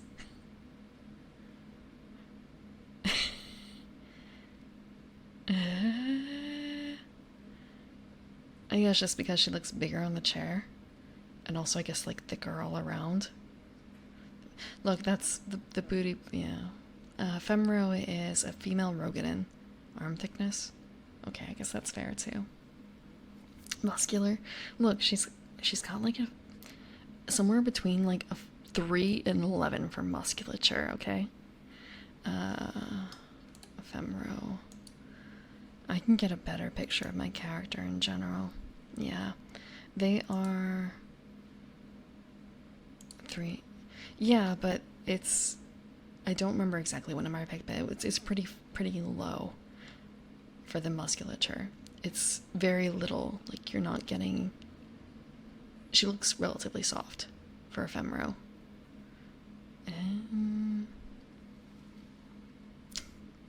My FC is, I think, like 1 cat girl and 3 rows.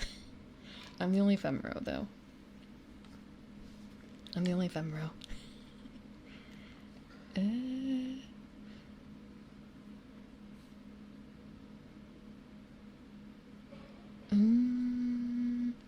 But yeah, Paradise Killer favorite character is Shinji, and it's kind of werewolves.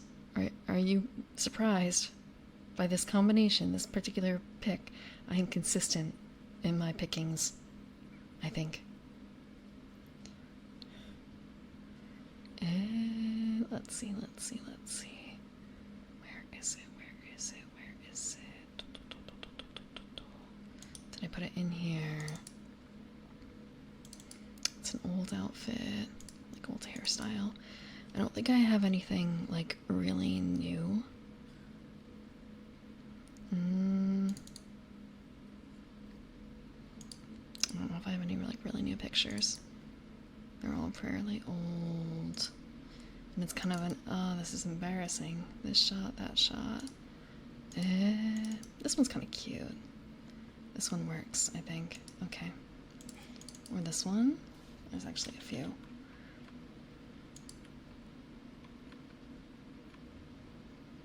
She just looks so... Okay, this is probably not very fair to her, but it's probably the best one I have that kind of looks the way I intend it to be. That is 698. Okay, let me grab 698.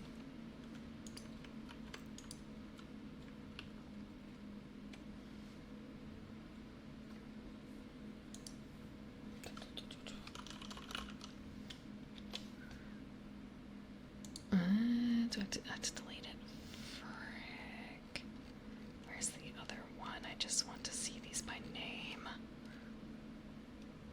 just want to see it by name. Why is it so far away? Why is it so far away? Don't sort by date. Sort by... Do not group. Do not group. I just want names.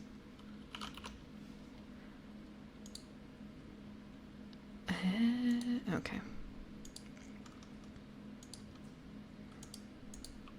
6 foot. I think I put her only slightly above regular height for a femro. So this is okay. This is my okay. This is gonna be a little weird looking. This is not the character.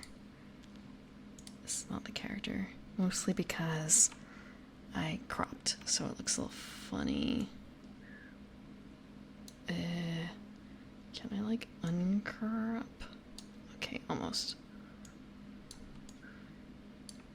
I'm probably actually going to cut that. So this is my character next to a Lalafell.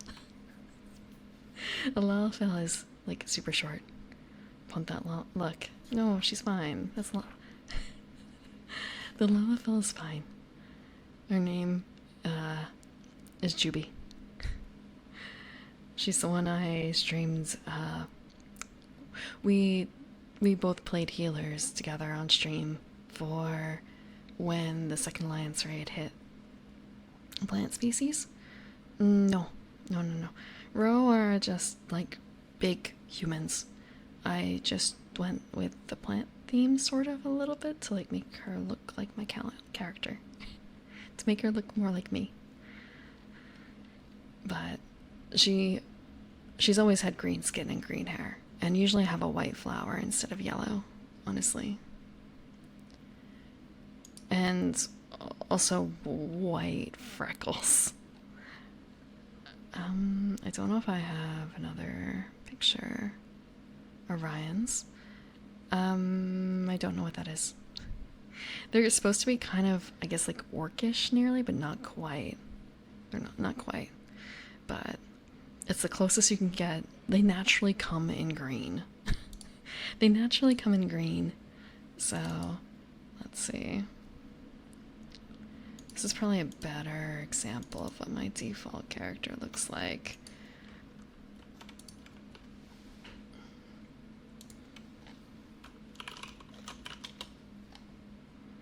Can I resort? Can I resort? Click, click, click, click, click. Come on, sort by name again.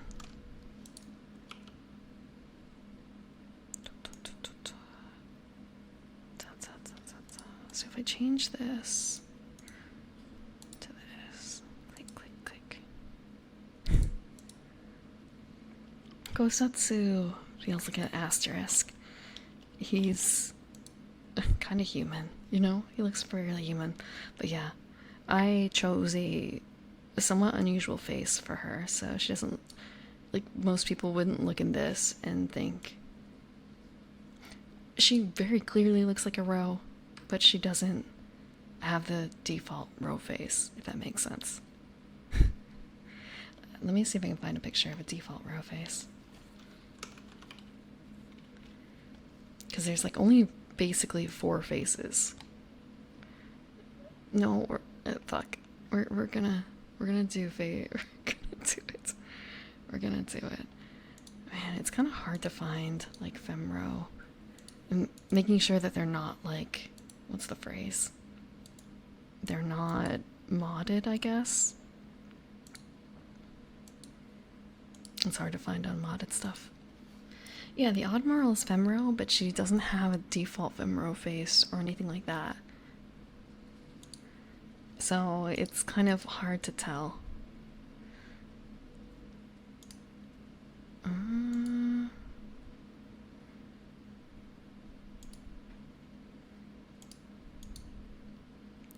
Okay, this is probably a default, if not close enough face.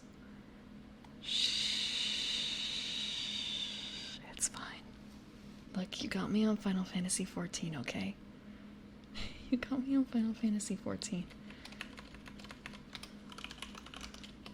Okay, we're gonna... This is another femro. Oh, wow. I cropped it really hard. Oh, that's really cropped. So yeah, here's another femro. Her face is quite different, right? And this is much more normal, I think. Or like much more common. Yeah, that's a femro too.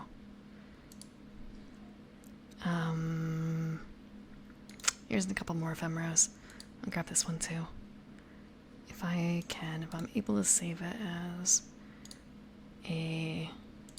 Okay. Here we go. Here's another set of 3.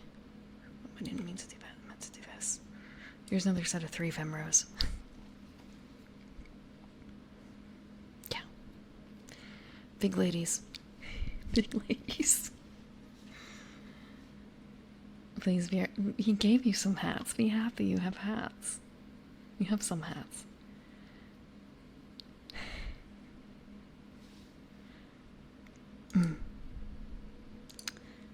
But yeah. Looks like the fish people from Zelda. Yeah, they got big chunky noses. They got big chunky noses.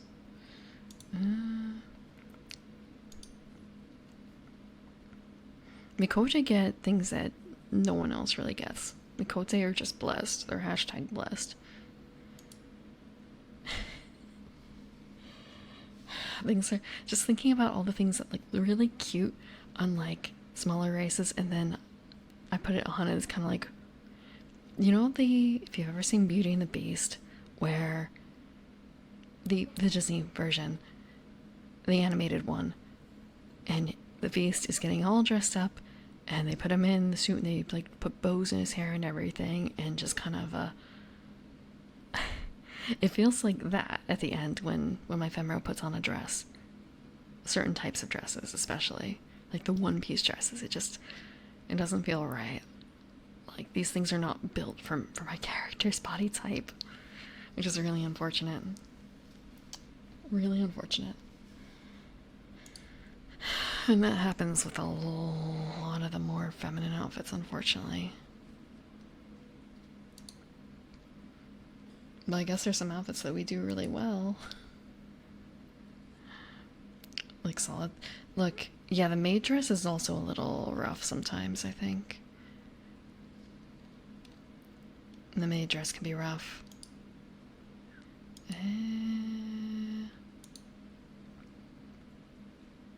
Ron Perlman and Linda Hamilton.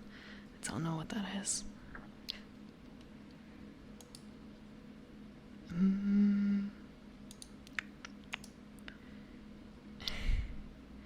Male. I was thinking of, I had a secondary character when Endwalker came out, and I was all prepped to, what is the word? To swap to male Viera when it came out, and I never did. I had a male elf. I still have him, but I haven't touched him in ages. It's hard enough keeping up on the one account now. Thank you for the posture check and everything. Okay. In the water. And I also missed the follow. Thank you, Topardo, for the follow. Sorry, I missed that. I got distracted by talk of vampires and werewolves and changelings. Go in. Are you talking about, like, Beautician and the Beast? Or was that actually a movie?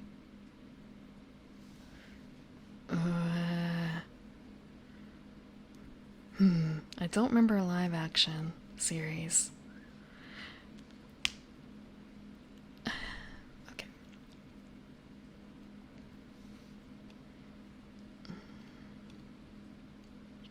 We only have 2 more pages. 2 more pages, I swear. Then we're done for the night. And we're gonna be done with Dungeon World until August, I think. Which is only like one week skipped. 1 week for something else. Celebration. Thank you. Thank you, sir. I didn't realize that there was a TV series. Was it on Disney? Actually, I guess it didn't have to be Disney. It wouldn't have to be Disney. But who would have put that out?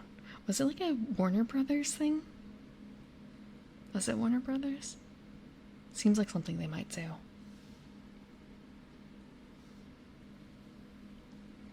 Okay. We only have like 5 more items. 5 more items to cover. And the magic items are done in this RPG system. In this RPG system. CBS? So maybe the budget was a little rough, Maybe the budget was a little rough. But then again, TV shows in the late 80s and the early 90s were not exactly something they put a lot of money into to begin with, was it? Next item is a Trixie rope. It has 1 weight. A rope that listens. Does tricks too, like a smart and more obedient snake might. Tell it coil or slack or come here, rope, and it will. I don't know who Ron Perlman is, though. Is that a face I would recognize?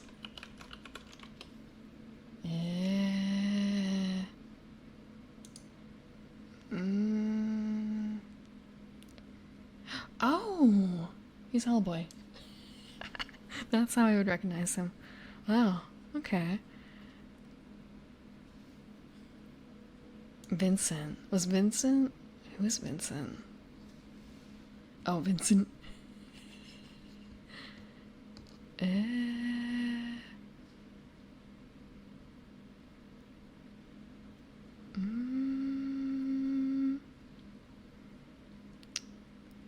Okay.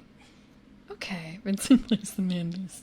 So I guess he was already used to by the time he did Hellboy, getting put up into makeup. Lots of makeup. Come here, rope, rope, rope, rope, rope. Good boy. Well, girl? I guess, wait, if it's a rope, is it a boy or a girl rope? How can you tell? It's hard to hide that face. Yeah, but other things to go along with it. He just he has a very striking square face. Maine Coon cats.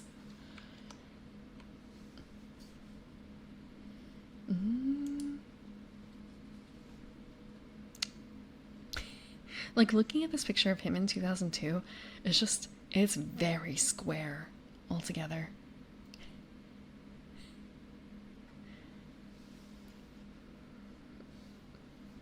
Oh, and he played the Stabbington brothers in Tangled. And he was in Teen Titans and Danny Phantom, too.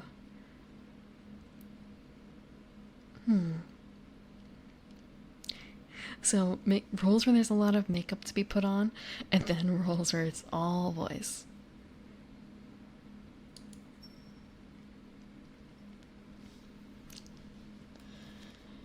Big jumpers, huh? Thank you, Broken Heart, for the follow. Let's see.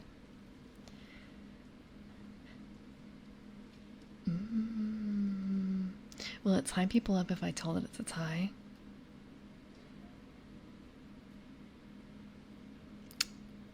Maybe if you practice a lot. Maybe if you practice a lot.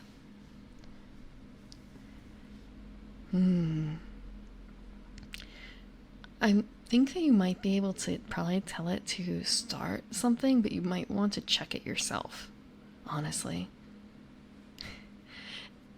It might be an issue of how much pressure it's able to exert on its own behalf, honestly, when it comes to that. But then again, this is magic. Fuck science. This is magic. I guess magic can probably deal with any sort of limits like that. It's magically able to tighten itself up enough. And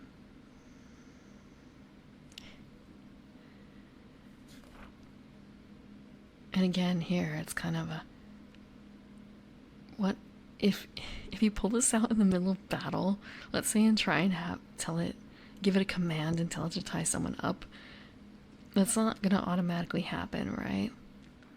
But I guess if it's cleanup, it would be neat. like being able to do something else while the rope is tying something up.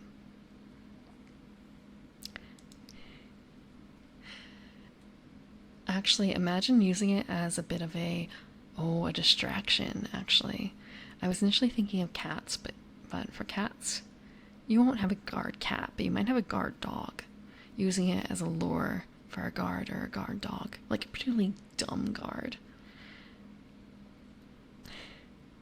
Letting them find the rope. I think a dog would be a better option though for tricking, simply because the dog is not going to understand when the rope goes limp. It's not going to think to save the rope. You can pick it up later.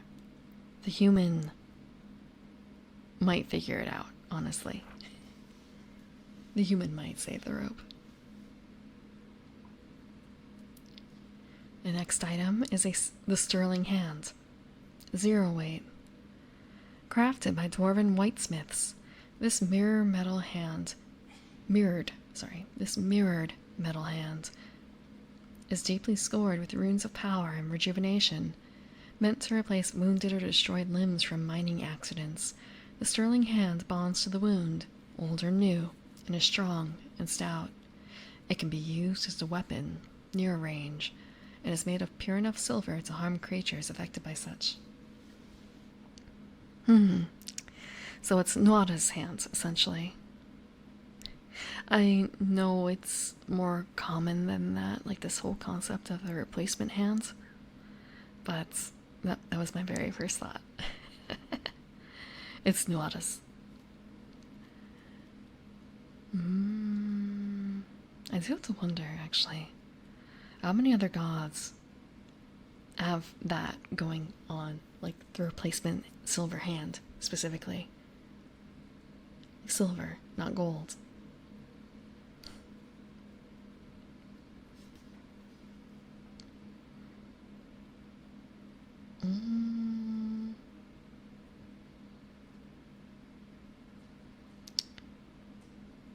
So I'm going to assume it also acts like a regular hand too, like it's a replacement hand essentially, and it's not just something that's shaped like a hand that can be used as a weapon that's bonded onto your arm. I would hope. That's the only thing that I guess is kind of left a little open here, just like very slightly, but it is magic, so like why couldn't it act like a hand? Why couldn't it? It can be used as a weapon. It doesn't seem too useful. Yeah, maybe it doesn't seem useful until you end up with a limb chopped off. Considering what can happen in a game of Dungeon Worlds, I feel like this is something nice to have written in. Hello, Drunk Dinero. Thank you for the follow. Jaime Lannister?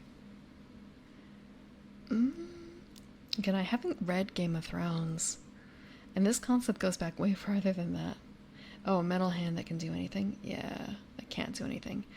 Yeah, but that's in a world without as much magic as this does, right? As this has. Runes of power and rejuvenation, so yeah, this is probably magic enough so that it can function as a hand. Like, sure, you probably can't feel through it, but you can tell it to manipulate objects. That's good, right? Have I DM'd yet? DM'd what, exactly? I've DM'd D&D. And I had an ongoing game for about 2 years. That ended not this February, but the February before that. And a couple one-shots of D&D and also 1 or 2 other systems. I've also run games for chat. I ran Parsley for chat. But I've also run Everyone is Sean for someone else. Primers and into what? Is Jamie the one who fucked his sister?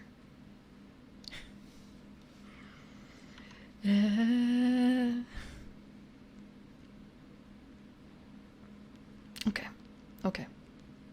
I know a little bit about it, not a lot, about the book series in general. It was very popular for a very long amount of time. Until, what was it, the 8th season?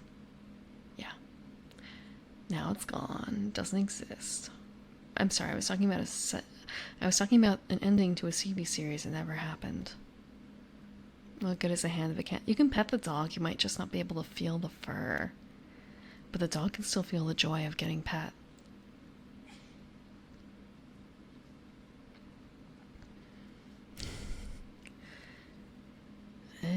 But yeah, I'm trying to think of other things that I've run. I think that might be it.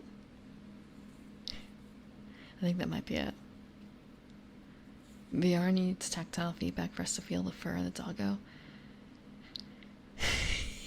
I think people are going to beat you. I shouldn't say that word. I should not say this word.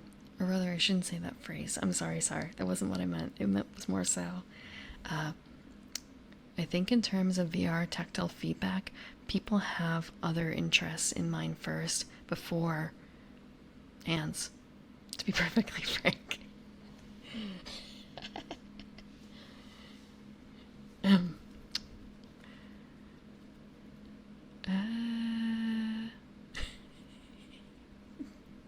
Yeah, it would be nice. But until then, I've got 3 cats who want pets. 3 cats that want pets, so I can deal with that instead. Petting a dog with a T-Rex grabby thing.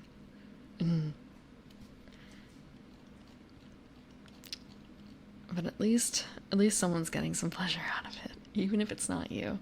You're helping another creature out, making them feel good.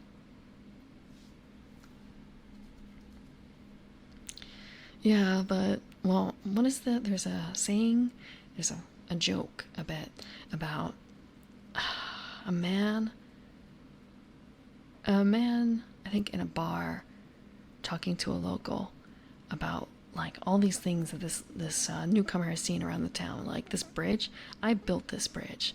That house, I built that house.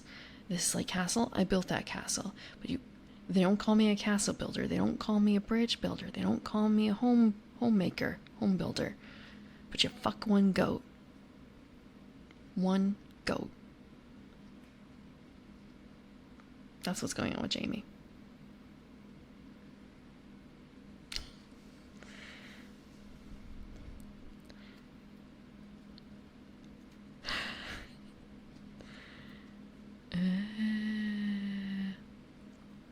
Haptic suits? It might be more difficult for a thing. Well, actually, I guess thinking about where nerve endings are in the human and humanoid body, I suppose that hands are up there, but they're not the highest, right? He's known as the Kingslayer. Yeah, but outside of that, in the realm of fans and everything, in the realm of popular culture, is he known as the Kingslayer? Is he known and referred to as the Kingslayer? Or is he remembered for fucking that goat?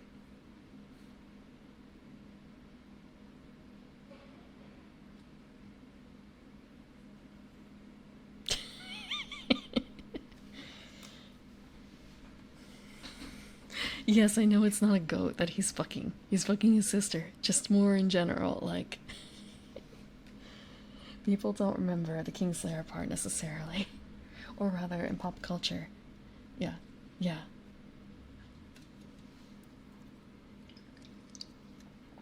He's remembered for fucking his sister and doing bad shit in order to cover up fucking his sister.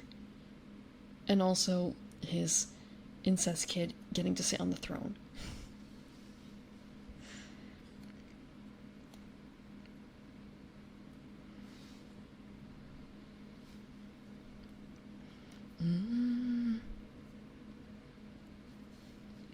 Next up is Velius's gauntlets. One weight. Yeah, if only people could. If only people could keep it in their pants.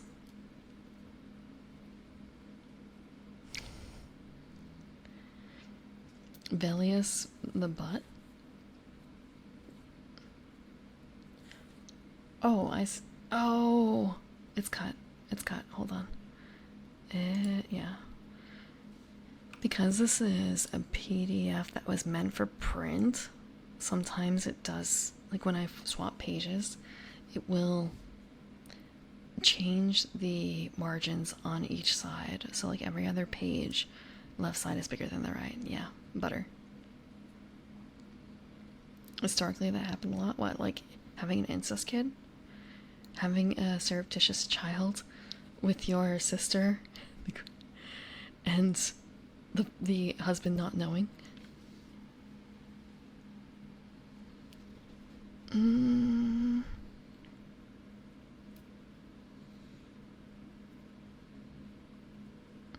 Mm-hmm. Mm-hmm.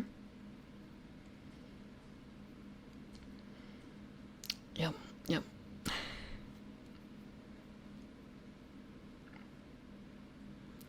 I know that, well, I don't think that's the only series I've seen that in. It's just, it's probably the most prominent with that theme going on. That's not like an anime, I should specify. Or an eroge. Or an eroge. Okay. Velius' gauntlets. One weight. Crafted in the name of Velius the Clumsy, Velius the Butterfingered, Velius the Clawed. These gloves of simple cloth prevent you from dropping any object you don't intend to. You cannot be disarmed, and you will not fall from any rope or ladder, for example. This item can get very messy if you have something strong pulling at your legs while you grip onto something solid.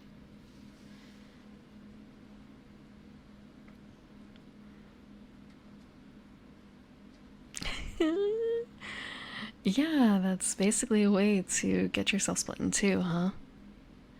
Yeah, that would be really bad. Gotta go watch something wholesome. Oreimo. Look, the anime for Oreimo, the first season, I don't remember if there were more, wasn't that bad. Yosuke no Sora is well animated and well put together. And they went for it. And that's better than what can be said for what is it, up on Rose Matter Hill, Akasaka. Curse on Akasaka. The anime, anyway. Let's see. So I think after a certain point, for like grip on something solid, I think you would just want to let go, no? Like you would have to intend at a certain point to say like, yep, I'm dropping. Before you decide to split in half, I guess. Like, you would feel the pain, wouldn't you? I would hope so. I would hope you would have that time. If you could slip. I guess that is a choice you could make, probably. But I think it would still be a better choice to just, like, drop. Like, grip onto something and then decide, you know what, I'm deciding to drop it. and getting loose, because then you could theoretically do something else with those gloves.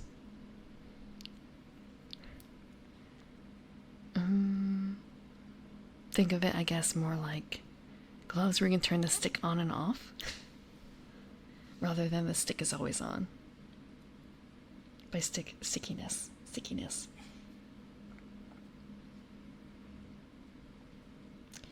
Isn't there's shoes and stuff that do this, but not necessarily gloves in D&D, right? I don't think there are gloves. Just like spider walking shoes, which are not quite the same. Not at all.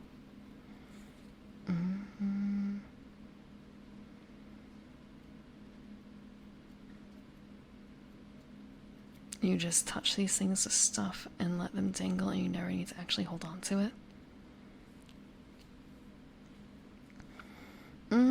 That feels like it's the kind of thing where you're cheesing it a little bit, honestly. It feels a little cheesing. I don't think it's the kind of thing where you're supposed to be able to basically hold a bunch of different things.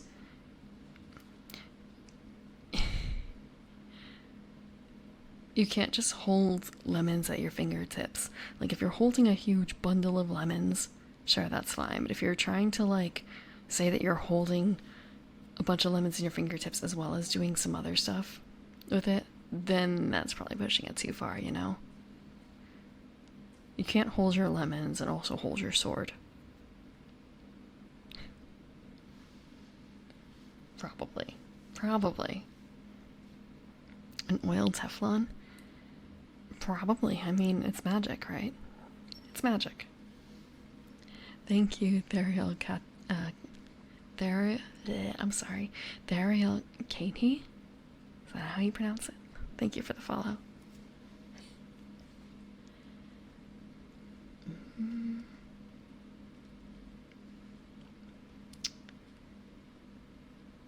But yeah. Magic. Magic, magic, magic. Don't gotta explain shit. But I guess it's more of a letter of the rules versus feeling of the rules, right? There's another word for that, not feeling. Soul? Soul of the words? Meaning? Spirit. Okay. Yeah, spirit. Letter versus spirit of the words. I feel like this is the kind of game where it's much more into spirit than letter, honestly.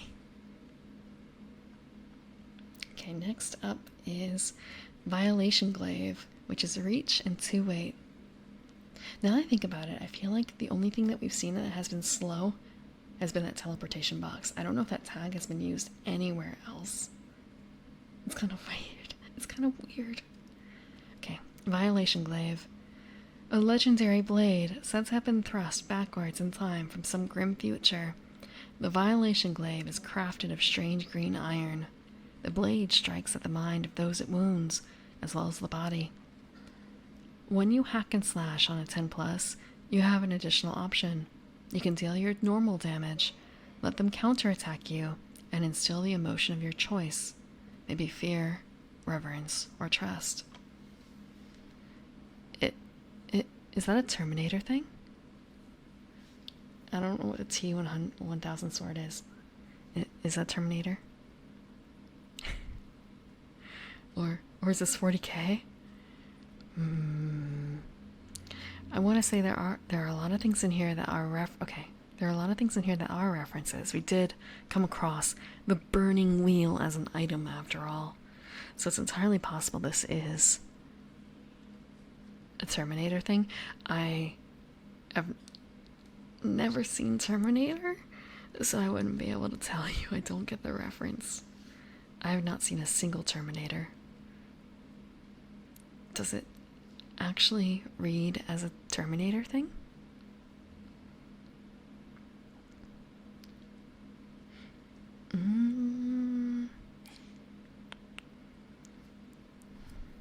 Incantations of magic. Yeah, but this book is also full of other references, so this book was published in 2012, and it's got a bunch of sidebars as well that are just quotes from various media, so it would not surprise me if they meant burning wheel as in the system.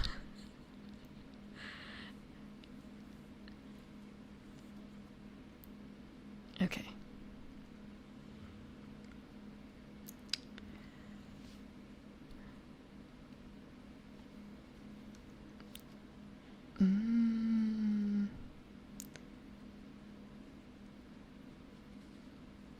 So, I guess it's kind of for the Violation Glaive, instilling the emotion of your choice, that's a strange thing to do, isn't it?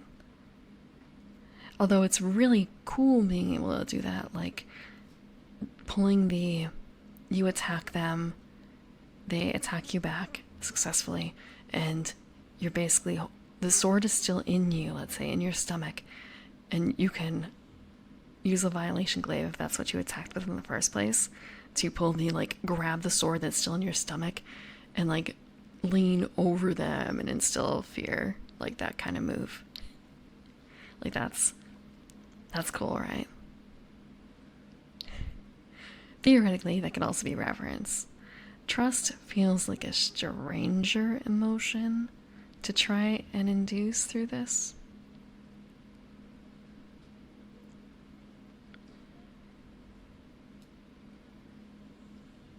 Cutting somebody up with your Terminator sword and making them feel boredom. So, isn't there a special, I shouldn't say special, isn't there someone who's known for that? Like a bored villain sort of thing? I guess depending on if you know if your enemy is highly motivated by emotion, that is one way of actually getting out of the fight. Like instilling a sense of boredom, it's not worth to continue the fight. That could work. That could work.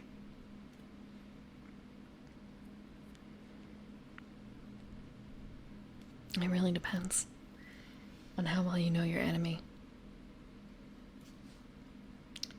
The last thing we have in the magic item book, I think it's the last, it's probably the last, is the Vorpal Sword.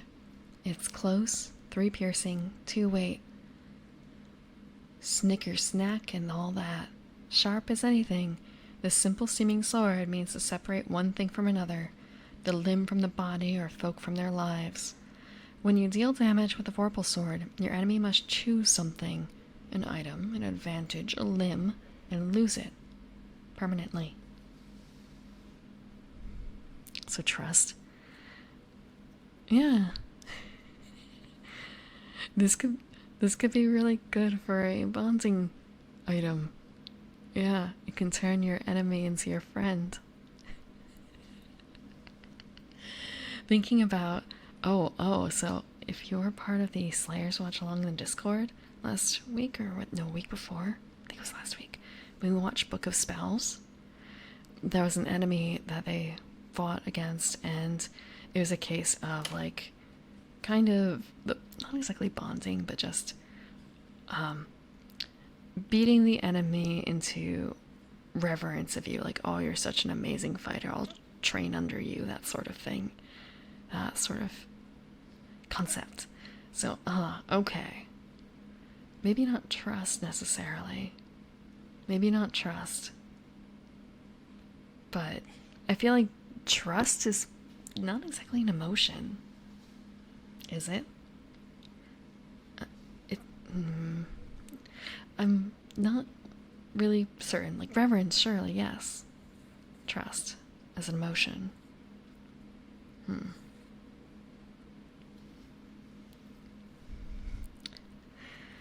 Hello, Subnautica lover.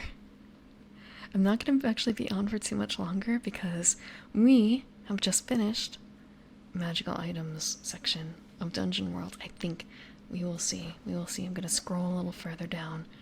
Is it done? Are we done? Am I free? Am I free? I'm free. I am free. Free at last. Free at last. Let's see. I'm scrolling forever here. Yes, we are free. The next section is advanced moves. It's advanced moves. Advanced delving. Advanced delving. We're done. We finished it, Chad. We finished it. We finished that section. And that means that we have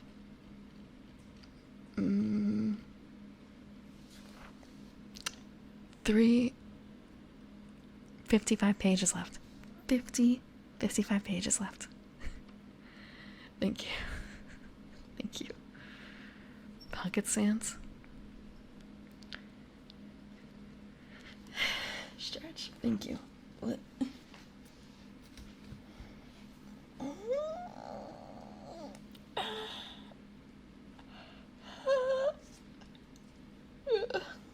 Okay.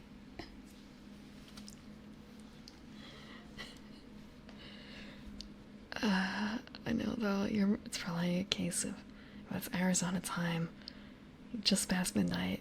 It's probably also a case of, it's finally below 100 maybe? Maybe? I know another streamer in Texas.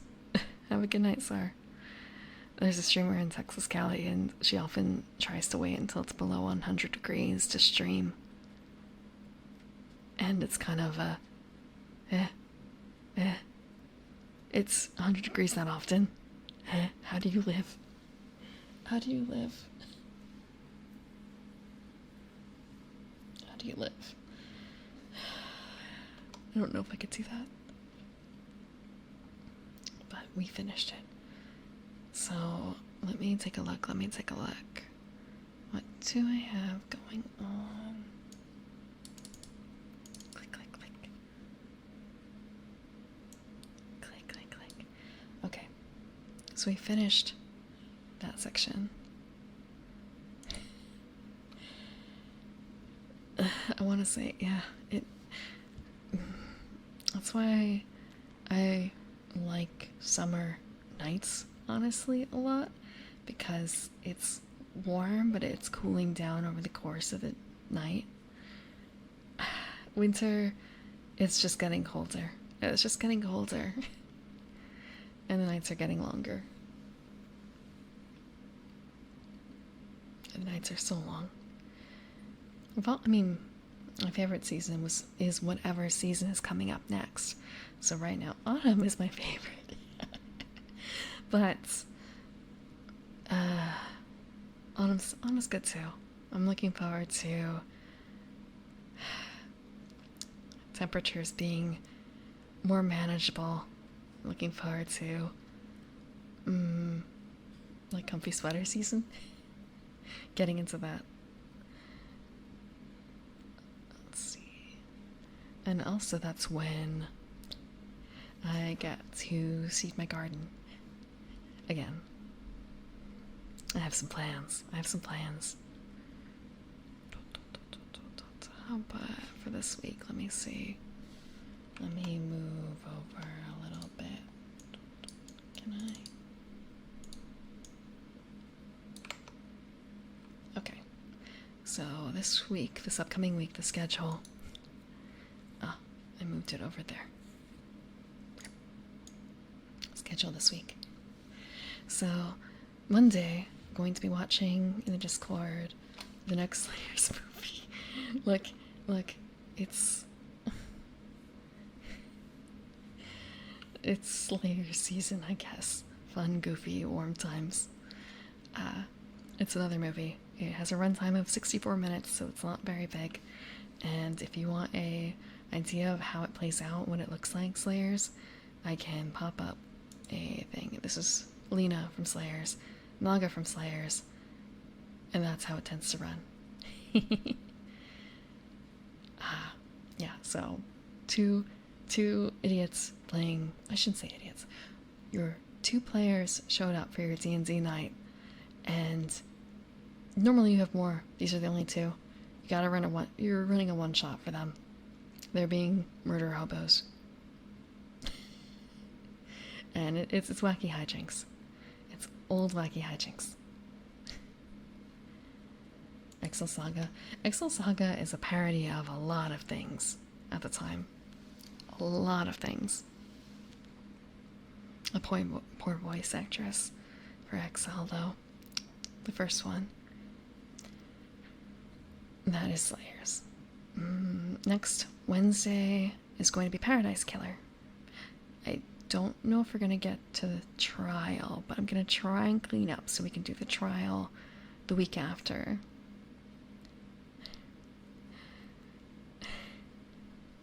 Good luck against the centipedes.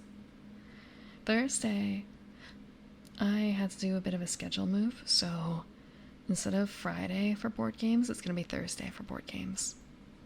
Just one day early. Don't know what board game yet. We'll figure it out. We'll play it by ear. And on Sunday, instead of reading, I would like to take you on a tour of some gardens. I'd like to look at some walkthroughs of gardens.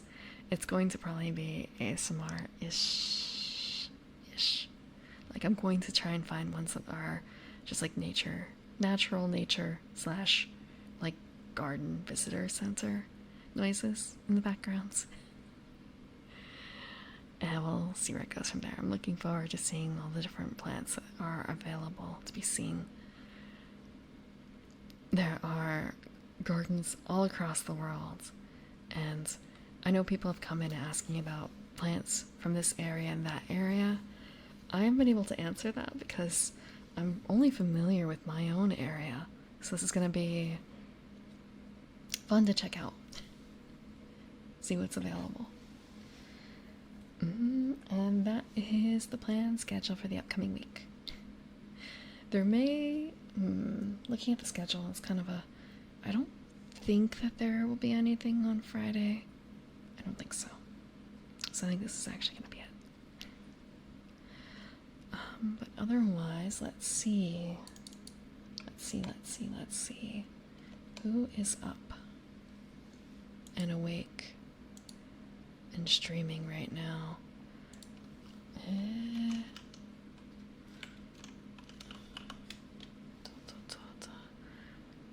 200-pound carnivorous pumpkins.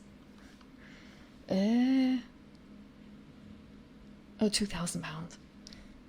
So, is that like award? Well, county fair winning, state fair winning pumpkins? I've seen pictures of people growing the big pumpkins and big watermelons and stuff, and it gets crazy. It's really cool though, and seeing the insane water requirements. Also, just the sheer amount of space in the end it takes up.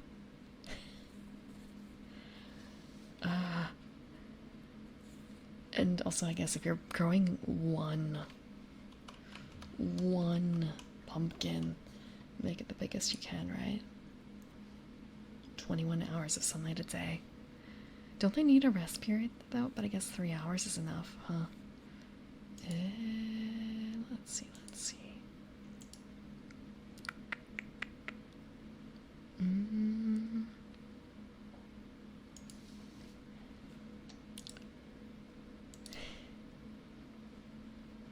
Who can we raid into? That seems a little strange. Who is live in this category right now?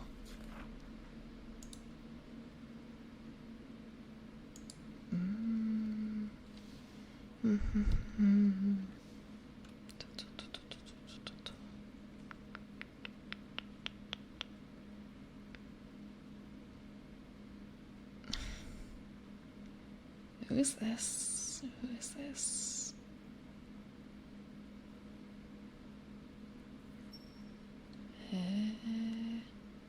It feels a little strange. I'm still not quite into the pattern of like the 9 p.m. start and the late ASMR night raid versus the early one. I'm still not quite in that vein. So I don't know all of these people necessarily. Do you want more tabletop talk-ish, or do you want ASMR? I guess it's kind of a, again, such a strange question to be asking. Because if I raid into someone who's not ASMR, the people who are sleeping, I don't have a plan yet for the tabletop talk, honestly. Just kind of a theoretical question. If I was able to find someone who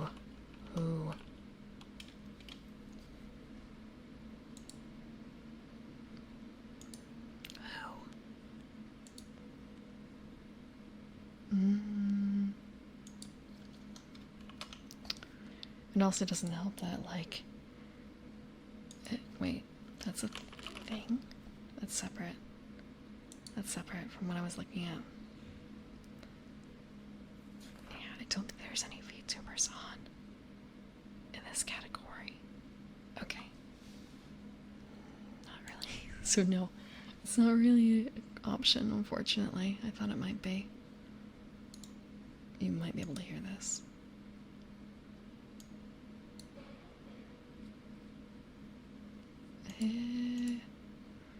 Okay. Maybe we'll just go back to Brimstone Angel. We'll go to Brimstone Angel.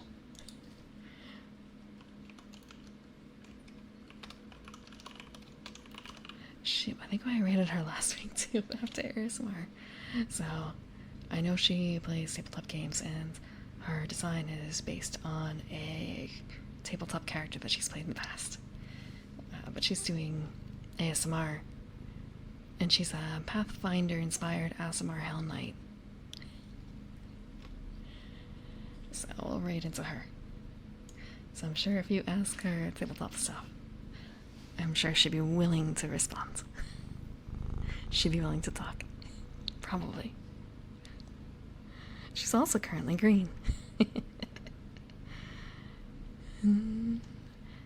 Yes, she is. She has big angel wings. She's doing tippy taps. Yeah. Like, okay, I can't actually do it when I'm hearing her do it. Like that. She's doing it like that.